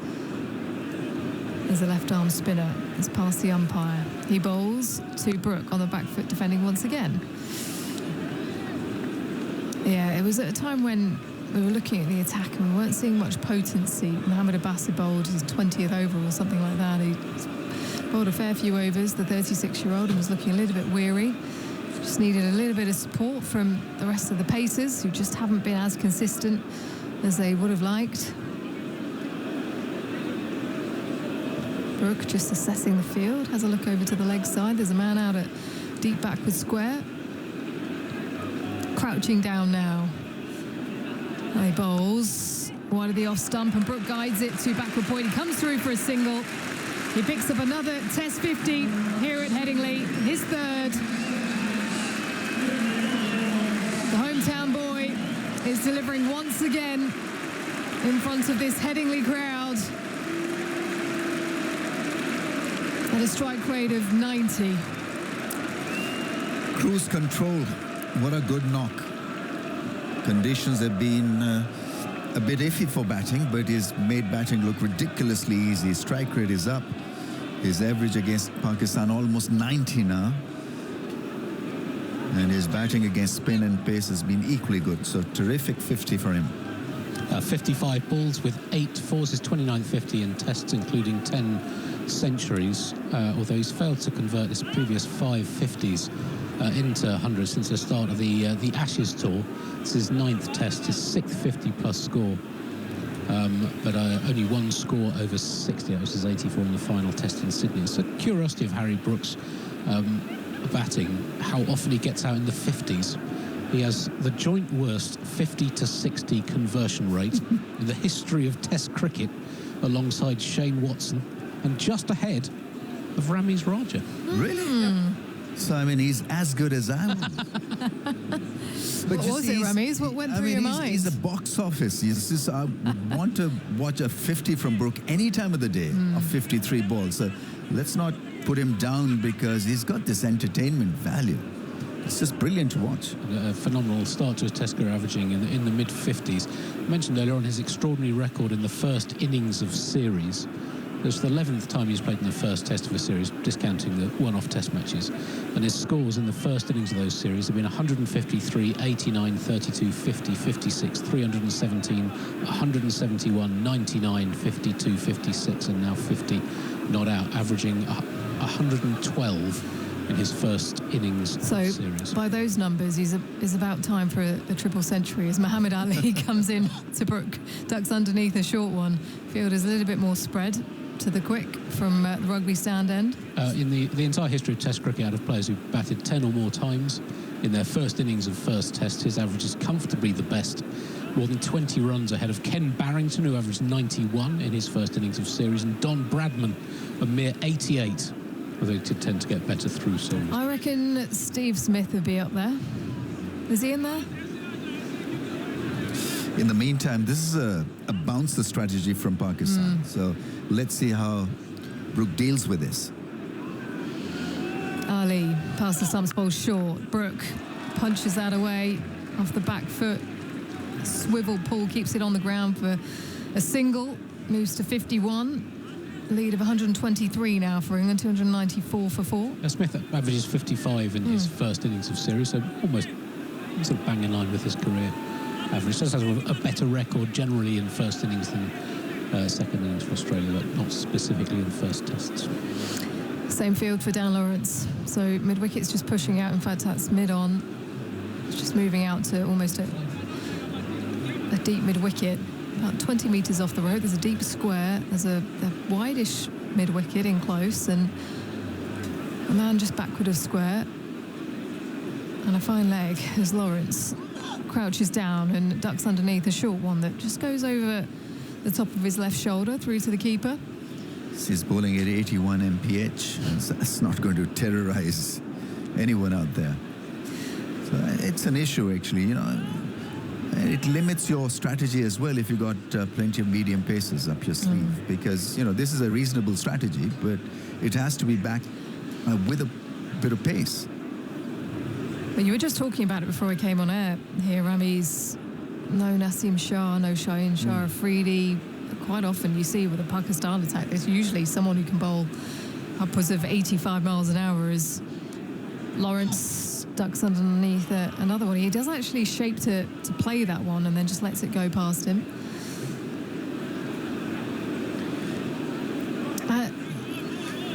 So what's happening there in terms of, again, generally with Pakistan cricket, you're thinking about that carousel of fast bowlers that are coming through the system. Is it just injuries? Is it a lack of depth now when it comes to the youth of Pakistan cricket? No, Isha, I think it's lack of leadership. And you've got to look at the composition of this bowling lineup, and you've got to straight away feel that you've got to inject some pace and something different, maybe a left arm angle to this bowling attack. Lawrence crouches again on the back foot and punching a good length delivery to mid-off. No run. So I can understand if you're producing results, right? But if it's a checkered record and you've been at the receiving end in the last so many test matches with the same kind of, you know, 90% of the players are the same, so the nucleus remains the same, yet you're at the receiving end. You've got to think out of the box then. Hence this Ali Raza kid who's young, who's 95 miles an hour at times. He's really quick. I mean, easily 90 miles every time he bowls. They say he's brittle, his body is still developing. I can understand all that kind of stuff, but keep him around the squad. Let him feel the English conditions. Lawrence deep in his crease and defending a ball to the offside. Another good length delivery there for Muhammad Ali at the end of the over after 4 short ones. So England back in control, 294 for 4. Still plenty of play to go here today. The lights are on. It was looking a little bit darker earlier and the light meter came out, so how long they will be out there for remains to be seen. Had a bit of drizzle this morning and that wiped out the morning session, so keen eye on that as well. It's looking gloomy in the distance, but for now that rain is at bay and the spectators have been treated to a couple of 50s from the Yorkshire homegrown talent. Also Jordan Cox, first time of asking, batting at 3, also made it to 50. So while it is tricky batting conditions, perhaps haven't been challenged enough consistently. Usman Ali continues the left arm spin. Brooke guides that away, backward a point, and that will go for 4. Just waited on it beautifully, watched it all the way onto his bat. He moves to 55. Such a good shot, but it's just the mindset, the aggressive mindset that you see in his batting. So every time the ball is a bit loose, it is put away. This was classical late cut shot.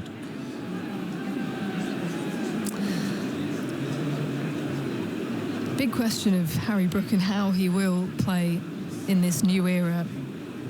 Yeah. As Ali comes in, bowls full. Brook defending that ball back to mid-on, no run.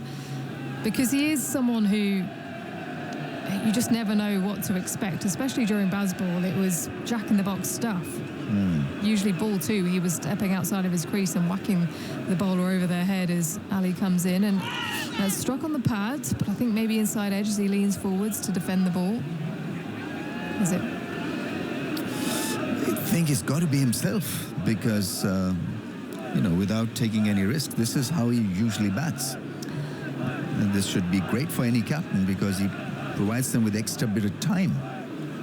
Brook forwards and guiding the ball backward a point, no run. But he hasn't taken a lot of risks in this innings, Ramiz. Yeah, I mean, this is the best template that he could show to his new skipper. It's risk-free batting, almost going at run a ball. 55 off 61 for Harry Brook. Onto the back foot and defending.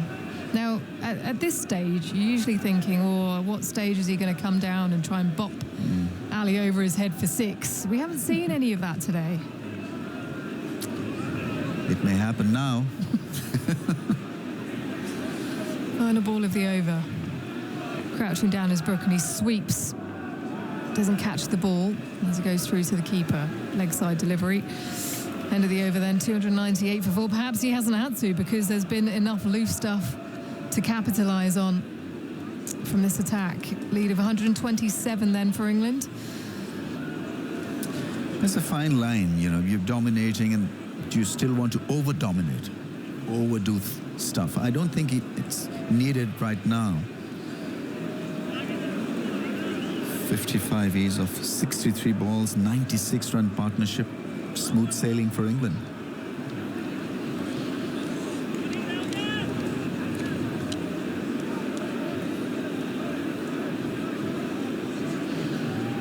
Mohamed Rizwan just guiding that fine leg fielder down to our left. So still bounce the theory, but a change of angle. Mohamed Ali coming round the wicket to Lawrence, who does try and take it on. Does he get something on it as it goes over the head of Mohamed Rizwan for 4? He signalled it as runs. And that's the 300 up for England. 302 for 4.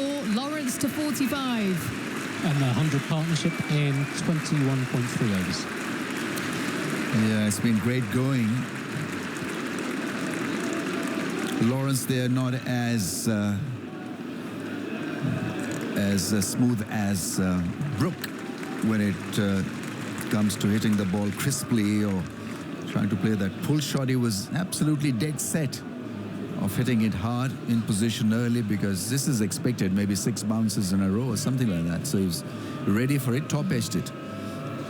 Definitely looking to take it on. Perhaps a change of angle as he sets up again. This time he does duck underneath it.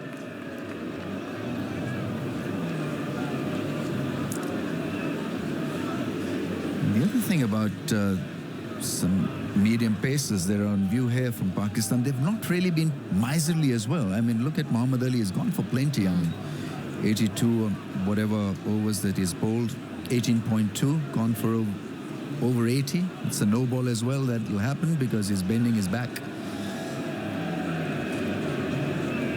So either you be express, or then if you're a medium pacer, you've got to understand your role.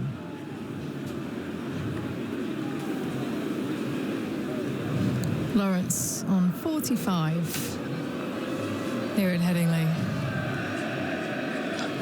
Again, just dips underneath a short delivery from Ali, who's into his 19th over. 66.2 overs have been bowled, so trying something different before that new ball comes in 13 overs time.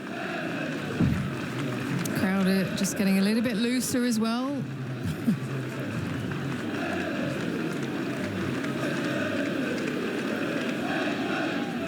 Maybe it's a strategy from Pakistan to force the umpire to halt the play because of bad light. Really gets underneath another short one. This one a bit more well directed. That one going over the top of the off stump. Just something on how Harry Brook has batted today.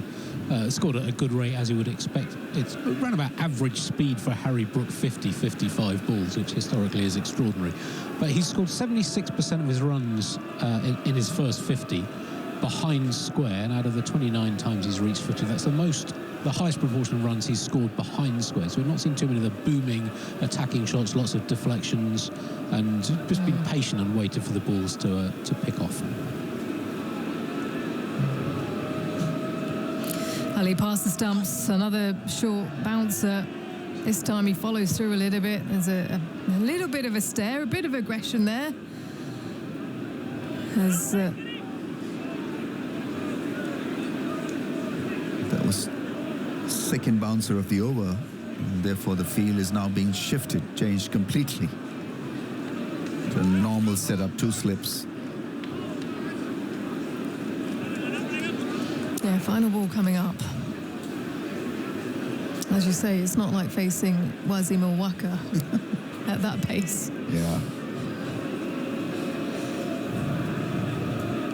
But that production line of left arm quicks that you've had, Ramiz, Wahab Riaz, Mohamed Amir, who's been playing in the domestic league here.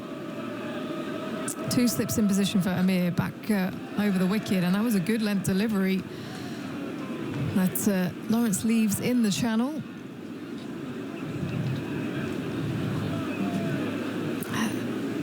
I actually think that might be a better plan right now. The lights are on. Yeah, absolutely. It's maybe a little bit of nibble off this surface. You can see that ball is a little bit shiny. It's glistening here under the lights. Yeah, I agree with you, 100%. Your best chance is to get an outside edge.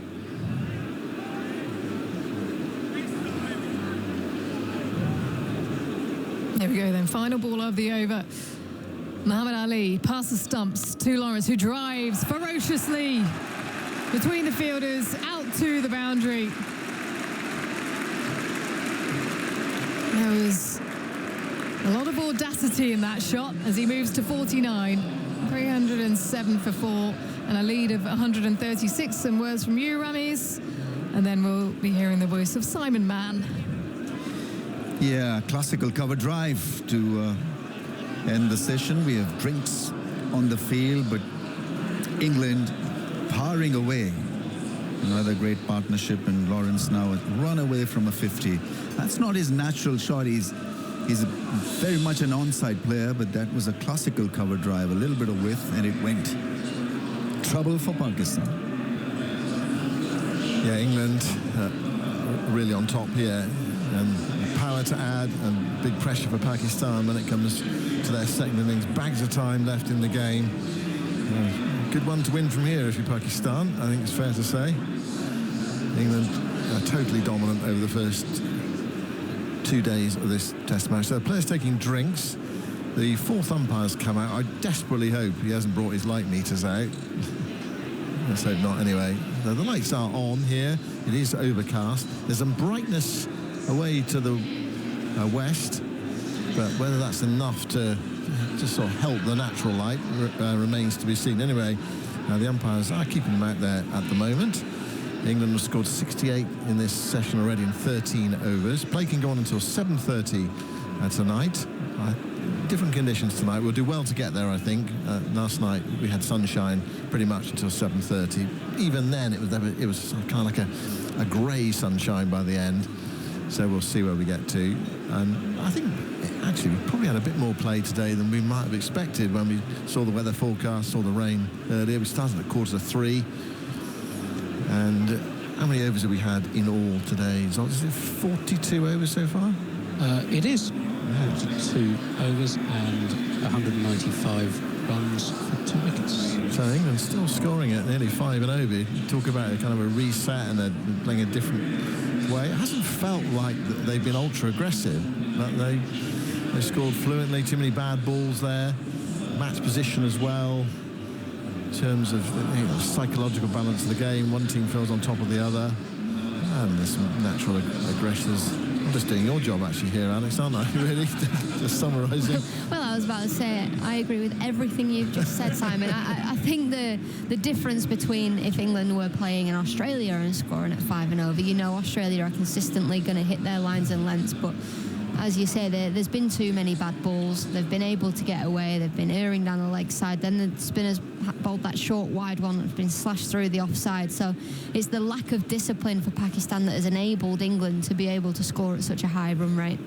England lost the wickets today. Jordan Cox, who was caught Rizwan, bowled Ali Usman for 73 when the score was 198. Then Joe Root, the next over, LBW to Muhammad Ali for 66. LBW again, different sort of LBW this time to how we've seen them get out so far in this series. And if you want to see that and all the other action that we've had so far today, you can watch Today at the Test, which is on BBC Two at 7 o'clock tonight. And we played to 7:30 last night, and they put a programme together that worked, so it doesn't matter that play will still be going on possibly after 7 o'clock tonight. But that's when you can catch up with all the highlights. We'll bring you a podcast later as well, rounding up the day's play. There's also a podcast of Aggers and Mark Wood and Stephen Finn talking about Ashes, Mark's injuries, and lots more, and Stephen Fleming as well. So we recorded that earlier. And there'll be plenty more podcasts to come as well in the next few days. Based on the content that we've produced today. 307 for 4 play is going to resume after the drinks break. Harry Brook is 55 not out. He was dropped on 1 by Salman Ali Agha at second slip. Really, you've got to be taking those chances if you want to get back in this test match. Here is Usman bowling to Brook. Brook goes back and cracks that away towards the sweeper on the cover boundary. And Brook trots through for a single. 308 for 4, Brook to 56. And those are LBWs. Now, that was the 7th time he's been LBW to a seam bowler in England's last 6 tests, starting in Melbourne, the Boxing Day test at the end of last year. Slip and a silly point in for Lawrence, who's 1 short of a half century. He pushes that way into the offside, can't get it there. I think it deflected off the silly point fielder out towards cover. It's Shafiq who's fielding there at silly point, no run. He'd only been out LBW to a seam bowler 3 times in his previous 35 tests.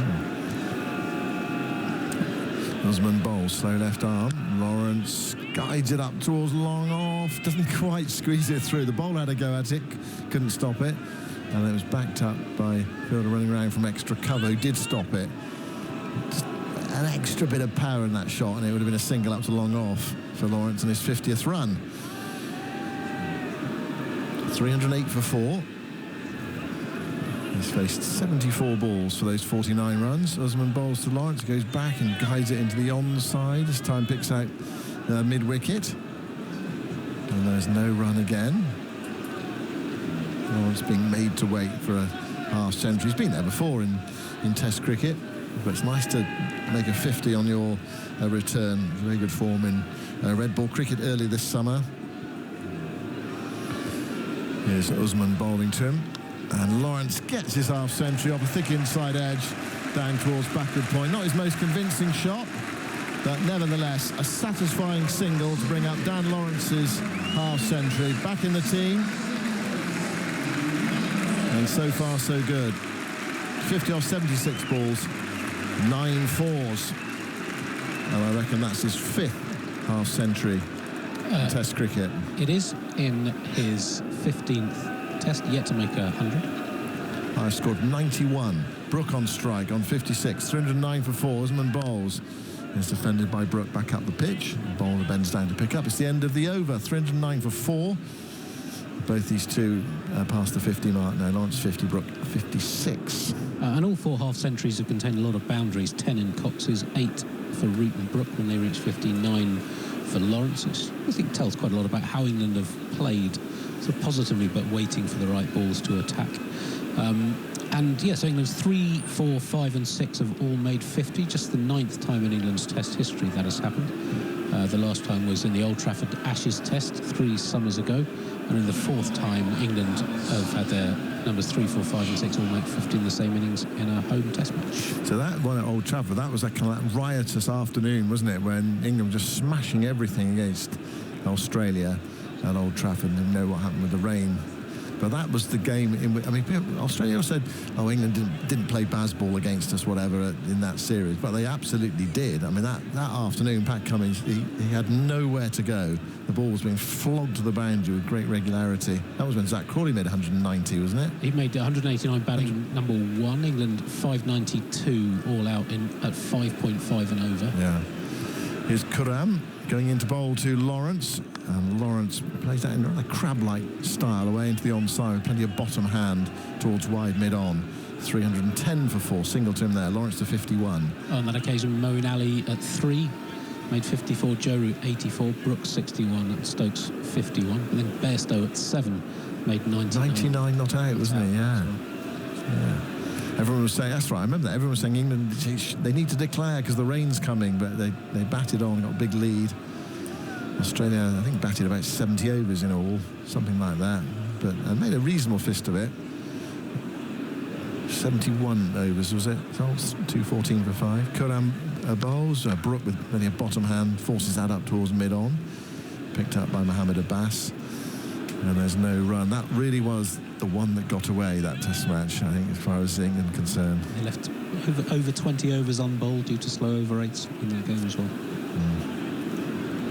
Great memory, Simon. A couple of days of rain. I don't know, it's funny, some matches you really just stick there and they never leave. Yeah, they do. And that was one of them. I don't know why it was. I suppose it's such an important game in the series.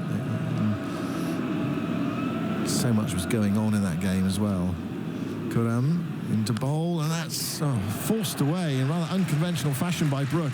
Out through mid-on. There was a pull shot that went through mid-on between the stumps and the fielder there. He didn't get all of that, but so much sort of muscle in the shot. Somehow went to the boundary. Brook to 60, 314 for 4. I don't think the fielder at mid-on saw this either, because he didn't move. Brook flat batting it back down the ground, and mid-on, I think it's Muhammad Ali, just stood still and watched the ball go past him. Maybe it was about 5 metres away, but he didn't even make an attempt to try and stop it. Mind you, that wouldn't be the first time we've seen that from Pakistan. It was a horrendous piece of fielding from Ali Usman. I mean, that was a fine, his fielding earlier, where he tried to trap it with his boot and kicked it over the boundary. Khurram bowled, dabbed away by Brook down towards deep third, chased around the boundary. This time it's picked up by Ali Usman. Way to his left-hand side, and the crowd have got good memories because he was the one that kicked it over the rope. Brook to 62. He's got a big smile on his face. I'm not sure I would if I were the captain. I'd be seething. That piece of fielding was definitely a cap throwing on the ground piece of fielding if you're a captain, I think. 316 for 4. The only problem is the captain dropped Harry Brook when he was on 1, and now he's on 62. Anyway, that was a much better piece of fielding. 316 for 4. 2 slips in. Khurram bounding in, bowls to Brook. Brook dabs it away again to Ali Usman. He comes scutting around the boundary, picks it up and sends in the return. This time for the non-strikers. Then was it a bit wide? No, it's collected by the bowler. There were 2 backup fielders scurrying there. There's the prospect of 4 overthrows. But the bowler intervened, caught it. Well, he's playing along with the crowd. Yeah, he's still got a smile on his face, and every time the ball goes to him now, you can hear the crowd going, "Oh, hey," when he picks it up cleanly.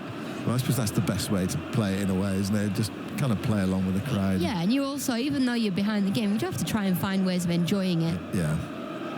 317 for 4. Lawrence waits. Khurram bowls. Lawrence drives. Doesn't really time it. Goes out towards mid-off. Picks out the fielder. Mind you, Brook didn't time his, but went for 4. So he's straight mid-on earlier in the over. That's the end of Khurram's over. 16 overs, 1 for 90. And it's 317 for 4. Crucially, he's made it through the 50s, which has been a significant Achilles heel for Brook since the start of the Ashes. This is his 6th time past 50. 4 of the previous 5 he's been out in the 50s, and 7 of his previous 11 50-plus scores he's been out in the 50s. Here's an email from 10-year-old Harry from Essex. He says, "My name is Harry. Hello, Harry. I've just climbed Scafell Pike while listening to Test Match Special, which helped me to get through it." He says, "Keep up the good work." Here is Usman bowling, and that's off an inside edge from Brook. There is some turn out there. Brook pushing forward, the ball went into the onside, albeit that might just have gone on. He might have been playing for some turn there, but the turn is in the batter's mind. Please, can you answer my question? Well, this is one for Zoltz, really, not one for me. When was the last time an English player had 2 hat-trick balls in the same test? So we saw Josh Tongue with a hat-trick ball yesterday, and they had to go off for tea, and he came back and he didn't get his hat-trick, but he did pick up some more wickets. So has it ever happened where you've been on, same bowler's been on a hat-trick twice? A short ball from Usman is dispatched like it should be. It was a horrible long hop. It was thrashed away. It didn't quite get what it deserved, that. It deserved to be pumped into the West Terrace. It was still a dismissive shot from Harry Brook, who just goes deep in his crease, over mid-wicket. It's more of a shovel, isn't it, as he still is moving as he hits the ball. They're so good at that shot these days. Heinrich Klaassen plays that shot really well in white ball cricket, hitting the spinner off the back foot over long on. Usman bowls to Brook. It's Fuller. Brook has a look at his bat there as he drives that after a fashion up towards long off. Really timed that. Heading to the leading edge. But England's so dominant at the moment. They lead by 151. It's 322 for 4. I think we've missed the point that a 10-year-old's just hiked up Scarfell Pike. Yeah, he's probably had his parents with him though, didn't he? Do you think? Just sent him up there on his own. Here's a top edge, just could be out. Lawrence going for a sweep shot. Keeper's underneath it, running towards square leg, takes the catch. Lawrence rocks his head back in frustration. Well, he went for the big shot into the leg side and top edged it, skied it out towards the umpire. And Usman takes his second wicket, and Lawrence has gone for 51. 322 for 5. Very useful partnership. England still in a strong position, but that is the end of Darren Lawrence. Yeah, the ball just turning slightly outside the off stump. Lawrence looking to slog sweep that ball into the leg side, top edge, and a decent catch from Mohammad Rizwan behind the stumps. And Usman gets the breakthrough. To be honest, he didn't really deserve that. He's not bowled all that well. Been really inconsistent. It was just a little bit of batter error there from Dan Lawrence. He's absolutely furious with himself as he punched his bat on the way off. Gets himself to 50, and then looking to accelerate and couldn't quite connect. Yeah, I mean, it was an aggressive stroke, and he's played positively, and that's generally the way he plays. But I suppose as you walk off, you feel you've missed out on a really big score, one that really catches the attention. He's basically done what everyone else has done. So Cox 73, Root 66, Lawrence 51, Brooks, he's still got power to add. Still there on 68. So Jamie Smith comes in at number 7 at 322 for 5. Dan Lawrence 51 from 79 balls with 9 fours, his 5th 50-plus score in Test. The partnership was 120 in exactly 25 overs. So Smith out there. He's another. Well, they're played in the 100 apart from Emilio Gay. So his highest score in the 100 was 49, 3 low scores, and then 5 scores above 25 in the 100 for Jamie Smith.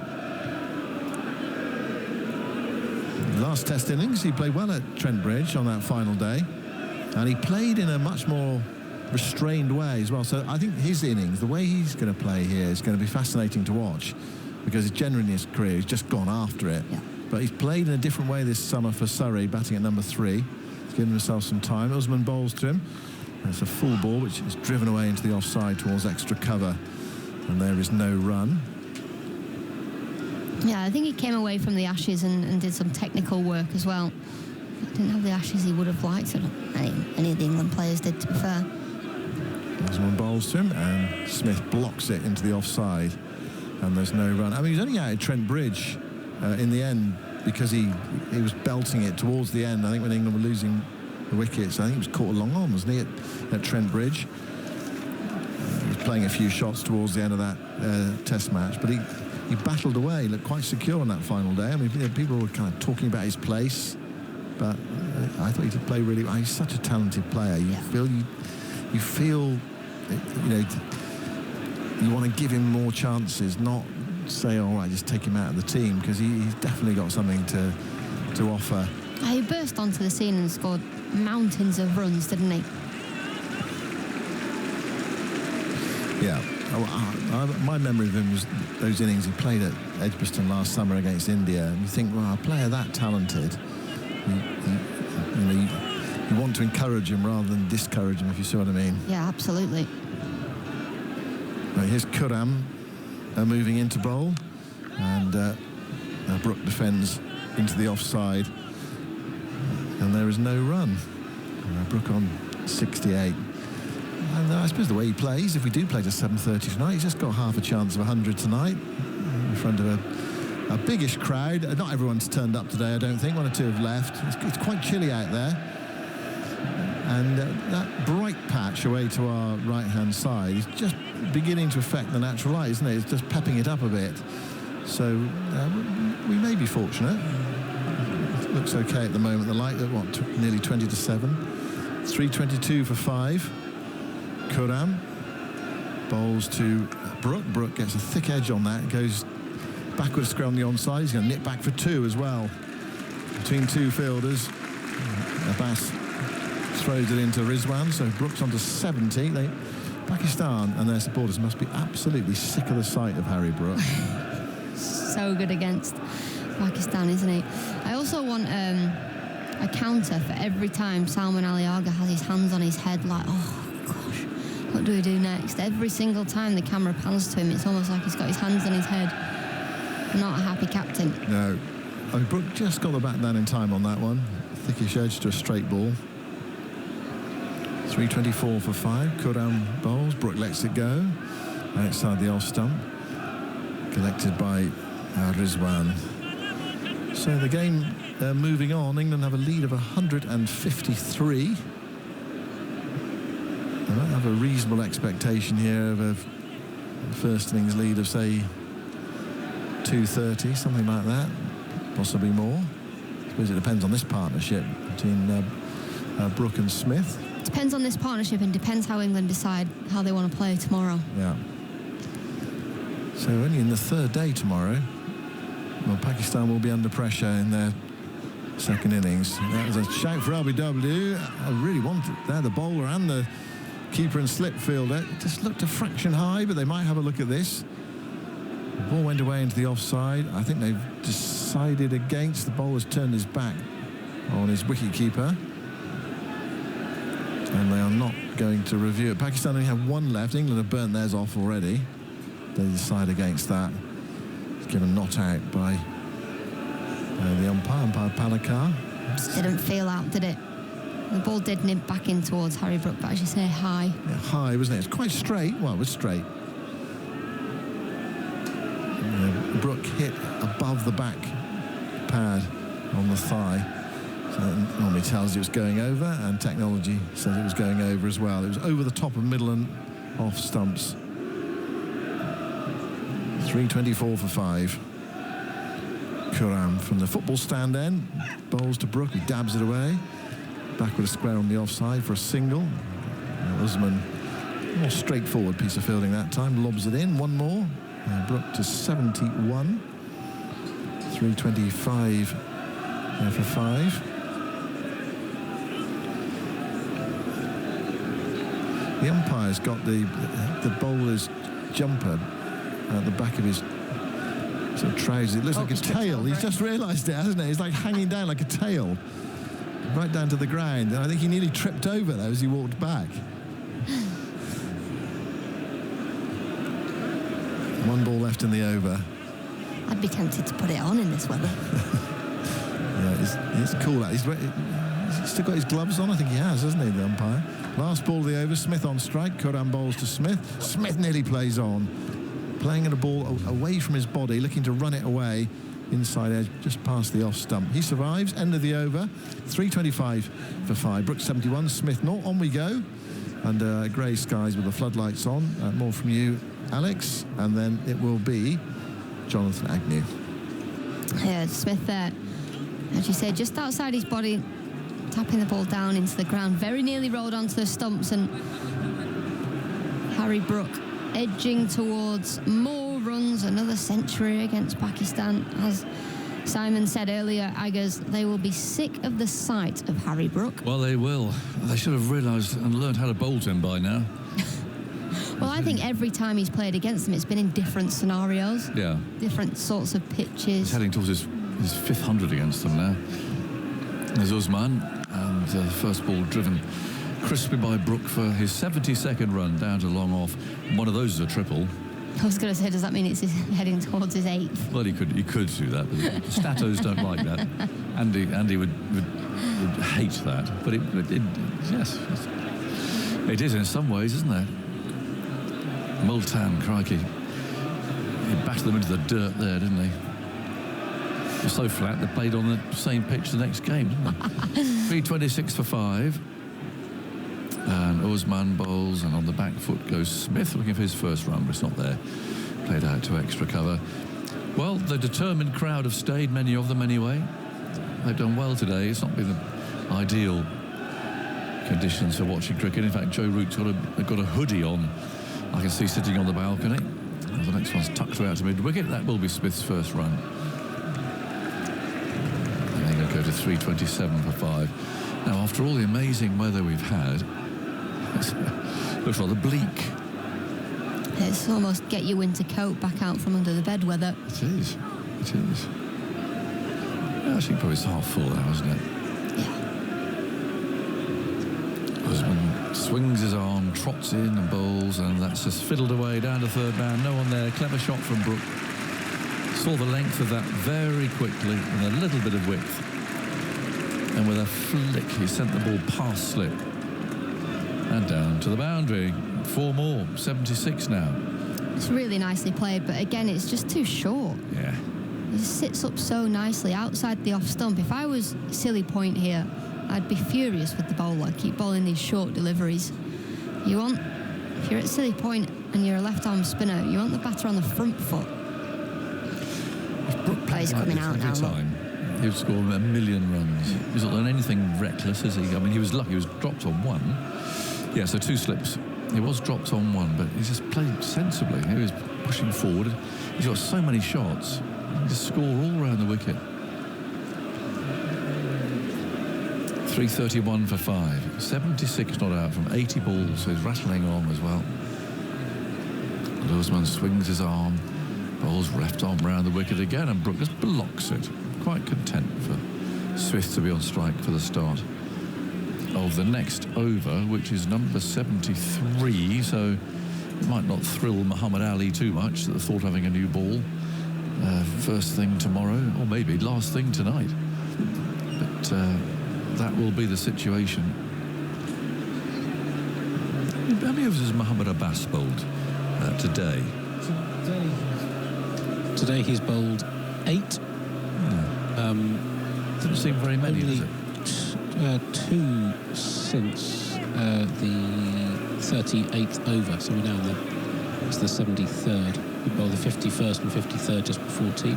Given that he's comfortably their best bowler, he's kept an admirably low profile, but he's down there. He's on the boundary edge. He's got his hands on his hips, but Probably got his skip. I haven't seen much of him, have we? Don't forget about me all the way over here. No. He's just down. He's still got his hands on his hips.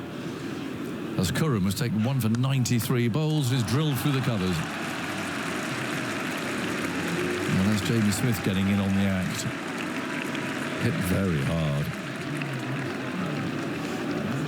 Pitched up. Bit of width, but bang. Ruthless shot. Beautifully timed. 4 more to England, 4 more to the lead, and Smith. That's not a bad way to get going, that, is it? What a shot. Old Curran, he's heading towards his 100.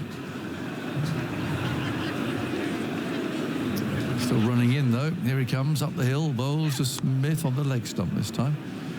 Tapped away to mid-wicket. Michael Vaughan's back. Have you seen Alistair Cook recently? I've just been with him for hours. Yeah, he's downstairs. He's he's not doing a lot, to be honest. He's just sat on a chair, just trying to wind everyone up. Right. He was chuckling at Ramiz Raja, actually, who put about his taxi on the WhatsApp group for 6:45, and Ramiz doesn't realise the game's finishing at 7:30.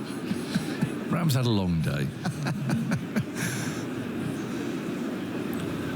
Smith waiting now for Curran again, bustling in, 1 for 97. And that's steered firmly to backward point. He could do with a score, couldn't he, Jamie Smith? His first 12 Test matches, he averaged 58. Next 10, he's been averaging 21. It's a nice attack, isn't it, to just try and knuckle in and try and get a few. Dan Lawrence will be disappointing. Yeah, well, I think, so Cox, Root, haven't got themselves out, really. They were very well set and heading for big scores. Yeah, but Joe Root's done it so many times. Yes. And haven't done it before.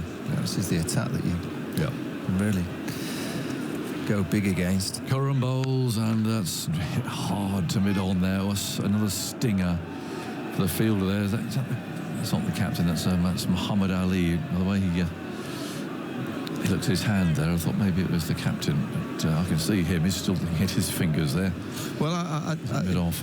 He's had his long sleeve woolen Pakistan sweater on all day, and it's got quite a few logos on it, hasn't it? It's got the Yes, it's like a badge in the kind of left chest. It's a walking billboard. Got a big one across the front of it, which is a drinks company, and then the drinks company's on the sleeve. There's something different on the right chest and the right arm, like a Formula One driver. You can see his finger there. It's certainly taped up, and I think there's a. Has that got a logo on as well? Not yet. I think it's splintered as well. We're trying to get the ball changed there, and it's gone through the umpire's ring, so there's no problem with that. New ball due in 7.2 overs. 3:35 for 5. And Curran's going to try again. 3 away from his century. Smith waits for him, defends. There's a full ball to mid-on. Still the floodlight shadows at every fielder's feet and the umpires. It's been like that since tea. Actually, it doesn't seem to have hasn't got much worse. It's been thoroughly cloudy. It's a very late call of no ball. The umpire is still wearing his gloves down there, Mr. Palliker. Don't often see that. Obviously feeling the chill, the South African. Smith, right-handed. Waits for Curran. 2 balls left in this over, and Smith bowls to him, steers him to third man. This could be Curran's 100. Down to the boundary it goes, and there it is. Not sure if that's his first. It might not be his last, but there's a rather uncomfortable feeling as a bowler when you notch up the 3 figures. Yeah, nicely played. We've seen so many balls go down to third man. Just plays it nice and late. Yeah. See the gap. It's such an easy shot to play, really. When you see that big gap. The second 100, thank you, Andy. So yeah, I think he'll get another. He'll know the feeling. He'll get another couple, won't he? I think so. He'll know the feeling. Yeah, I mean, he's kept running in, hasn't he? The lead 169. Becomes once more bounding in, bowls to Smith, a defensive shot this time, which means that Harry Brook will be on strike on 76 for the start of the next over. 3:40 for 5. Time now 10 to 7. Play should end at 7, but the extension through to half past is to allow for the requisite number of overs to be bowled. And how's that looking on our? According to Cricinfo, there should be 10 more overs. All right, so we will go through to half past if light permits, but it might be that you get to 7 o'clock and the umpires say, well, because the thing is, if they keep going now, the Jofra Archer is bowling tomorrow in the gloom. They've got to stay out there. I think he's got a bit brighter. Yeah, you still see those shadows. Usman's on his way, bowls, and that's steered firmly to backward point by Brook. Well, I think Harry Brook will want to carry on because he's 24 away. But the way that the rule stands, they make the mark, don't they? And that's it. Usman again, bowls, and Brooks pulled him into the leg side. Out towards the boundary, pursued again by another fielder who dives. Always does well there. Does do well. Clipping that ball in play. And that's our old friend Sajid Khan, the Kabaddi man. And if you weren't familiar with him, you haven't seen him before, he's the one who ripped through England on the last tour, and the man for whom they've erected those heaters and fans and everything else. Very committed cricketer, quite a character. And Saj is on the field. Not sure who for. There's Usman. He bowls, tucked away the leg side by Smith. Another single taken. I do hope we get to see him during this series because his celebrations, everything else, are fantastic. Well, I have to say, because this pitch is it's a beauty, isn't it? It's got a little bit of something for everyone. A bit, yeah. Just in a little bit. There's a bit of tweak there for the spinner. Plenty of opportunities for the batters to play their strokes. Usman swings his arm, bowls to Brook, who comes onto the front foot, taps the ball towards mid-off. They do a good job here, I guess. Robinson and all the staff here. Andy Fogarty, who was the old groundsman, still involved. I see him on his tractor last night, Andy. Yeah, I see him. Yeah. Usman shuffles in and bowls, and Brook gives off a little bit of room there to hit the ball into the offside. Picks up a single to extra cover. He goes to 80. It's 3:45 for 5. He hasn't broken sweat. No, he hasn't. And do you know what? He's 80 from 85. And I don't think I've watched him play any extravagant strokes. No. I mean, he was dropped on one, but if he plays like this, just bat it. He's going to score a million runs. Usman again. This is pushed into the offside. Smith trying to pierce the gap, but is unable to do so. 3:45 for 5. 5 to 7. Yeah, we've seen how he hasn't danced down once, has he? No, he hasn't. To the seamers, we haven't seen him play his ramps. He hasn't a cross-batted swipe. Just batted. Yep, just batted. I mean, it's a nice attack to not have to really force it, because you're getting a gift every over, really. Yep. Against the better bowlers, sometimes you have to be a bit more proactive to try and hit them off their legs or try and put them under a bit of pressure. And against this Pakistan attack, you just know, you just sit in there, there'll be a ball on this kind of wicket that you can hit pretty much every over to the boundary. When was the last time Mohammed Abbas bowled? That's what I was asking. Yeah, just before, he bowled a 2-over spell just before tea. We've hardly seen him. Is he out there? He was down to our left here. There's Curran when he bowls, and Brook flicks that to wide mid on. Oh, horrible piece of fielding. Dear me. That's all you want. He just gone for 100. And that's been flicked away into the leg side. Straightforward piece of fielding. Poor old Muhammad Ali's been nutmegged. They've been poor in the field. They've let some through. Yeah. And this is one. Oh, you've got to stop that. He didn't even get a paw on it. No, he did all the hard work. He got there, thumps the ground in frustration, throws the ball back to the barrel, says, sorry, mate. Khurram sweeps his hair back. Another boundary. I must admit, I saw them beat the West Indies in that second test match. I thought, they're going to be well prepared for it. And then they beat the Professional Cricket Association team last week. Khurram bowls, and Brook repeats it. Now Mohammed, oh, there we are. Gets a nice bounce. And a good cheer from the crowd. And I thought, Pakistan, they could surprise England this week on the back of them all playing 100-ball cricket. Well, they're miles off, aren't they? From being a really good side. You can just see they haven't got the pace that they used to have. They haven't got the mystery spin. Babar Azam's a big loss. But the basics of the game, tactically and, in the field, togetherness, just doesn't look like they've got it.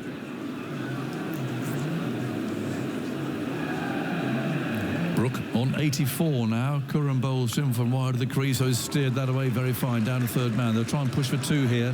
Fielder picks it up. It's left-handed, so it's on the right angle. But Brook run the first one hungrily. And comes back for the second. The lead moves up now to 180 as the 350 comes up. 180. Yeah. I thought you were going to... You're doing a darts motion. I thought you were going to give it the big one there. Big darts commentator. Yeah, well, Sidney Wardell. I thought Never commentated on darts. Yeah. The late Sid Waddell, what a commentator. Yeah. You're quick at maths, haven't you? Oh, I'd be hopeless of it. I wouldn't be able to do it. 351 for 5. Brook on 86. Khurram bowls to him, and again, the ball pushed to Muhammad Ali. And the crowd's not giving him a pantomime boo this time. Well, it has got a little bit darker actually now. You can see the shadows a bit more. Our friend down here, Mohammed Abbas, he's getting loose. Oh, yes, he is. Possibly coming. There's 5.2 overs left to the second new ball. Well, he's getting warmed up early. Maybe a ball 1 or 2 before that second new ball.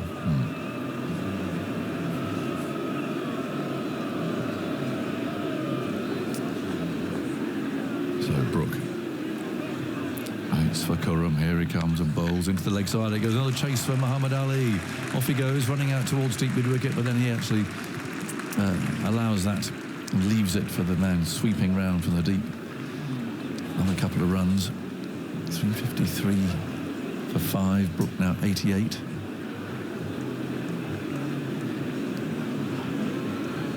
He's just enjoying himself, isn't he? He's just playing. Well, it's the most controlled I've seen him. Yeah, me too. You know, you made a good point yesterday in the rain break. You know, Harry with a different set of leaders. Don't want him to go into his shell, but you know, the responsible side of that, what Harry should bring when he bats is so important to the team. Yep. There's the last ball of the over. Curran moves in, bowls, and Brook he's nicked a single there, I think. He's trying to run the second. Mohammed's after it, picks it up. Well done. Creaking hamstrings a bit there for the fast bowler. It's the end of the over. 354 for 5. Now we're going into that the extra time here. The umpires seem to be looking at each other a little. The light is not great, and I make the point before I leave that because these days the way the rules are that the umpires will take a reading, that is the reading that they'll come off a bad light. This attack is very different from Josh Tongue and Jofra Archer bowling with a new ball, but by staying out there, it means that they should not go off even with those two bowling in this light. There you go, that's what the umpires have decided. The lead's 183, and the spinner Usman is going to continue. And let's watch this ball, Atif. In he goes round the wicket. Bowls short, clubbed into the offside, challenging Muhammad Ali. Down he goes. Oh, well fielded. He couldn't find the ball, but he did well there. For some reason, he's put out on that sweeping boundary in the offside. It's about the last place a fast bowler really wants to find himself. He's doing some miles, isn't he? But he's all over the place, but he did well there. And he's kept them down, kept them down to 2. Brook goes to 91, and here's Atif. Thanks, Agus. I thought for a second I was listening to boxing commentary for a second. Down goes Ali. 356 for 5 as Usman is in. He's bowled him. Well, against the run of play, Ali Usman has delivered the big wicket for Pakistan. Harry Brook, 9 away from what would have been another Test century, has to depart. He's going to get a standing ovation from this crowd that remains in large parts here at Headingley. Just been beaten by one that straightened up, looking to turn it away towards mid-wicket. It strikes the top of the stumps, and he'll be really frustrated with himself there, Harry Brook. 9 short of a century. England lose their 6th wicket, 356 for 6. Yeah, it's the length. He goes back to one that's full. Very similar to Jordan Cox earlier in the day. Goes back, and he can't believe it, Harry. He's shaking his head. He was just starting to fire. He was playing beautifully. 91 from 93. Great ovation from the Yorkshire faithful for one of their own. Yeah, you can see he's absolutely gutted. Just probably the first time, actually, that he's misjudged length, gone back to one that he should have gone forward to. And another one for Ali Usman. 3 for 90 he now has, bowled quite nicely. Yeah, he wasn't really being expected to be a big impact maker for Pakistan. And whether he's made an impact or not remains to be seen. But England have a lead of 185 already as Gus Atkinson walks out. And he's going to be partnering Jamie Smith. Now, the highlights have started on BBC Two already. And you can watch them back later at iPlayer whenever you like. I like to watch mine just before I go to bed. 2 days on the trot. Yeah, well, those editors are going to be working hard. They're going to squeeze that Harry Brook dismissal into the highlights. But they do it so deftly. Honestly, it's worth seeing. iPlayer whenever you want, or BBC Two right now, or stay with us and see how England see off the rest of the day. Gus Atkinson got a Test 100 memorably at Lord's a couple of summers ago. He's out in the middle now. A little bit of pressure, a short leg, slip in place. But Ali Usman, flighted delivery, gets forward as Gus Atkinson plays the ball away to mid-wicket. There is no run. It's not getting progressively gloomy at any kind of alarming rate, so we could get quite a few more overs here. Just taking a look at that Harry Brook dismissal. Immediately devastated. He was more upset than he was angry at that dismissal. Usman in again, slightly short outside the off stump. Atkinson drives to backward point. There is no run. Yeah, he goes back to a ball that he should have gone forward to, but then it skidded. And it skidded and hit his back pad and then went back onto the stumps. Nice piece of bowling. Is Usman with a couple of steps in again to Atkinson, who gets forward and defends into the offside. There's no run. I know there's a lot of people who had already typed out their congratulatory posts online for Harry Brooks' ton. That'll be consigned to the draft folder for now. There's Usman in again, goes full and forward, lunges Atkinson into the offside. Another dot ball, very good over from Pakistan's perspective. 2 runs and the big wicket, the prize wicket of Harry Brook. 356 for 6. England's lead 185. Andy Zaltzman. Harry Brook 91 from 93 balls with 13 fours. It's his 3rd test at Headingley, and he's made a good score in each of them without making 175, crucial 75 in the 4th innings chase against Australia 3 years ago, 99 against India last year, now 91 against Pakistan. That's his 6th consecutive 50 that he's failed to convert into 100, having converted 10 of his first 23. Since the start of the Ashes, 666 runs at an average of 41, but without century. Been very, very consistent, but a lot of unconverted starts, particularly on Australia. I think you can call 91 an unconverted start, but still waiting for that 11th Test 100. That's interesting. I'd be curious to know his conversions of late in white ball cricket, if possible. Now Mohammad Abbas back into the attack from the Howard stand end, and Jamie Smith comfortably forward in defence in the classical manner to mid-off. There is no run.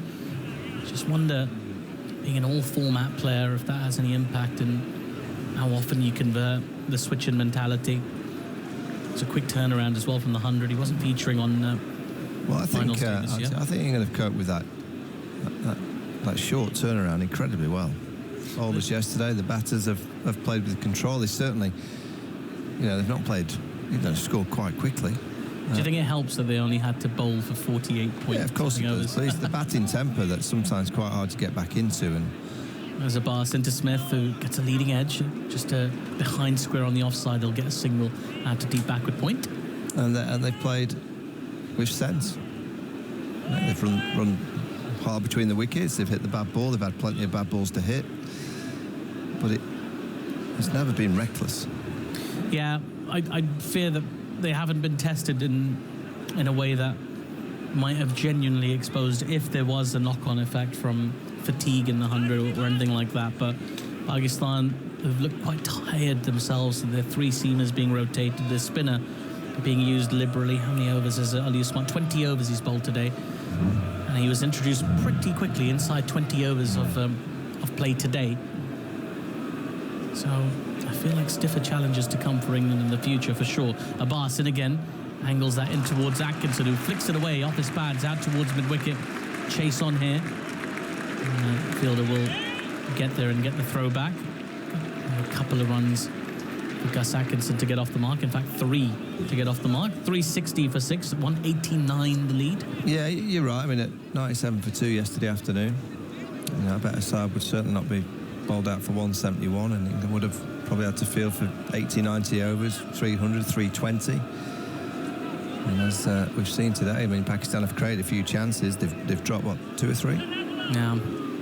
There's one in Muhammad Ali's follow-through. It wasn't too costly in the end. I think Jordan Cox dismissed after scoring another 20 runs after that as Abbas is in. Smith defends into the onside, no run. There was Salman Ali Agha who put one down in the slips. It was a costly one. Abbas had to Salman Ali Agha had to briefly go off the pitch as well. Shan Masood temporarily taking control. Agha's back now with his oversized jumper. And England have continued to build what feels already like a substantial lead, already more than Pakistan managed in the first innings. They've still got 4 wickets in hand. Smith into, Abbas into Smith, who drives to cover. There is no run. I'm pretty impressed, actually, Pawnee, with the crowd here at Headingley. They don't drift off. They don't try and beat the traffic. They don't try and leave. I mean, they're still there in pretty substantial number. It's just coming up to 7:10. It's a good commitment to seeing as much cricket as possible. There's not a lot else to do, Artie. Thursday night in Leeds, a quiet one. I'll sort of stay. And they don't have a test match till 2029 here, so Well, there's that. There is that. There's Abbas into Smith. And that ball beats the outside edge. And just moves away. And they've paid. That's true, they have paid, yeah. So they want the value. 360 for 6. As Smith and Atkinson just take stock of their situation out in the middle. And there's still a decent crowd. A little bit of movement in the air. I thought that Abbas's reintroduction into the attack might expedite a discussion about whether or not the light is suitable, but he's only really getting up to 76 at the moment, 76 miles per hour. I don't think it's going to cause too many alarms for the umpires or indeed the batters out in the middle, as he takes his place now at mid-on. They do cut a sequence of tired figures at the moment, Pakistan. Beaten into near submission by England today. Accumulated at a fair clip. As Usman in again, gets a leading edge from Gus Atkinson. It dribbles towards backward point. There is no run. Just playing inside the line of the spinners at the moment. Pakistan feels like they've had to go from plan A to plan B to plan C very quickly. England exerting their dominance and their strength early doors in this test match. As that ball sees Atkinson go back to one that straightened on him, went into the bat in the end, but perilously close to missing, hitting the top of the stumps. Usman just having a good little phase here, having taken the wicket of Harry Brook, creating a few moments of alarm, and he comes to Atkinson again, who gets forward this time in defence and works it just in front of short leg. They stay put. The lights are on full blast here now at Headingley. As the sun fades away. But still very little movement towards the exits from the fans. As again, Usman gets forward. Atkinson defends the ball back to the bowler. There is no run. There's been quite a few dot balls in a row here from Usman. I'll get Andy Zoltzman to check for me how many. 8 dot balls in a row to Atkinson since the wicket. Oh, it was my memory. Usman into Atkinson again. Flighted delivery outside off stump. Cut firmly, but only as far as extra cover. There's no run. It's turned into a slightly tricky phase here for England to negotiate. As tricky a phase as they can be when you've got a 189 run lead. And Michael Vaughan's just taken a break, and I've got Mark Wood alongside me now. It's Usman in again. You're right. Atkinson forward in defence. Yes, very well. He left me hanging for a second there, Woody. Oh, mate, I've had a full packet of Haribo. I'm flying. Other sugary snacks are available, I'm told. Just be downstairs doing the TV. They were just behind us, and I just kept picking at them, and it wasn't until I started to get a bit confident and I took the lead role on the TV. Yeah. It was like I was coming in as if like I was on the radio. Sure. But I'm flying. Well, a little bit of energy doesn't hurt. The new ball is available in 2 overs for Pakistan as well. If I had that new ball, it'd be 97 miles an hour. Well, they might fast-track your Pakistani citizenship if you fancy it. 360 for 6. Mohammad Bas, Howard Stand-in turns. Focus in his eyes. Focus? Yep, you can tell. Hair bouncing as he goes wide the crease to Jamie Smith. Oh, forward defence into the offside. Abbas with a little look up to the heavens as if he said, that was interesting. You played that so wide outside the off stump. I might bowl it there again. What did you think of that? That was pretty good, buddy. That's pretty good. I was just enjoying it. I was in awe. Yeah. I'm new to it, but feeling... You've got a natural talent for it, I would say. Do you want to go on the stats? That's a harder one. I feel like at the minute I'm a bit like the guy off Limitless. So like, I feel I could do percentages, pie charts, anything really. Bradley Cooper, terrific film. Here's Mohammad Abbas into Jamie Smith, who guides this ball into a little gap behind point out towards a deep backward point for a single. So say you did a little bit more mysteriousness with your voice there. So it's like, and he guides it into the offside. You sort of like broke up the play a little bit. Yeah, well, you're just getting all the details and the rhythm. See, you did it again there. Well, it's Test cricket, isn't it? You have to just take the rhythm and ebbs and flows. Yeah. With sort of white ball cricket, you can be a little bit more. You can play more shots, quite literally. I've referenced the North Sea before. Every time I hear ebbs and flows, I think of the North Sea, but it's not ebbs and flows. That's like crashing waves, isn't it? That's exactly what it sounds like. Yeah. Don't even need to go now. Just listen to that sound. It's pretty good. Now then, two slips and a wideish third slip in position for Abbas as he comes into Atkinson. He fends that ball off towards mid-wicket. There is no run. Is Atkinson a batter here or is he a night watchman? I think he'd be a batter. He's a here. proper batter, I isn't think he? so. But like, he's got a test 100 to his name. But does he play like a night watchman? Does he protect Smith or does he just play? Are we that far ahead of the game that he just leaves it? What are we thinking? I think at this point, 190 run lead, you've got a lot of freedom coming in at number 8 to play your shots back however you think is necessary. But without being reckless, of course. What you don't want is to sort of crumble with a 190 run lead, and it feels like a missed opportunity perhaps. Now then, Abbas in to Atkinson. It's a slightly shorter outside off. Atkinson mistimes the drive. Only gets it as far as extra cover. There is no run. Yeah, I think you can play your shots at this point, surely. Enjoy yourself a little bit. With a fading light, maybe there's been a little message to just be cautious, get back in here without any further wickets going down, then maybe have a dip tomorrow morning. I love when any batter, it doesn't matter if you're number 1 or number 11, if you miss time one, you always look at the bottom of your bat. Always. Always me, that was the bat. Do you do this all the time as well? Yeah. Yeah? What, look at my bat, I have Haribo. Oh, either Not way. allowed Haribo, too many sentiment. Abbas into Atkinson, goes full, strikes the pad, but it's sliding down.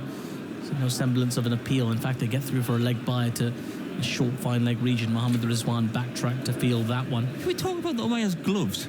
Yeah, he looks like a snooker umpire going a bit cool. It's August? Yeah.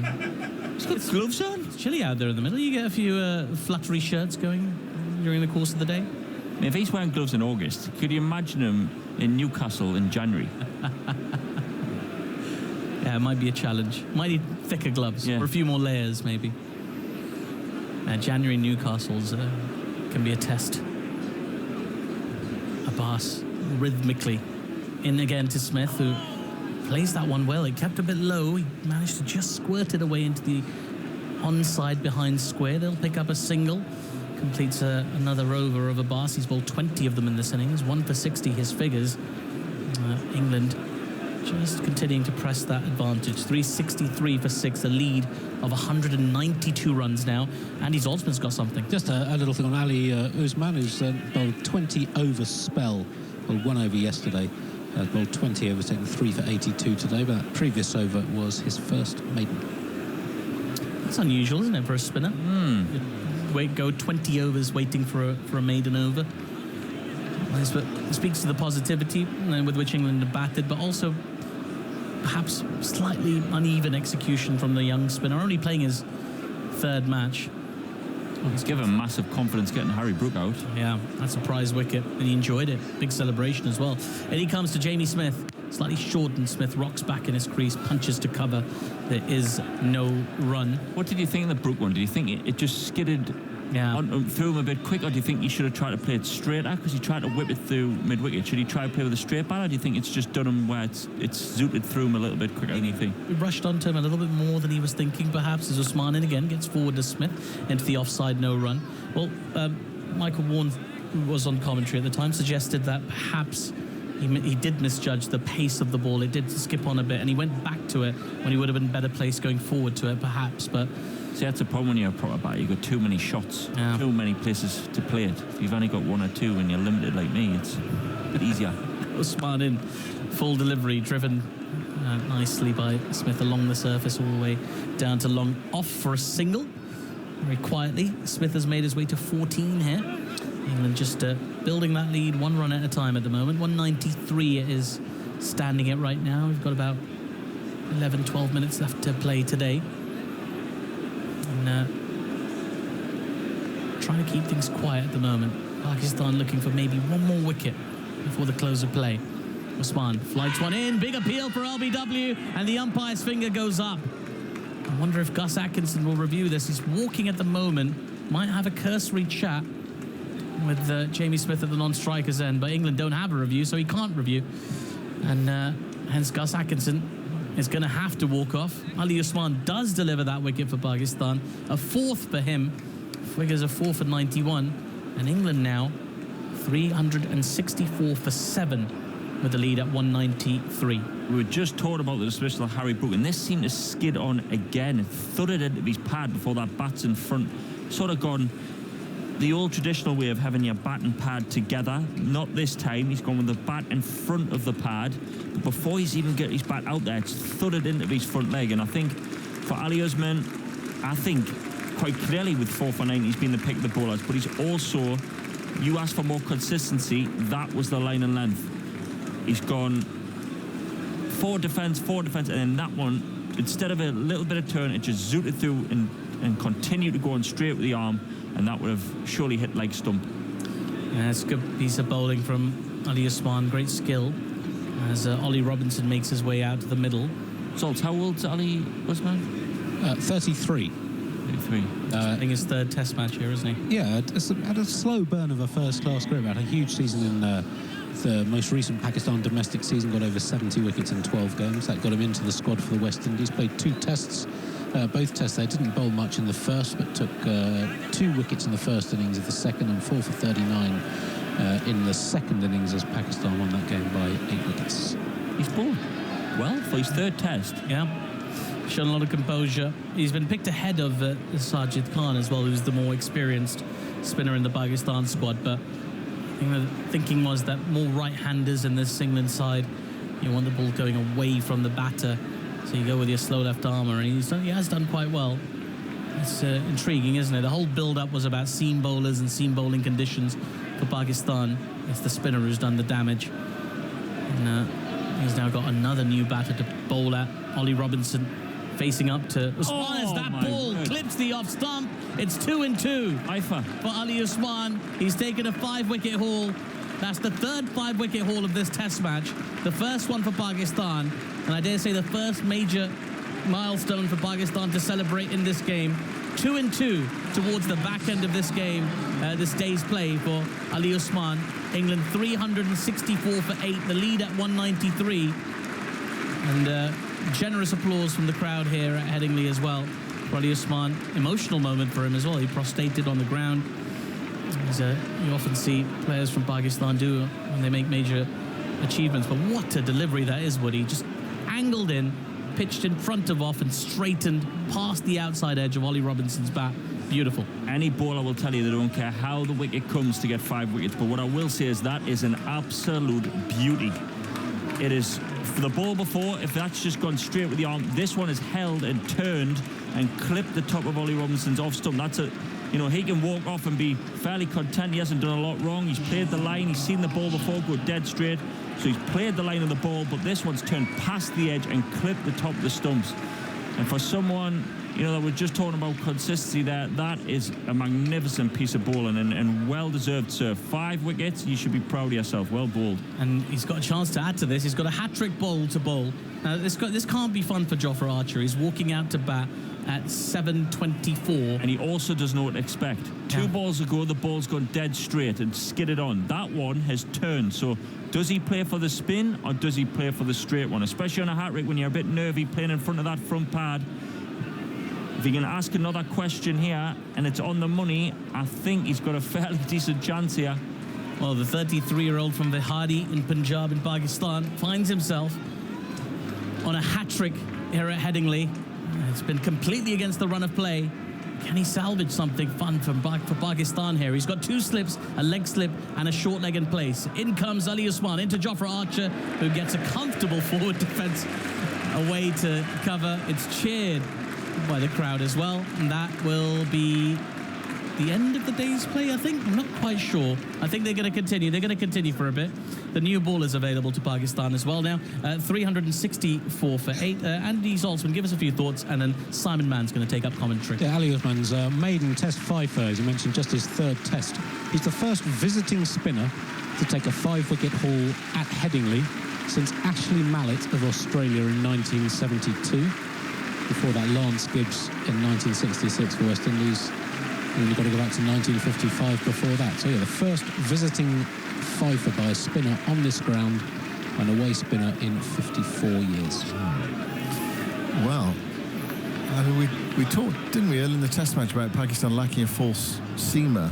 But, I mean, there is some spin out there, definitely. Yeah. I mean, you get to the 4th, 5th day. Now here's Mohammad Abbas bowling to Smith, and Smith is forward, playing defensively away into the offside. The problem is we're only after 2 days, England got a lead of 193, so he's probably not necessarily going to have much to bowl at in a potential fourth innings. But there was a remarkable game on this ground in 2014 where Sri Lanka came from behind to beat England. England's first innings lead in that Test match there was not as great. It was just over 100 or around that sort of area. Ollie Robinson ball is a beauty. I mean, it's a lovely ball. There's nothing he's done wrong. Yeah. It's the batter. Bass bowls. The Smith pushes that up towards mid-on, and there's no run. You can watch that on the highlights in about 25 minutes' time. He's done nothing wrong. If you think of your first ball, you just want to feel the ball. It's dead straight. Yeah. You can watch that incident on the highlights in 25 minutes' time. You can watch all the highlights now because the programme is on air at the moment. Having sledged by the back of the box by the producer. Smith on 14. Archer leaning on his bat, and the non-striker's then yet to score. Mohamed Abbas with a slip in the gully in. Bowls to Smith and a beauty past the outside edge. And what is it, 25 past 7 on a gloomy evening with the lights on. I mean, these really are good bowling conditions. The umpires have done quite well to keep them out there, I think. Yeah. I was kind of assumed that we'd be off for bad light by now, but it's good that they're continuing to play, but it's quite tricky batting conditions. And of course, they could have taken the new ball. Yeah.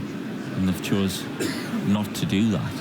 And I think that's with right at the end of play, Ali Usman bowling so well. Well, you want one more over from Ali Usman, don't you? Yeah, exactly. Yeah. Only 2 wickets to go.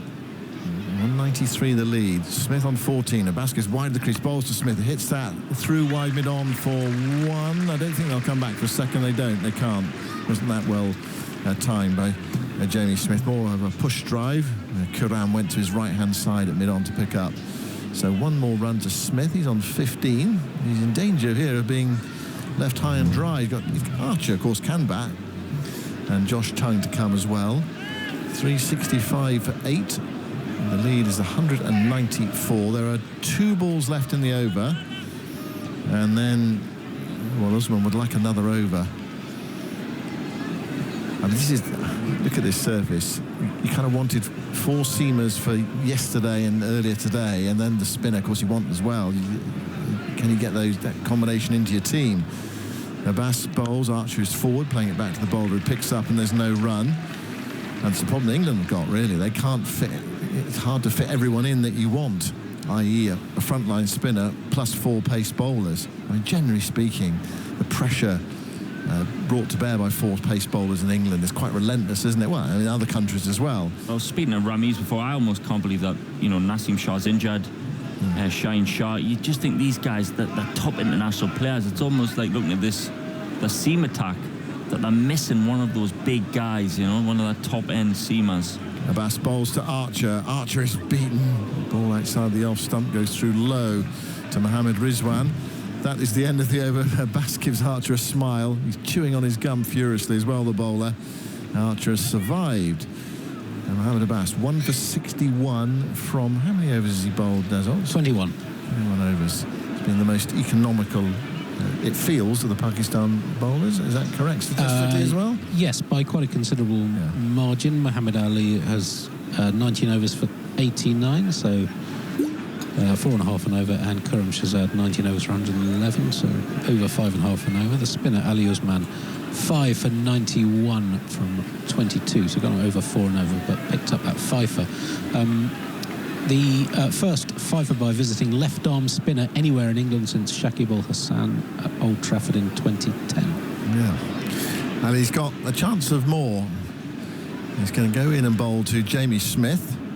Last over of the day, Smith is forward, dead batting that away into the offside. Of course, if a wicket falls now, that will be it. If a wicket falls in this situation after October, they'll play on. And maybe apart from Dan Lawrence, who tried the slug sweep, he's getting people out, hasn't he?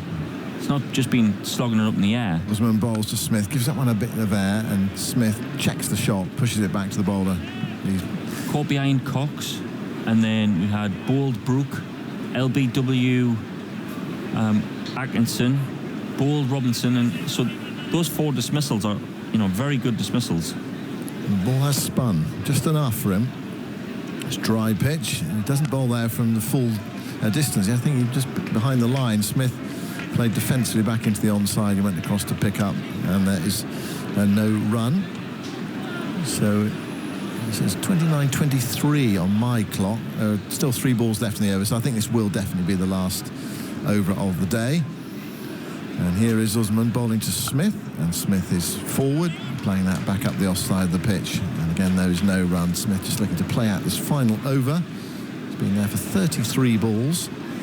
Not a lot to play with tomorrow. He might come out and play that aggressive way that we've seen from Jamie Smith, but not in these conditions. Second slip has gone in now. Pakistan will have the new ball tomorrow. If they choose to take it, they might want to continue with the spinner. Usman bowls, and that one just grips a bit, and Smith covers it, guides it down into the gully. The second slip fielder, and there is no run. Last ball of the day coming up. It's just past 7:30, the Dickie Bird clock indicating that. First test match on this ground since Dickie passed away. Here is Usman bowling. It's short, it's guided away, and Smith gets a run off the final ball, hitting it out towards the sweeper on the deep cover boundary. He will be on strike tomorrow. He'll return 16 not out. Pakistan fighting back towards the end of the day's play, but England still in a very strong position. They lead by 195. They are 366 for 8. But Ali Usman, 23 overs, 5 for 92, with 3 wickets towards the end of the day's play. It's just given Pakistan's spirits a lift. 4 half-century makers for England. They're still in a strong position in this game, but Pakistan have showed a bit of fight at the end of the day's play. Yep, I think Pakistan can surely take in a little bit of momentum and have a little bit of heart. Their bowlers ran in all day, but one thing you will say is that they maybe didn't execute as well as they would like. England picked them off at will. One bad bowling over, you'd say. England have contributed, or the batters have contributed all the way down the order, apart from probably right at the end with the Atkinson and Robinson. Yeah. So I think obviously in a very strong position. They'll be extremely happy with the position they're in. Pakistan, though, you know, when their captain asks them to keep going and keep trying, they can be happy that they've picked up them 2 at the end to give them a little bit, a slim bit of hope for tomorrow. Yeah, well, what are they looking at? I mean, they're going to have to score. You'd think they're going to have to score 400 in their second innings, aren't they? Yeah. Something like that, yeah. Okay, what we're going to do now is